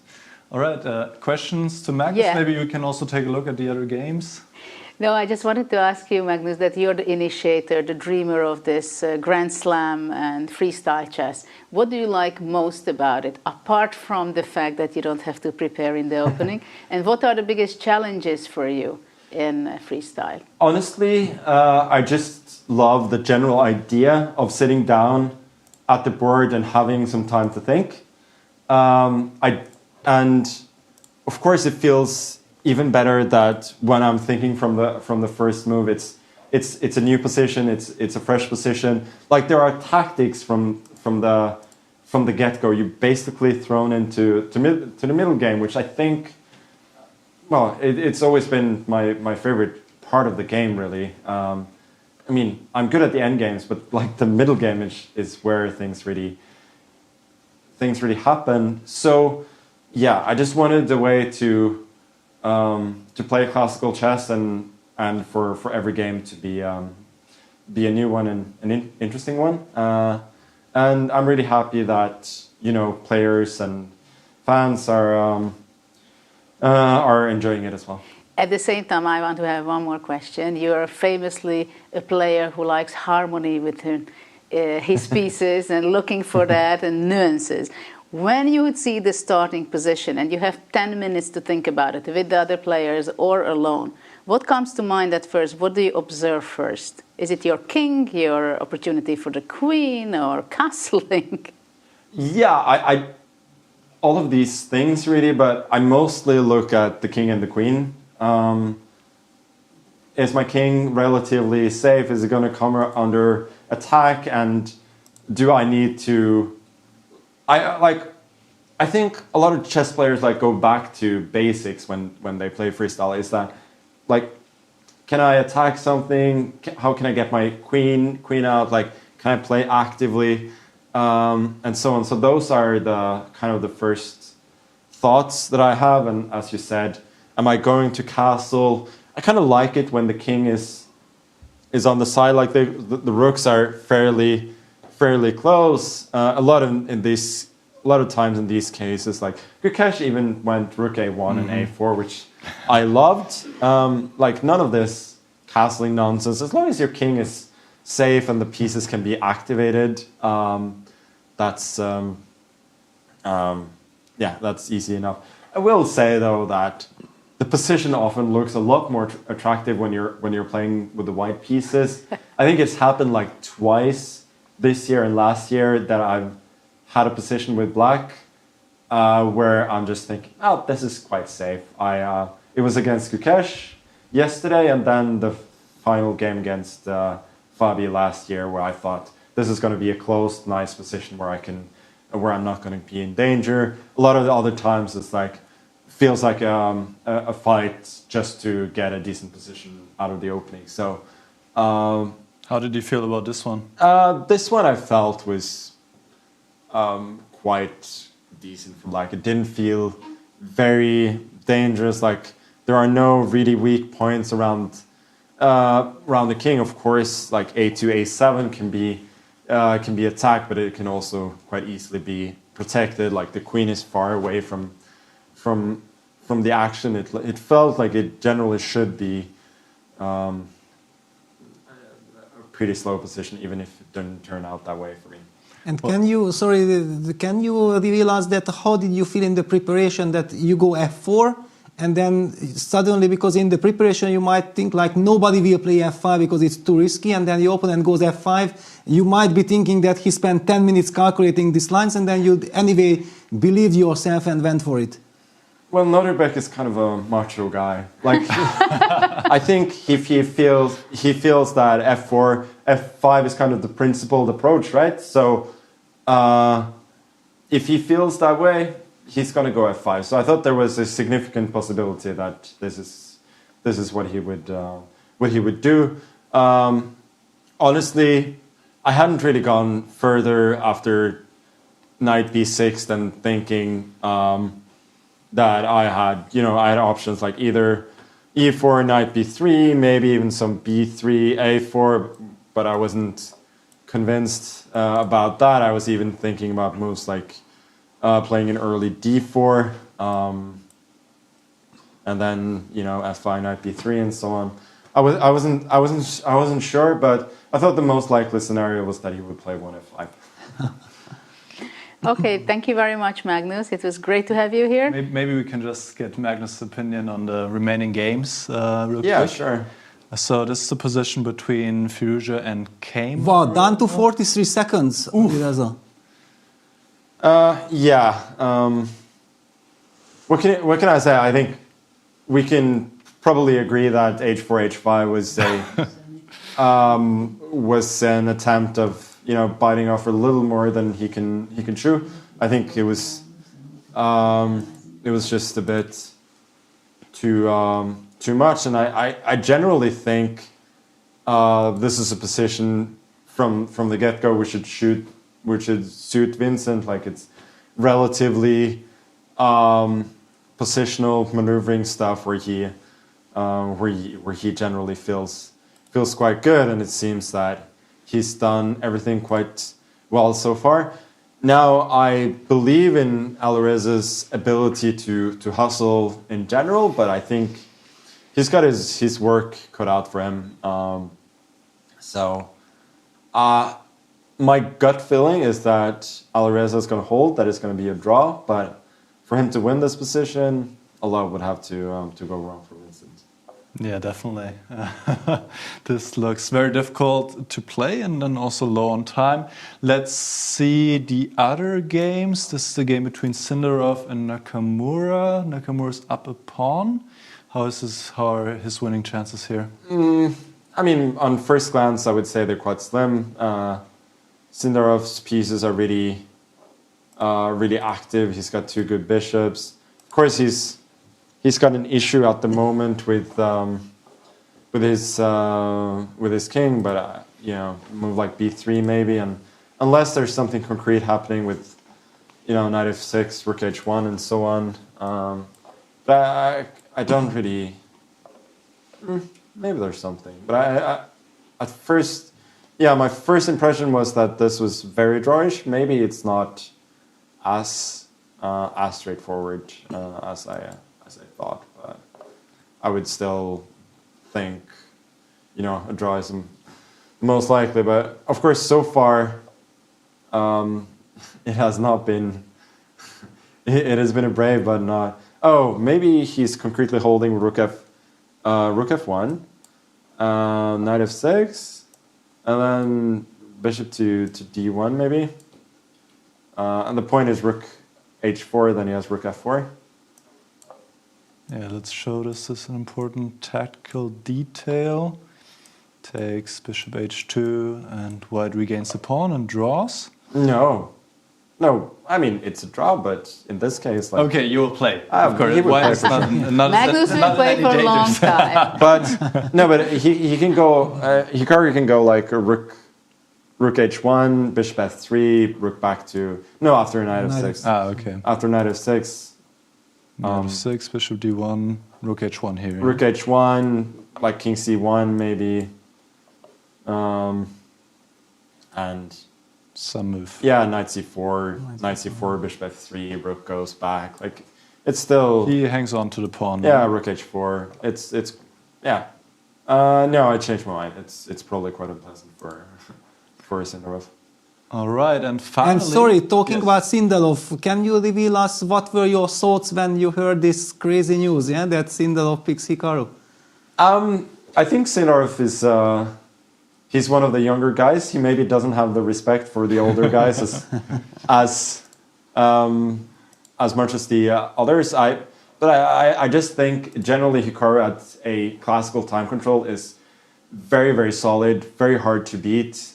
And after a first day where he was very vulnerable, he actually played well yesterday. So it wouldn't have been my choice. But yeah, I was of course happy that he made that choice. All right, and finally, maybe if you could just step back once more a little bit. I'm sorry, we'll get that fixed for next time. This is the final game. This looks horrible for Gukesh. Yeah, I mean, he might survive somehow considering the kind of position he's... Oh, there's a pawn on g7. I didn't see that at first. Yes, that helps a bit. Oh, I didn't see that at first. Well, let me take everything back then. That is just a complete mess. Okay. Yeah, I've no idea. I mean, obviously, we shouldn't be fooled into thinking that white can castle, which might be an important detail. He can't. But, I mean, Gukesh should be like fish in water here. Super complicated. Fabi is going to be down on time. You know, this is when he's made his bed. All right, a position for all three results. Then, ladies and gentlemen, it was so nice to hear from Magnus that I have no clue what's going on, right? That we are not alone, yeah? And no one is alone at home also. Wonderful. Yeah. Thank you very much for joining us. And giving us your time, and good luck tomorrow. Thank you. Looking forward to see you again here with more questions. Thank you. Yep. Okay, so we are back on the bird's eye view, and let's see a little bit, observe where there is the biggest time trouble and what's going on. We were spoiled by Magnus telling us all his thoughts about the positions. So maybe what do you think to go back to stay with the Gukesh Caruana game, because it's quite messy. Yes. With similar time management the players were made. So trying to figure out what even Magnus didn't see instantly. What's really going on the position. It seems like a position for Gukesh, but I think Caruana is also a person who can fill or not shy away from such a complete chaotic position. And they both know that anything can happen, but they can rely on their incredible calculational skills. And indeed, it does not look so good for white, looking at his position, pieces of his position. At the same time, there is the g7 pawn, which can give some problems to black. But for the moment, it seems that Fabiano wants to take an eye on that and maybe capture it. But for the moment, the e5 pawn would be under attack and could be captured. But maybe rook g8, right? It can be the move to take it and pick it up from the... Heart rate. Yeah. Well, the Gukesh is extremely quiet all the time. And yeah, Fabi rightly 100 at this position. Yeah, it's absolutely correct. And I would like to highlight one thing that why I hate this engine bar often. Yeah, for example, if somebody doesn't look at the position, just looks at, wow, actually Gukesh Caruana, it's equal, nothing is happening, you know, nothing is going on. And then we hear word number one, Magnus Carlsen, saying, I have not the slightest clue what's happening in this position. It just shows that how rich chess is, and that's why we love to look at all the positions very carefully, not rely just on engine's evaluation. So just a quick question by me, as we see the evaluation 0, 0, 0, of course. Still, we have our intuition and feelings. So, Nicholas, you're first. You'd pick white or black if you would be at this position? Same amount of time to your opponent. I would definitely pick black because of the coordination of the pieces. Just feels like it's difficult to get the rook into a game. Black is very active. And it feels like the position is just way more difficult to play with white than with black.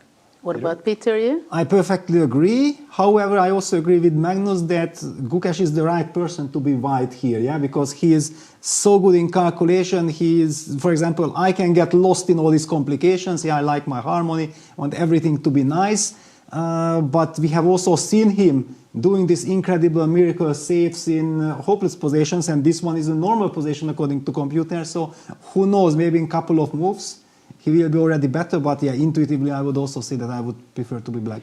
Well, this is why it is so challenging these days, chess itself, because everybody is watching the engines, right? The players are preparing with the engines, so they get familiar with the thinking process and evaluation of the computer. So the youngsters, they know exactly, no matter how complicated the position, no matter what kind of strange piece placement you have, maybe the position is dead equal or even I'm winning. So everything becomes very concrete. At the same time, we can say that intuition has a completely different meaning in chess, and what the result will be of a game, it's also kind of tricky. Yeah, at first sight, it seems like it's more pleasant to play it with black because, as Nicholas said, that it's simply easier to play it with black, it seems so. But let's see what Gukesh can... I just would like to add that actually rook e4 I would give double exclam. I feel like rook e4 was a sensational move because setting up also this knight takes d4 ideas. Somewhere this knight on f4 is loose. Also white might be able to get d3 and get harmony of his pieces. I just don't understand this AI, yeah, that the computer sometimes for very simple move gives the exclamation mark, sometimes it's the question mark. Give this move a double exclam because it deserves it. Well, I wonder what will happen with the b3 knight in this game. You know what, even at some point c3 might be a move that white can think of, though the d3 square, of course, can be very tricky and vulnerable, but... it is a question what black is doing with his knights, and does black have enough time to go rook g8 now, or knight d4 is indeed a threat that black cannot allow? Yes, because even then there are like some crazy lines. For example, let's just put it rook g8 as highlighting that, for example, knight takes d4, e takes d4, rook takes f4. It seems like knight c4 is devastating because queen b2, queen d2 are possible, but all of a sudden white can take queen takes d4 from g1, activating the queen, protecting both and winning the game. So you have to be super careful here. And time is a very important element of this game, not only in the previous days, but now we get to that part of the game where it could be like yesterday, because both players are under 10 minutes and they are going to receive not more than 30 seconds after every move, not more than that. And in this position, to go down on time after spending an hour and a half or even more, you have to switch your brain and you have to play much more according to your intuition than your calculation, because you will not have enough time for that. Nicholas, what can you tell us about the concrete measures in this position? Is there anything that we can understand as human beings? Yes, let's try at least. Yeah, there is a concrete threat to take on d4, and knight on f4 is vulnerable, as you guys pointed out. So black needs to do something about this threat. Either bring this knight into the center of the board, protecting the knight on f4 once more. This is, I think, a very logical and human move because you're also improving this knight, or retreating with the queen to d6, because from d6 the queen is also having an eye on the knight on f4. And black will be, I think, soon ready to take with either this rook or maybe with the other rook on g7. Let's say queen to g3, improving the queen, once again keeping an eye on the knight on f4. And now there are all kinds of moves. c5 looks good to me, d3 is also interesting. It is definitely messy, but objectively still equal. And what do we see? Knight c4 was played by Fabiano, and that was not one of the top choices. Now actually white is better. This move looks attractive, it's very active, but now white can actually go queen f1, and there is a queen sacrifice on the horizon. So queen f1. Nicholas is the magician, what he's going to just about to show us on knight d6. Yeah, I'm just trying to understand the threat. There's potentially the idea to go c3 here and having an eye on the c4 square. So knight d6, which was probably an idea for Fabiano to retreat the knight, threaten the rook on e4, which is well placed, and now white can take on f4. This is a really beautiful queen sacrifice. After e takes f4, we see the queen is no longer defending the rook on e7. White can take this rook, activate the rook, plus, of course, he keeps this very important pawn one square away from promotion. Now c3 also only move to keep a clear advantage. This is very messy, very difficult, and I'm very curious whether Gukesh can find this critical move here, queen f1. c3 is also a good move. He definitely has a big chance now, Peter. Yeah, I feel like rook e4. I highlighted that this rook e4, humanly speaking, because you asked that what do I feel about the position. Yeah, and the rook was on e1. I was very happy thinking like with black I'm enjoying everything, and then suddenly Gukesh played the move rook e4 and I wasn't sure if I would not love to change my opinion anymore. Yeah, so this move really had an impact, and Fabi low on the clock, he was spending some 3-4 minutes, goes for knight c4, and now I'm really excited about this position because I do believe that if Gukesh has already found this move rook e4, he might be able to spot this queen f1. I don't know if queen f1 is only connected with queen takes f4, or maybe also some other, because anyway c3 is a nice idea, kicking the queen away. It makes perfect sense. All eyes on Gukesh. Judith, what is your feeling? Will he find it? Well, for me, the question is that queen f1, what can be the idea at first that it makes you play queen f1? I think it can, if I think about the thought process, if I want to go c3, I may think that knight d3 bothers me. Then I can come up with an idea that, maybe I should play queen f1 first. C3 can be even more powerful because the c3 knight is attacking.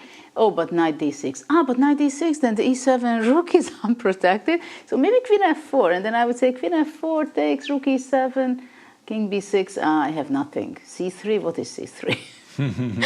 More or less, because while Nicholas, you were showing this line c3, okay, I understand c3, I understand the bar shows that it's a great position for white, but I'm trying to understand what's the reason it says that it's so fantastic. So, and of course the players don't know that this position is clearly better for white or whatever. And the other thing is that sometimes you're much better with an only move, which is not really a human kind of move, otherwise you have a bad position. At the same time, of course, knight d6 can be a very strong threat, and you don't want to allow with white knight d6 and the rook comes, and what are you playing for, right? So kind of there is a urge for white to do something. So to play c3, it's kind of tempting. But also the time is crazy that Gukesh is going down. He always has this issue with time, to be honest. I think this is very steadily, we can see that in the rapid portion of the event, it was very clear that he had an issue with that. And in this game, it could also happen that he's going down on time, but of course he's incredibly sharp in calculation. But those two players are having a huge battle in calculating lines. It would be so great to have this some kind of equipment which could show immediately what kind of lines they're thinking, because they are very fast and very deep most of the time. Yeah, for example, you talked about the move c3, that potentially c3 opens up the way for black to give this knight d3 check. And then if you take a closer look, that you have the move king c2 after that, and it does not lose. In fact, all the knights are hanging, and with little time on the clock, you start burning time for this. Then and he plays it. Wow. Yes, that's what we expected from Gukesh. Now the big question is, does he follow it up with the queen sacrifice? First of all, it's Caruana's choice. Is he going to be playing knight d6? Is he afraid of queen f4? Or he says, oh no, I don't want to go queen f4. No, I have to look for something else. But can he do something else? Because c3 right now threats with a piece, winning a piece on c4. So black has to be extremely careful right now to think very concretely what he can do. And he's also going under 6 minutes, while Gukesh already is under 4 minutes, and the position is not getting simpler than it was a few moves ago. Yeah, not at all. Now the big question is that when Fabiano played the move knight c4, what was his thought process? He believed that this move is strong, or he played it out of desperation because this rook e4 unbalanced him too much with little time on the clock? But do you think he was considering queen f1 by white when he played knight c4? No, definitely not. I don't think so. So this is another kind of shock, yeah, that he sees that c3 is a threat. He will definitely spot very quickly. It's typical. If it's against you, it's much more easier to spot queen takes f4, yeah, because you feel like, oh my god, this is dangerous. How to evaluate this position? While from white's perspective, you might see the idea, but you might not appreciate the strengths of it. Yeah, it's a very interesting, typical psychological situation as well, that both sides are seeing if it's against you, you overestimate the idea that, oh, it's very dangerous, and if you go for it, then you think like maybe it's not enough. But I think what is very interesting, that after knight d6, queen f4 takes, rook e7, king b6, if you don't have c3, I think black is winning. But c3, maybe it's so powerful because in a very few moves, you can bring your knight to d4, your bishop can come to b3 even as a threat, and you come out with the king, or and also rook b1. No castle yet. Yes, already. But you play c3, and if dc, bc, then with rook b1 you are also activating the rook. Exactly. Yes, and exactly. This drives me crazy with black. Yeah, only once I noticed this, that the rook can join the party with rook b1, then I got very scared. But yeah, this is super complex. On the other hand, I believe that if Gukesh has already made up his mind going for queen f1, he's looking in this direction. Ooh. Fabiano is going down in time also. They are both 4 minutes, under 4 minutes, and they will get only 30 seconds per move. This is not exactly the position where you're happy to receive only that amount of time per move. But you know, this young generation, they believe if they have extra time, then they are super happy, they are calm. Yeah, if you remove the extra time and you give them more time, like for us, older generation, we are very happy, we have 5 minutes or 6 minutes, 10 minutes without increment, we are super happy. But knight d6, c3 blitzed out. Okay, it was also a good move. And by the way, the queen takes f1 is not running away. Yeah, he still has in the pocket. Nicholas. But don't forget, sorry, yes. Nicholas, can you tell us that after queen c4, but there is no queen c4. What can black do after c3? No, he has to go to queen c4, yes. He has to go queen c4. That's the only move, clearly the only move to play. And the difference is that if you sacrifice the queen now, so it was better to do it in the other move order, was to that now there's king d8. Also, the queen is protecting g8. Of course, king d8 looks so wrong to put the king on the 8th rank, and the pawn is ready to promote. But here, actually, white cannot really enforce or help this pawn in any way, even though the rook is on the 7th rank, so you have to retreat, and the position is better for white, but it's not that yeah, clear. basically I think then by c3 it's clear that Gukesh is not planning to sacrifice his queen. He might just be happy that he could take. This would be the alternative. We might see it maybe any moment, and after knight takes c4 he could take on d4, but here he would also need to give the exchange probably on f4.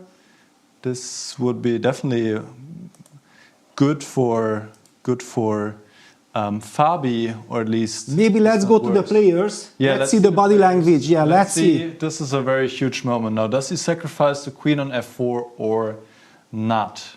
No, he does not. he does not.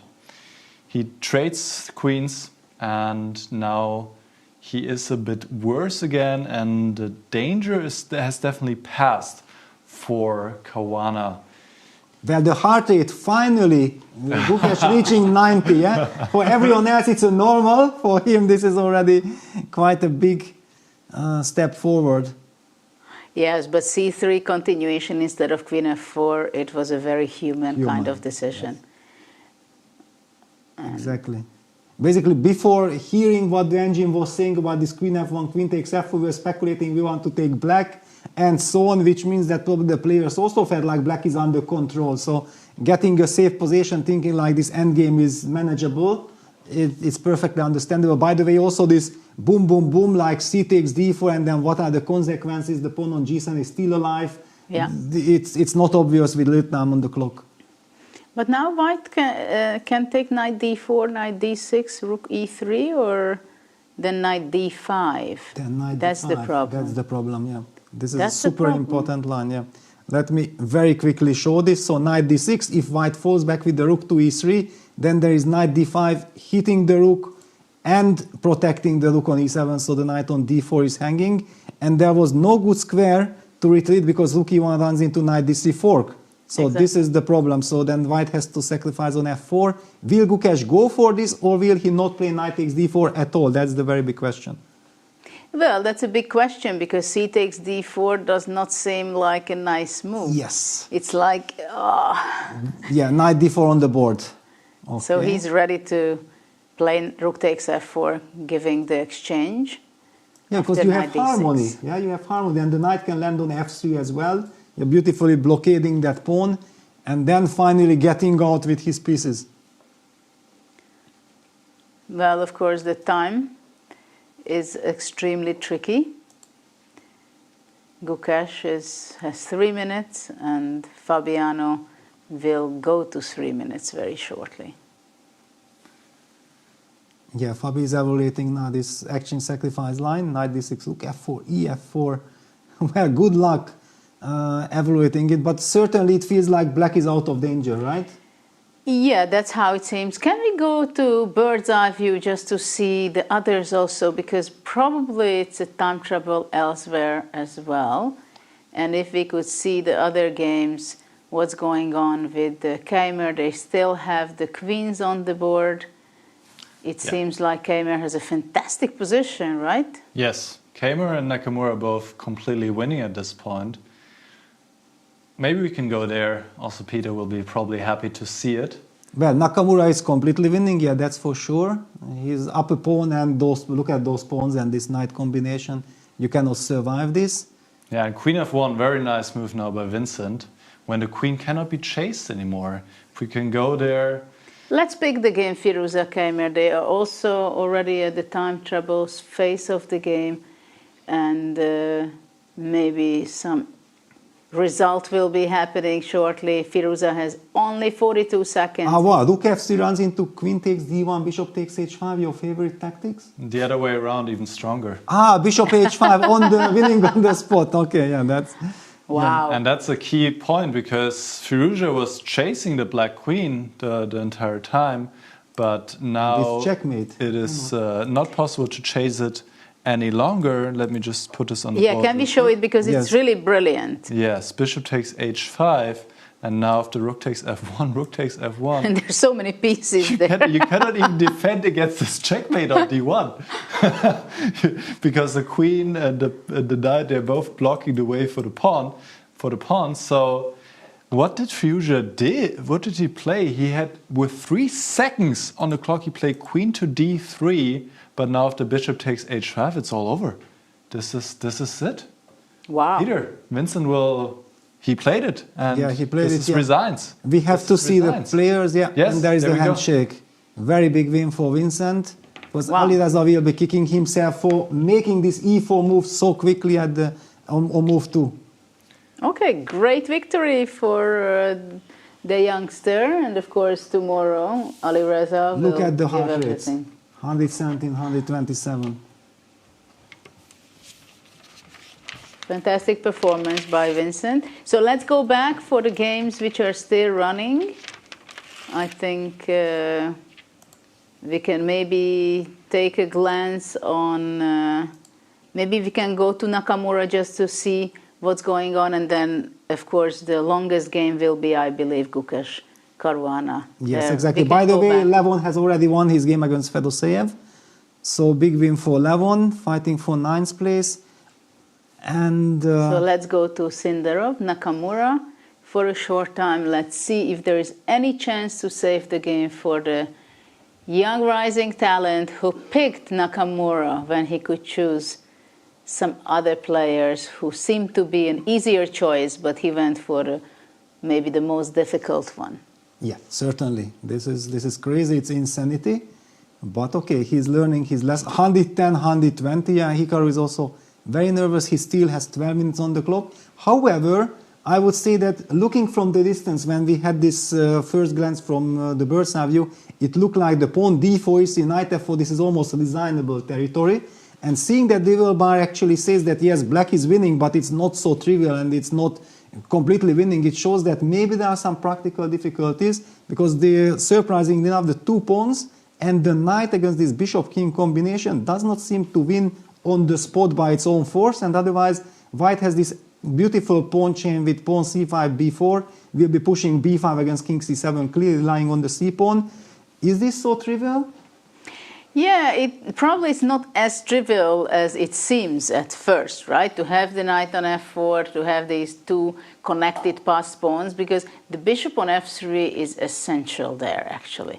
And maybe, I don't know even if there can be something that it's a Zugzwang maybe, because if the bishop would be standing on g4 and not covering the g2 square, then it could be a big problem for white, because d3, e2 and knight g2 could be supportive for the passed pawn.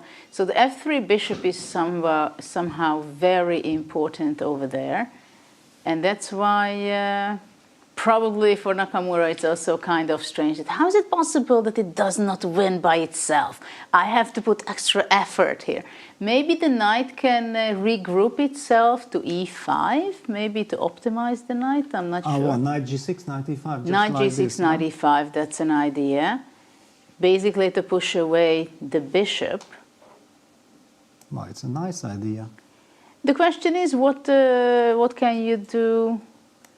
I mean, of course, the king here would bring to c7, I guess. Yeah, I feel that, okay, first move we can do king c7, because anyway white cannot do anything immediate. But the question is, do you want to play a6 first?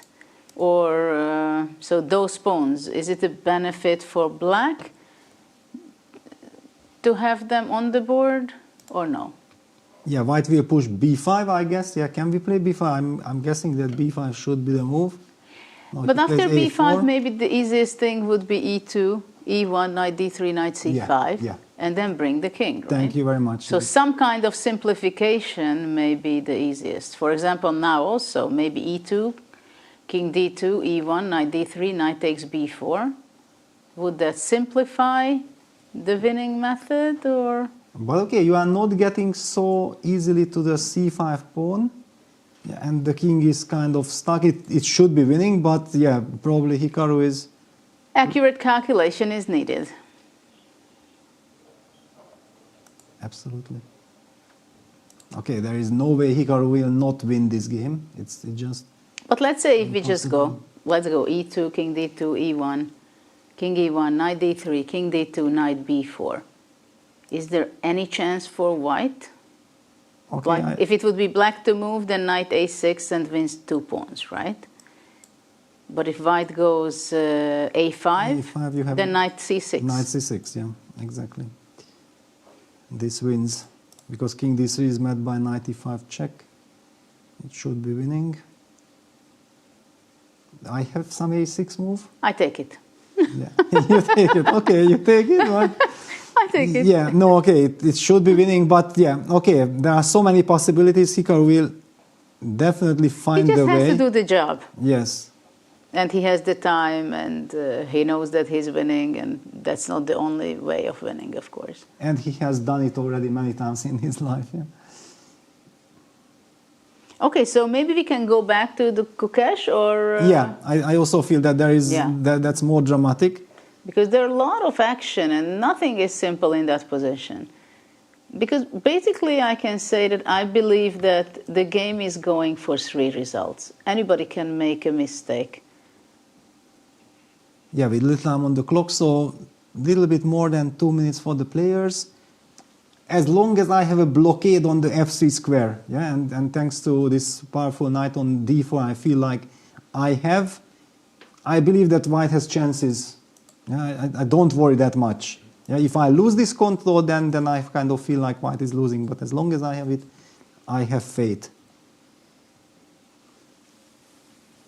Well, okay, who is better? This is question number 1. Yeah. In order to understand, is white playing for a win, playing for a draw? Because this was the big problem of Gukesh when he was playing for a win against Magnus, right? And then you were criticizing him that in that position, why do you play for a win, right? Okay, but this is a murky position, yeah. So here it's anybody's game, but I believe that, okay, black should be the one playing for an advantage, and just to see how we reach this. So all this happened, rook takes f4, yeah, bishop b3, making perfect sense. So g8 threat. So white had to, black played king d7, g8 queen, and then white allowed rook e1 check, king c2, rook takes a1, bishop takes h7, and king e7. This is the current position. This is how we reach this position. Gukesh is under a minute now. It's a tough choice and a very big choice. Very difficult position to play. Yes. Because there are so many different moves that comes to mind, but none of it is clear that why should you do that. If you push, for example, h4, then after rook h1, knight f3, rook h3. And you remember what I told you, how important is the f3 square for me. This really bothers me. I cannot let this happen. Should you play bishop d3 now? Yeah. Should you play g6? Should you play h4? You can go also king d3. So how to handle this f? He goes h4, but this runs into rook h1, rook h3. I'm not a believer. Nicholas, what is the truth?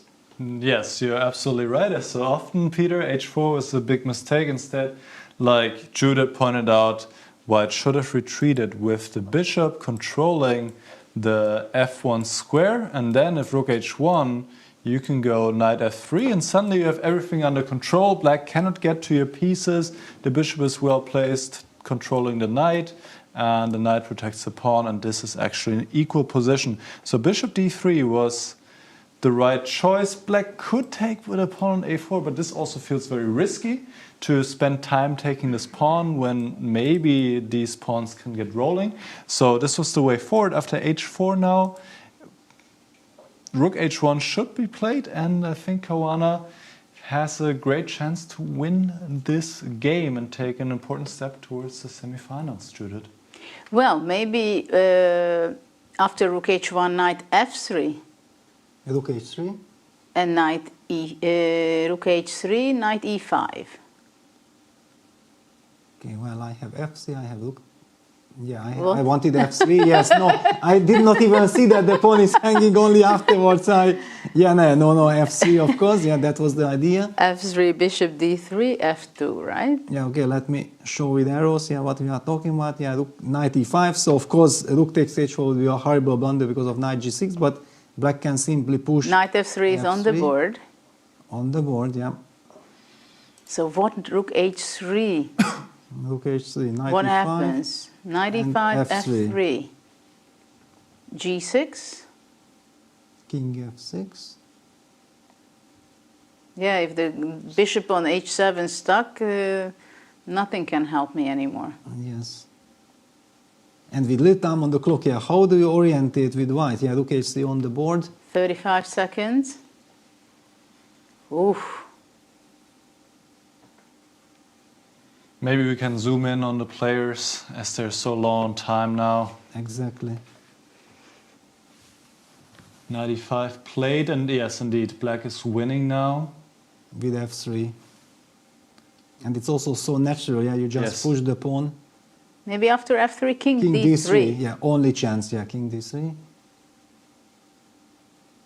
But then king e6. Yeah, king e6 is very unpleasant. Yeah. That's a very annoying move, Nicholas. Yeah, king e6. well, if you activate your king, let us also activate ours. Yeah, that's Very kind painful of move.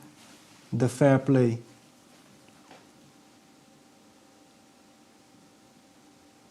And you can see it on Fabi's face. He knows that this is fantastic. Yeah, f3 on the board. F3 on the board.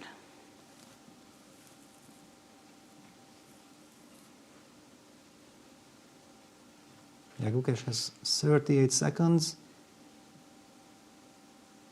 And what to do? Yeah, if the position would be okay, I would say okay, just chill, no problem. But with not having any good alternatives, this is the real problem. Went under 30 seconds.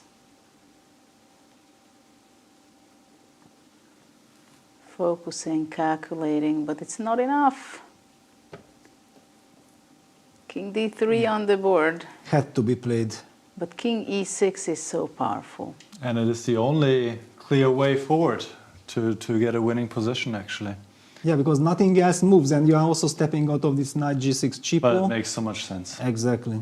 But this is strange, you know, if the pawn would be on d4, it's such a small difference in the position, and suddenly it would not be losing at all. Maybe Not it at would all. be just completely balanced, right? Yes. Absolutely. So just small detail, and it can cost the game for Gukesh. Because after king e6, if Fabiano finds it, it's hard to imagine that he will not win the game. Yes, and it's impossible to imagine him not finding this move. He's just so professional, yeah, because he knows he has 30 seconds extra. There is no reason to rush because you can't take a move back, yeah. As long as you make your move with total control of the scenario, everything is fine. That he's about to make it. You can see that he's leading towards a small move. You can see that? Yes, Wow. I can see that. Yeah, you can see that. Yeah, king e6. I started playing chess at the age of 7. Judith even earlier, I know, but yeah, we know this kind of things. King e6. Very difficult moments for Gukesh. Only 23 seconds on the clock and difficult to make a good move. He needs to try knight g6. I think anything else. Well, it's the only move not to lose material right now. Yes. 7 seconds. 2 seconds. G6. Wow, with 2 seconds on the clock.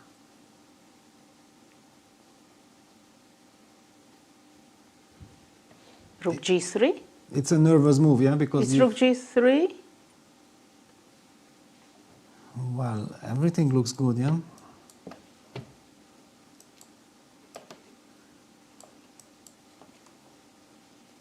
Knight f5 happened, and knight f7. The knight jumps to f7, knight g5 is a threat, but wait a second, isn't this just over just some king f6, making sure that you sidestep knight g5, then f2 check, I have this intermezzo, and then later knight g3 is coming? Well, the problem is for white, the h7 bishop will not come out anytime soon, for sure. Yeah, king f6, the counterplay is stopped. You also threaten f2 followed by rook f3.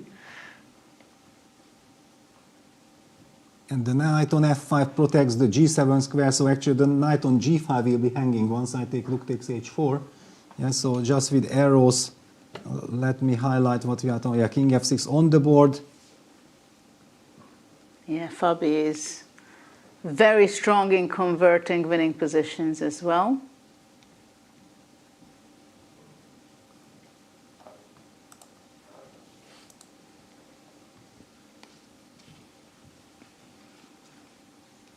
Yeah, white has nothing better than knight g5, and then this forced line of f2 check, king e2, rook takes h4, and all of a sudden white has no way of giving knight e4 check because the rook from h4. But after rook h4, you have knight f3 and capturing the f2 pawn.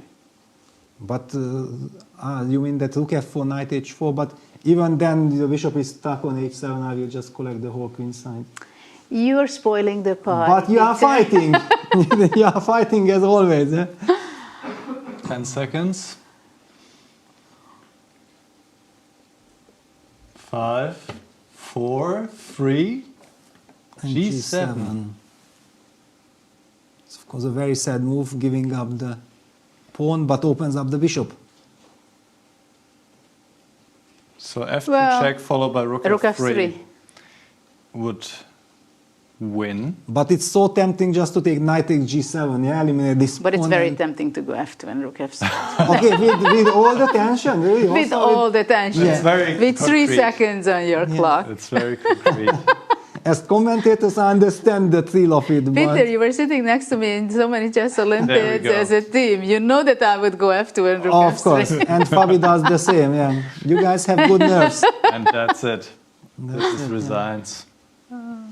So white queens, black queens, but black queens with checkmate. He can queen, he can promote to a knight, give one spy check, and then resign. No, he will resign right now. What a game, what a fight. King F1, knight G3 check. What Does a not help. heartbreaking moment for Gukesh. Yeah. It was an incredible game, an incredible fight with so many rollercoaster moments. Yeah, very interesting game. And if after the game he will be told that there was this fantastic opportunity with the queen sacrifice and he might have won the game, that will hurt him because he might have sensed that there is something. Yeah, but basically we can say that in this position, they could never get a proper classical chess Yes. game, right? Because until the very end, it showed the freestyle settings from the beginning. And There was no clarity. Your knight G6 on the board by Hikaru, listening to the broadcast. and there is only just one question, whoever listens to the broadcast, that why is Judith retired? That's the only question. We might be coming back to this, but okay. That's another topic, I understand. But Hikaru follows in your footsteps, knight G6. Bishop E2. yeah, it's a typical situation, right? That you know that you're winning, and maybe even you can get to a point, come on. I mean, I still have to show you how it's winning. It's just winning, you know. Yes. I mean, we all know it's winning. Why do I have to sit here and show this and demonstrate it? You know, I know, so why do waste time? The end game that comes to my mind when I had something similar against Modozevich in 2001 Dortmund, I had the knight, I had better pawn structure, and I was pawn up against the bishop. So like it's elementary win, and the game ended in a draw. I still cannot believe how it happened. That's why I tell you. And 134, 127, yeah, the players are also super tensed. And Hikaru, by the way, also down to 2 minutes. These kind of things can drive you crazy. So what is he thinking? If he went knight to G6, how do I win? That's what he's thinking, yes? well, actually, probably the knight on F4 was placed the best. I also wanted to go to E5. Why not to try it out?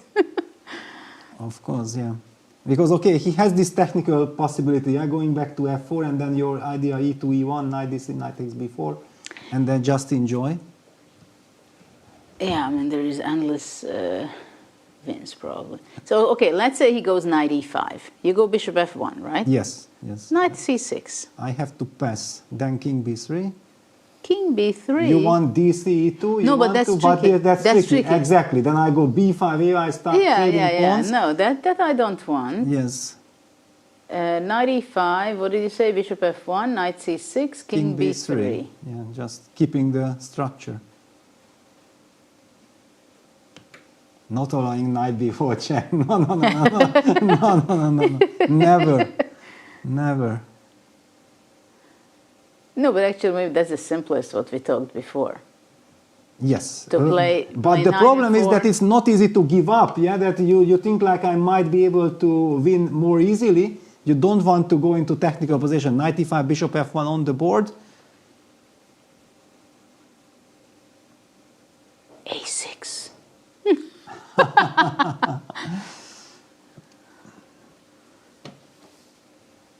King D7 played by Hikaru. He's just Gaining waiting. time. Yeah, gaining time, provoking, because probably white will play bishop, but bishop E2, king E6, king D5. Yeah, you might, if the king gets to D5, then there is nothing to talk about. Actually, this is what we're discussing, that maybe some Zugzwang positions, Yes. right? Exactly. And also you highlight that this knight on E5 gives you the chance because the knight is closer to the pawn. B5. Okay, so now he goes back king c7, then knight d7. Yeah, there is this opportunity.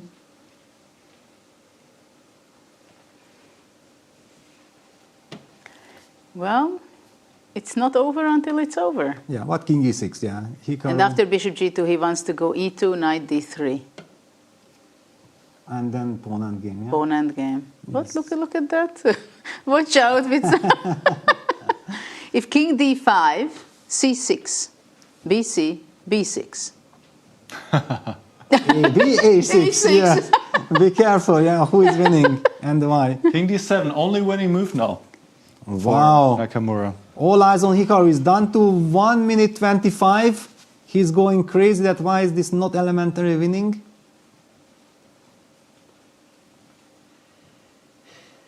He needs to find king d7. And Peter, it's like can a you show it study-like on the position. board? King d5, c6, No, b6, I cannot. It's no. We don't have analysis board now already.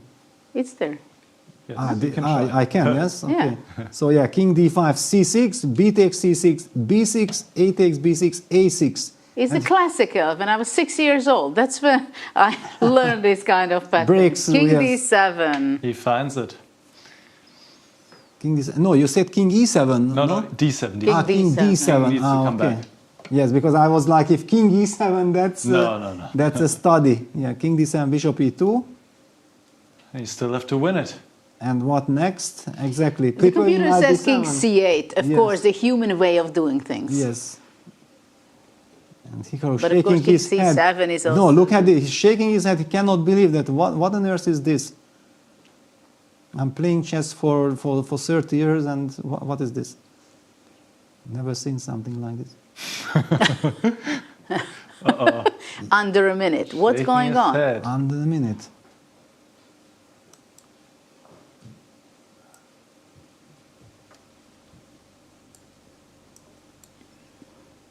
The computer wants to put a king on b8. Isn't it obvious? This is very difficult. It came from there, right? Some 10 moves ago. No, but it's crazy if you have to go back to This is b8. a study. Okay, he will go king c7. Yeah, okay. Hikaru is Hikaru. He finds. Heart rates are significantly showing what's going on the board. Really? And it's so much easier to play for white right now. He's just Yes. waiting. Yeah, he's already 3 minutes 34 seconds. Yeah, he's collecting the 30 seconds. He will go Yeah, this is too knight early. g6 No, b6 back. is a draw. b6 is a draw. Uh-oh. Wow, but now it's This also is the why he had to put a king on b8 b8, first to yes. avoid this check. But now the big question is that will Sindarov sense the moment and slow down, take the time, yeah, He to will. find. He will, yeah, because he has over 3 minutes.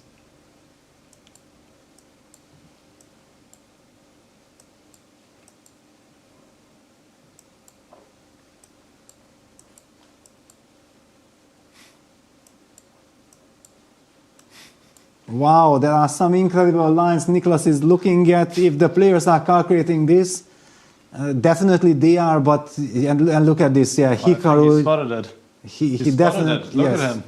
exactly. And this would be such a huge miss for him. Such a huge miss. And Sindarov feels it. Something can be done. And actually, by elimination, I think you can find. But he's this. about to move the bishop. He's about to move the bishop. No, he will miss the chance. He's about to move the bishop. I can, yes, I can see. Yeah, he wanted to play bishop e2. He just wants to pass with the bishop. He thinks the setup is just good as it is. Yes. Yeah, don't change it. But now he's changing his mind. And Hikaru feels it that Yes. I'm still winning, but why did I made him push all these pawns? Why did I need this? Yeah, look at this. Yeah, horror on the face of Hikaru. But if he gets one more chance, then he will not miss. If Sindarov is now not using his chance, if he just sticks with his waiting strategy, he will not survive. Such a big moment in this match. Well, if this game would be saved by Sindarov, psychologically he has the advantage in the match. Absolutely. And it's not just a tournament, it's a tour, yeah? It's about qualification, not only in this tournament, but the top 3 qualifies for the next event. He plays b6. Well, now he plays it, yes. Oh, he plays it. Now he plays it, yeah. He spent all the time and he plays it. Wow. He got an opportunity. And look he at this. takes it. Now Hikaru is kind of surprised, or is he pretending to be surprised? Is that his psychological trick? So he needs to take with the c pawn. But there's nothing else. Yeah, nothing else. Because king c6, c5 would be gone. And next he has to go king b3. And you know what's the problem? If king sacrifice c6 now, bishop g2, king b5, takes, bishop e4 with the tempo. The tempo. Well, but then e2. King d2. King d2, yes, yes. Yeah, the line that we discussed, or I have seen Nicholas analyzing, that king moves somewhere and then king d3, sacrificing the bishop on e2, and then a study-like way, maybe king b8, just to keep that king closer, not allowing this king d3 idea. a6. a6 here does not work. No, it doesn't. No. Simply king d3. King d3, and then you just d3. walk there to b5. Yeah, then that's the problem. It's actually not even that difficult anymore, I think, at this point. He might just save it. Exactly. Total frustration on Hikaru's face. He can't believe it. Well, it's hard to be honest. Yeah, down to 12 What a seconds. frustration. What a frustration. King b8 played, yeah, he's trying to play the mind game, but it does not help. King d3, white can just give up the piece and walk with the king finally to b5 and push a6, trade the last pawn. I'm not even sure that it's possible. 145, Sindarov, he knows exactly. Wait a second, he's trying to calm himself down. This is like intense exercise.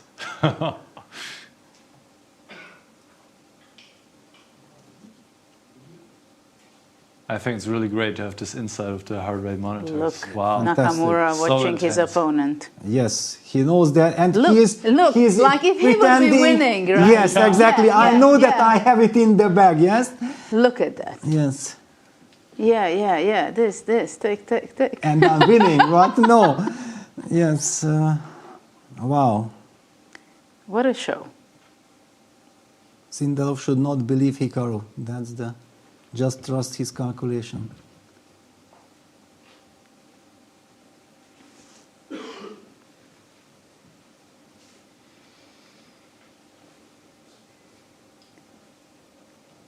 But it's hard to not to play king d3 in this position, right? No, he's just double checking. He's just double checking. Double, triple, but here 35 seconds. Yes, and it's not that obvious that you can really get to, because king b5 you always get a check by the knight. And but what maybe, happens? Can you go wrong? He goes for it, okay, he has to, and Hikaru is very upset. He knows that all his tricks did not work out. But he goes for it, he plays with full self-confidence. Okay, has nothing else. Now there are no more psychological games, yeah, because everything is forced. But Hikaru still seems confident. Okay, he has to pretend. He has to pretend? He has to pretend. Does it make? Even king d3. Well, just to disbalance the opponent. Yeah, he doesn't have 10 minutes time to make sure that everything he thinks is King right. d3 is a nice finesse, but king c4 would be completely dead draw as well. But nice to kick the knight a little further away. No, hold on. King c4, king c8, and knight goes to b8. No, you're not. I know, you're not making it king yes, c5. King c5 after knight d4 check, knight c6, a6, but yeah, there were all kinds of tricks, yeah? Indeed. But king d3, very professional, 150 heart rate.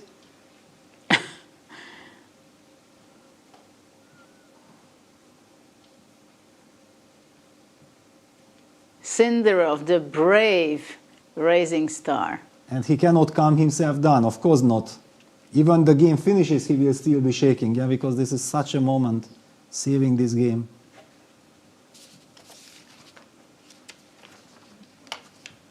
He knows it, he feels it, he's and, shaking. But and it's probably move 60, or he's asking for a new... 55. But he's already indicating that I need a new score sheet or something. Well, to the arbiter. Will he need it, is the question. He will. Hikaru will be Hikaru through. will try But you can't move on. last I mean, it's basically knight f4, king c4, king b5, check. You go out, check, and you repeat some moves, and it seems that sometimes this is also an idea, because no chess player wants to have two score sheets. Yeah, this is typical, because it's so ugly that you have another one for move 61 and just couple of moves. So if there is this way that the position might probably end anyway in a draw in a couple of moves, then and he's staring at Hikaru. Are you really playing? Do you really want a second score sheet? I'm not sure if this is on his mind right now. Well, he was, and you see the score sheet is coming. No, don't underestimate these things. I know. I have enough long games. My career, knight f5, king b5, and the knight cannot reach to a6.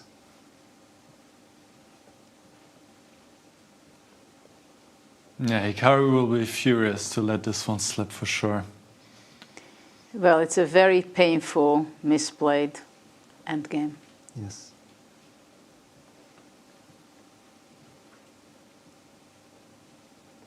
It's almost impossible to believe that he did not convert his very clear advantage. Yeah, he had 12 minutes against 2. Yeah, and it looked like, yeah, of course, Hikaru will do it without any problem, yeah.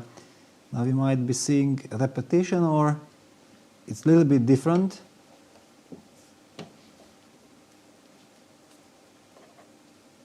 Yeah, basically this is repetition. And handshake, no second score sheet. Professional. What a game!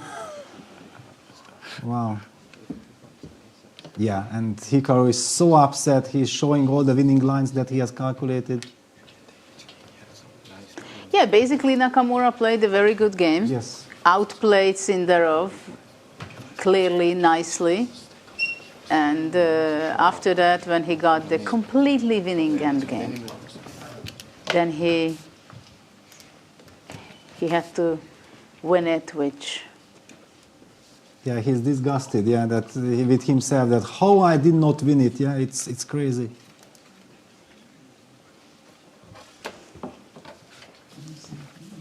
And it will be very important for Hikaru to be able to forgive himself, to get all these negative emotions go and be able to play a good game just like he did today.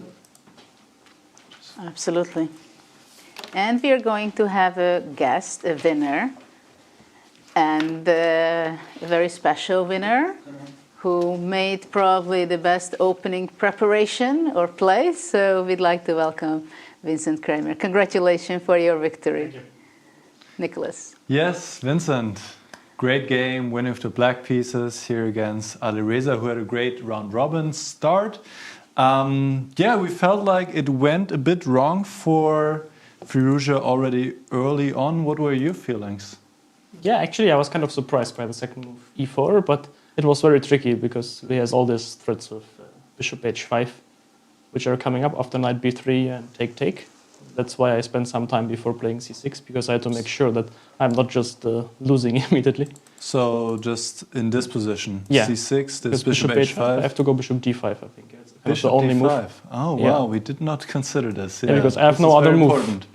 And this may be also why the others play bishop d5 immediately. Yeah, it makes a lot of sense to be sure, because otherwise we would move the bishop so that we can play g6 after bishop h5 and the queen is not trapped on h8. Mm-hmm.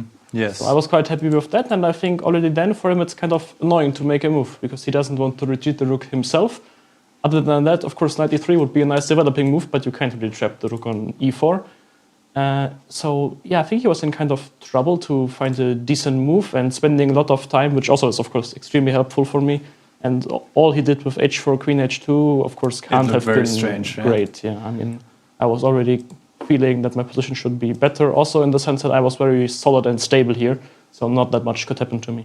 And I mean, that was really, I think, the theme of the game, and also like the last few moves, really the harmony of your pieces. White never moved these pieces, never got the rook into a game, never really had his king to safety, whereas you built up a harmonious position quite early. So what do you think, where was maybe the next critical moment? Yeah, of course, here after I f5, guess I had to calculate a lot. yes. Yeah, I had to make the decision whether to go g5 or gf. I was not sure at all. Like, of course, gf, I was kind of annoying that after knight f5, queen g2, knight e7, rook e7 didn't seem to work for me because he goes bishop c7, king c7, and rook e2. Yes, and Peter was worrying here at this moment that Firouzja might play this trick, but we were quite confident that you're going to find such a detail. Yeah. So yeah, here you would need to go rook g8, but then this is not really what you want anyway. So king b8, I think you played this really well. Yeah, and still, as you said, these pieces are so tied down that, of course, the only thing that kind of keeps the white position together is the very nice queen on h4. Because with this queen you control lots of squares, and also you always have the option of playing like rook e1 as soon as I move my queen to the back rank, because to kind of save that. Yeah, apparently here was a move like knight c5, which is just ridiculous. Oh, actually, I thought about this. Oh, you thought about this? Wow. The point is that after knight c5, there's rook g4, queen has to go to f1, then rook f4. And apparently this was the best way to go. I mean, the reason was that actually for 1 second I was thinking about taking back on c7 with the knight, because then I kind of have a pin. And until I realized that actually just rook g4 and rook f4 is completely winning, because I have no square for my queen, which is very weird because he only has 3 pieces in play, but it's simply enough. I didn't mention this to Peter, I think. Don't do this, don't do this to me. So king takes c7, and now he just also got really low on time, slowly but surely. Yeah, it's also a horrible position to be down on time. Yeah, I guess he should play c3, but I think already here, like practically, you're just not going to be able to defend this. I think it was fairly clean from here on forward. Or was there any more moments that you felt actually rook f3 I was kind of expecting him to go rook f3. And yeah, bishop h5, queen h2, knight f4 feels a little weird, but I also thought it works. Rook f4, bishop h5, and queen h4. Yeah, it seemed to be winning. But of course, that's a nice line. Yeah. That's a very nice line. Because usually you would think I'm trying to kind of win the game through mate, but here I will just promote the h pawn. Yeah, because once again, white is not going to be castling, and the rook is not getting into the game. It just takes way too long time to get these pieces into play. Yeah. But these are often, the lines that stay behind the curtain, so it's really nice to get some rook f3, that's why I hesitated to play rook f8, because if I don't have bishop h5, suddenly after rook f3 I also have some questions to answer. Yes. So then, well, I think there was not much actually, more. The reason why I played king c8 is that I had this motive already here that I will go queen f1, rook f3, bishop h5. You saw it from but far, yes. Of course, with king on c7, he always has queen e5, queen h5, so that's why I tried to move the king out of the way. Okay, knight a5, the computer suggests it says. Yeah. I mean, he played a4, this also doesn't really help. Yeah, it just shows that he didn't know a single move he could actually play, and that's also what I felt, that it's incredibly difficult for him to make any moves, because basically these pieces are tied down, but as soon as you move them, also there will be some extra target. Let's say bishop e2, queen f2 doesn't really help him. Yeah, so difficult to play, and then this was a very nice touch here in the so end. Here again, rook f3 would have this. You're already ready for it. Long time ago. Yes. Okay, and then he, with no time on the clock, he blundered. But okay, it was already over anyway. I mean, great game from start to finish. You could not have wished for a better start into the quarterfinals. Yes, sure. Any questions? Yeah, well, we had this moment. Yeah, we were very impressed that you were taking your time before playing c6, and already in the other boards, Hikaru and also Fabiano had played bishop d5. And then you were still thinking and then overruled their decision. That's what we find the most impressive. What went through your mind, that you did not want to follow them, or you thought like, wait a second, maybe if c6 works, it's fantastic? Please reveal what. Actually, both. Like, I don't like following the others.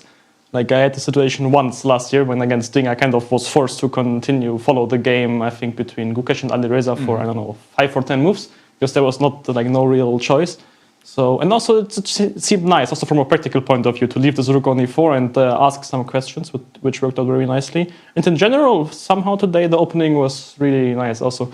Like, I don't know if you heard it, but for the discussion, also we were thinking about whether to start with f5 or knight b6. And our conclusion was that it might be a bit dangerous, actually, to allow this bishop a7, bishop a2, because there's some imbalance with the opposite color bishops. And also, and I saw that Magnus won a great game. I was kind of happy that I didn't really allow that, because it was kind of natural to say, okay, we play f5 and then we see after that. But yeah, I think here c6 was just... That was a key move, I think. After this, like, your game was just much easier, and Firouzja never really found his way into the game. Yeah. And I think from start to finish, just a really convincing performance. Peter, any more questions? Or Judith, maybe? Yes, of course. I'm always interested about the play. First of all, here in this freestyle chess, especially in this round, after f4, it was all action immediately. Did you consider at all to play f5, or it was no question for you? No, I mean, it was our first instinct when discussing that we go f5. And mainly we, of course, considered like knight b3 for white. And then I was just asking the question, do we really need to allow this? Because I'm not entirely sure. Like, of course, certainly white has potential to push. For us, we're kind of surely going to be defending in this game. So I didn't see much upside. And in case knight b6 works equally, I don't think there's any real way for white to stop us from playing f5, sorry. And then it's just, I thought, an easier move order. And in the freestyle, what is the most that you're looking before a game? Like, you get the position out of the 959, right? What is the first thing catches your eyes? And how do you set up your priorities, that what you have to do in your position? Yeah, I guess first thing is just checking for loose pawns, such as a7 or a2 in this position. Then next thing is you have to kind of, for example here, like with a queen on h8, make sure that you kind of get this queen into the game, because otherwise it can end really badly. And also here we had this kind of stupid bishop on d8. Like, usually bishops in the center are not really great pieces. So also, in order to castle, we have to get rid of this bishop. So I always thought that developing this bishop was kind of key. But of course, first, as black, we had to make sure that we're not running into some immediate problems or giving the full center to white. And do you think it's more dangerous to play it with black or with white? What is more difficult for you? And clearly, it's more difficult to play with black. Yeah, I mean, of course, it depends on the position. I think today it was kind of okay, actually, to play with black. But depending on the position, it can be really difficult, because there are moments when symmetry is just not really working. Because for some reason, like, there's, especially in positions that are where all the pieces are very harmonious, it can be extremely tricky, because you can't really copy. And if you can't really copy, you kind of lose the stability of being able to just do that. But actually, I understand Judith's point, because when I saw the position, I felt like, wow, f4 is a tempo for white, and then knight b6, white gets an extra tempo to occupy the center. And I believe that a little bit, because so many players played f4 and then e4 and allowed this f5, that they were fooled that with white they wanted to get the maximum out of this position. And I believe that Alireza, that's why ended up into this c6 unpleasant position with his look, because he was ambitious. If he would have not been ambitious, he would have not been tempted to get the most out of his position. He would have never been worse after 4 moves, right? So yes, that was the danger. Of course, otherwise it's nicer to be white because you are safe, but if you want to over push, then it can backfire like it happened. Yeah, of course, it's a tricky thing, but in general, still, normally it's more pleasant to be white, since you have just a slight edge. Thank you very much. Congratulations. It was a very important victory for you, and good luck for tomorrow. Thank you. Thank you. Good luck tomorrow. Okay, so we had an amazing fighting day, and I think we got all the great things what a longer time control could offer for us today. If we wrap it up with what were the results, right? We've just seen the analysis by Vincent, how he won against Firouzja. Basically, there was a bad opening by Firouzja, and Vincent could point it out why it was. So he was very careful choosing his reply in the first several moves, and then he went all the way, played very well. This is where we see the brackets, the pairings, what We witnessed the first game of today. Then we had Sindarov. He was the saving of the day, I think we can say, against Nakamura. Nakamura will have to bounce back emotionally, I believe, because it was a very difficult end of the game for him. He played very well, but let's face it, he could not convert something that usually if you wake him up at 4 a.m., he would do it in 10 seconds, I believe, or that's what we all think. Caruana had a great victory against Gukesh. What a game, incredible battle, a lot of questions, a lot of debate we can go and do it until endlessly, I believe. And Magnus actually won the most convincing victory against Nodirbek. And we should not forget, of course, the great match between Aronian and Fedoseev, but they are playing for the 9th and 10th place. So I want to ask you, Nicholas, can you show us which was the move of the day, you think? The move of the day? Yeah, which one would you Honestly, pick? I would pick c6. Yes. And Peter is on my side, yes, because this move, and as we learned also, there was somewhat definite because Vincent had to calculate this move bishop h5. This was such an important move in this game, preparing an easy game for black, getting the bishop out, castling, leaving the white rook stranded somewhat in the middle, and from then on, Vincent never looked back and won a very convincing game, Judith. Thank you, Nicholas. It is kind of funny and interesting that we point out that one move, the move of the day, it was played in move 4, right? It was a key moment.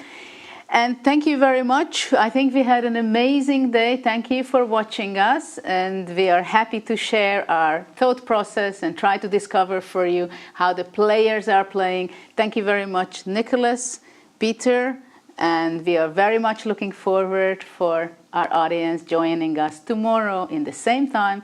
And we, the Grandmaster team, waiting for you to break it down, all and everything what happens in this very exciting Grand Slam.